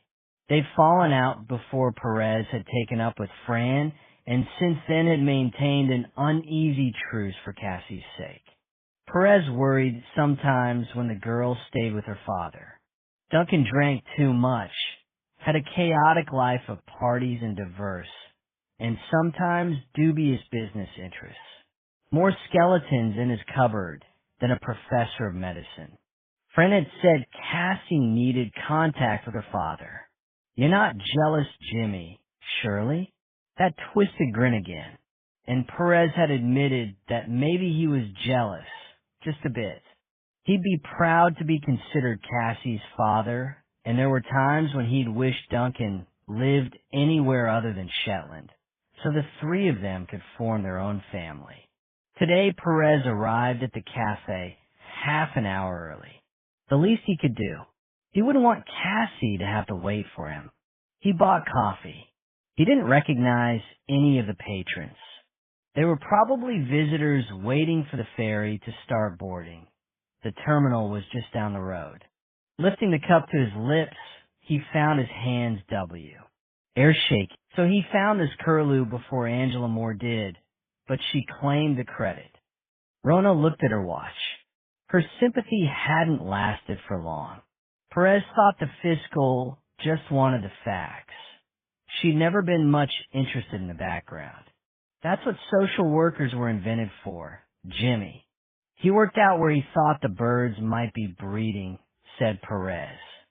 Something to do with the insects they feed on. He looked at the maps, sought out likely search areas. They call it ground truthing. Perez had liked the idea of ground truthing when he'd heard about it.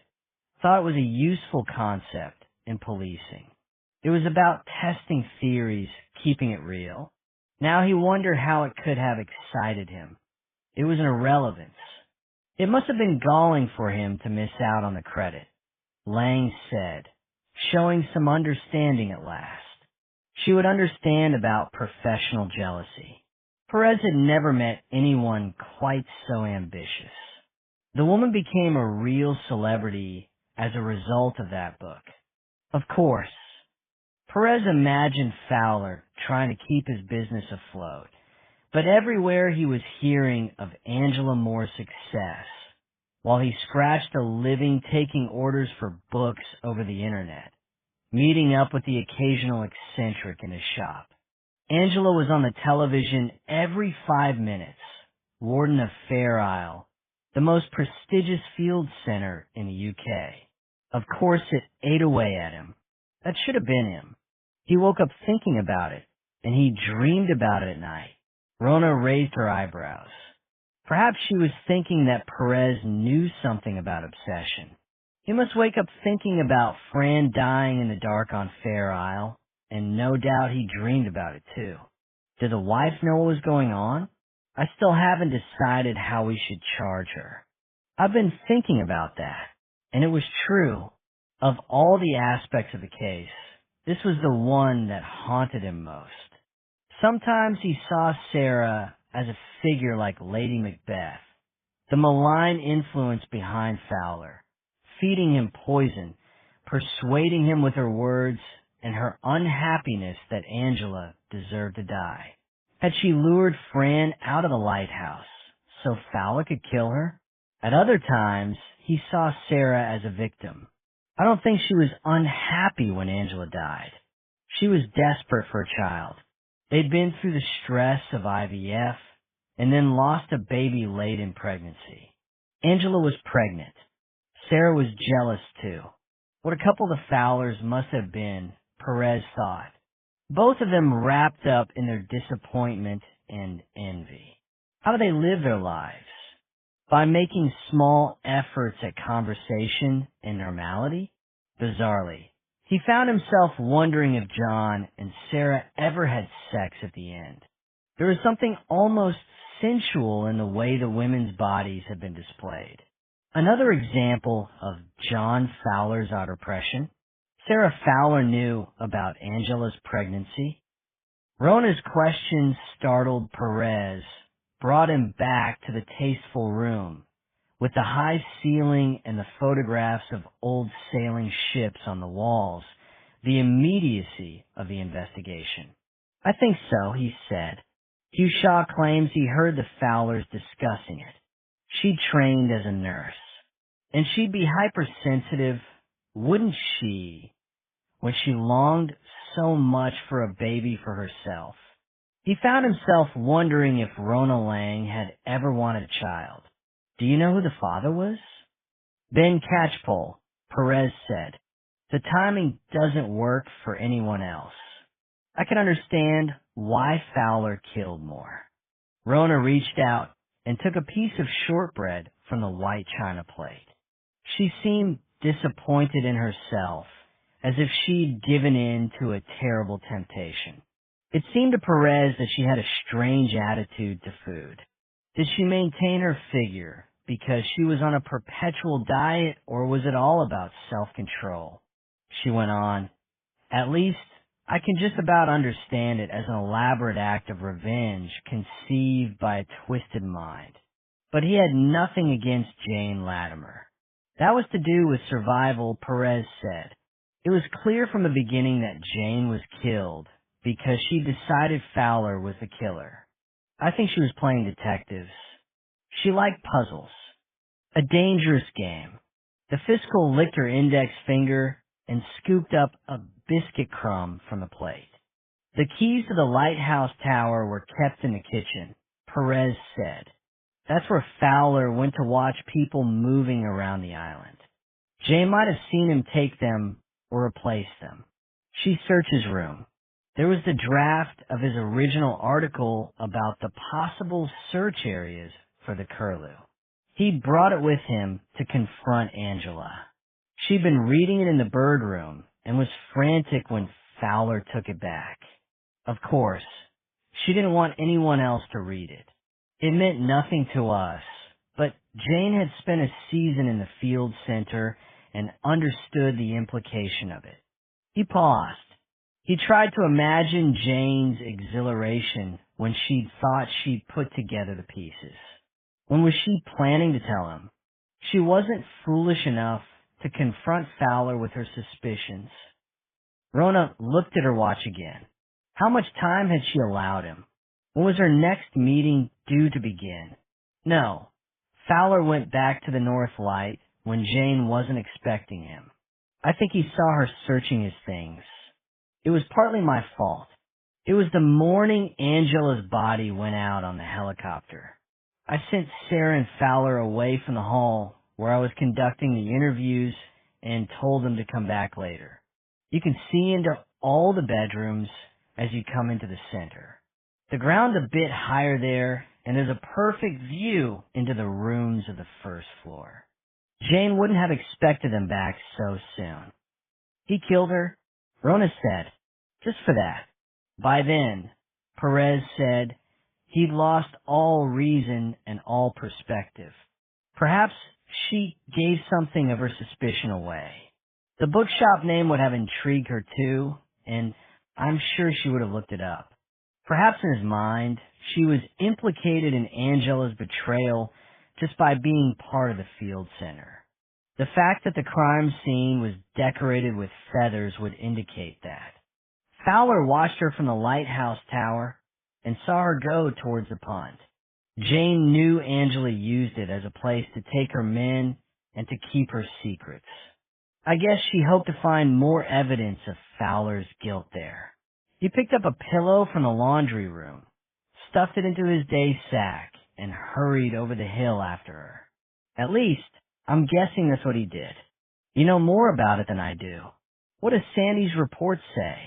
You're right, Rona said. Of course you're right. You're the best detective I've ever worked with, Jimmy. She looked up at him before continuing. What happened then? Perez thought he knew, but suddenly he was tired of talking. This wasn't his story. He forced out the words. He found Jane in the loft. I suppose she was searching for letters, a diary, anything that would give more details of Angela's fraud. That's where he killed her. Rona turned over a printed report on her desk and read from Fowler's confession. It was very quick. She must have heard my footsteps coming up the ladder behind her, but she didn't even have had time to turn around. I like to think she wouldn't have suffered. That's not true, Perez said angrily. There were defense wounds on her hands and arms. She fought him off, and of course she suffered. I even think he enjoyed that. He didn't have to kill Fran. He must have realized it was all over for him by then. He paused. He killed Jane with a knife he'd taken from the kitchen. You must hate him, Jimmy. Perez ignored the observation. He felt drained, and he wanted this over as soon as he could. He thought almost with pleasure of his house by the shore, where his father would be waiting with a bottle of whiskey and a simple meal. Angela had told Stella Monckton that she'd stolen Fowler's research. Perez said, "I think Angela did have scruples where her academic work was concerned, and she regretted it. When Stella came in a fair, she passed on the information to Maurice. He could decide what was most important, to destroy Angela's reputation or use information that might lead to her killer."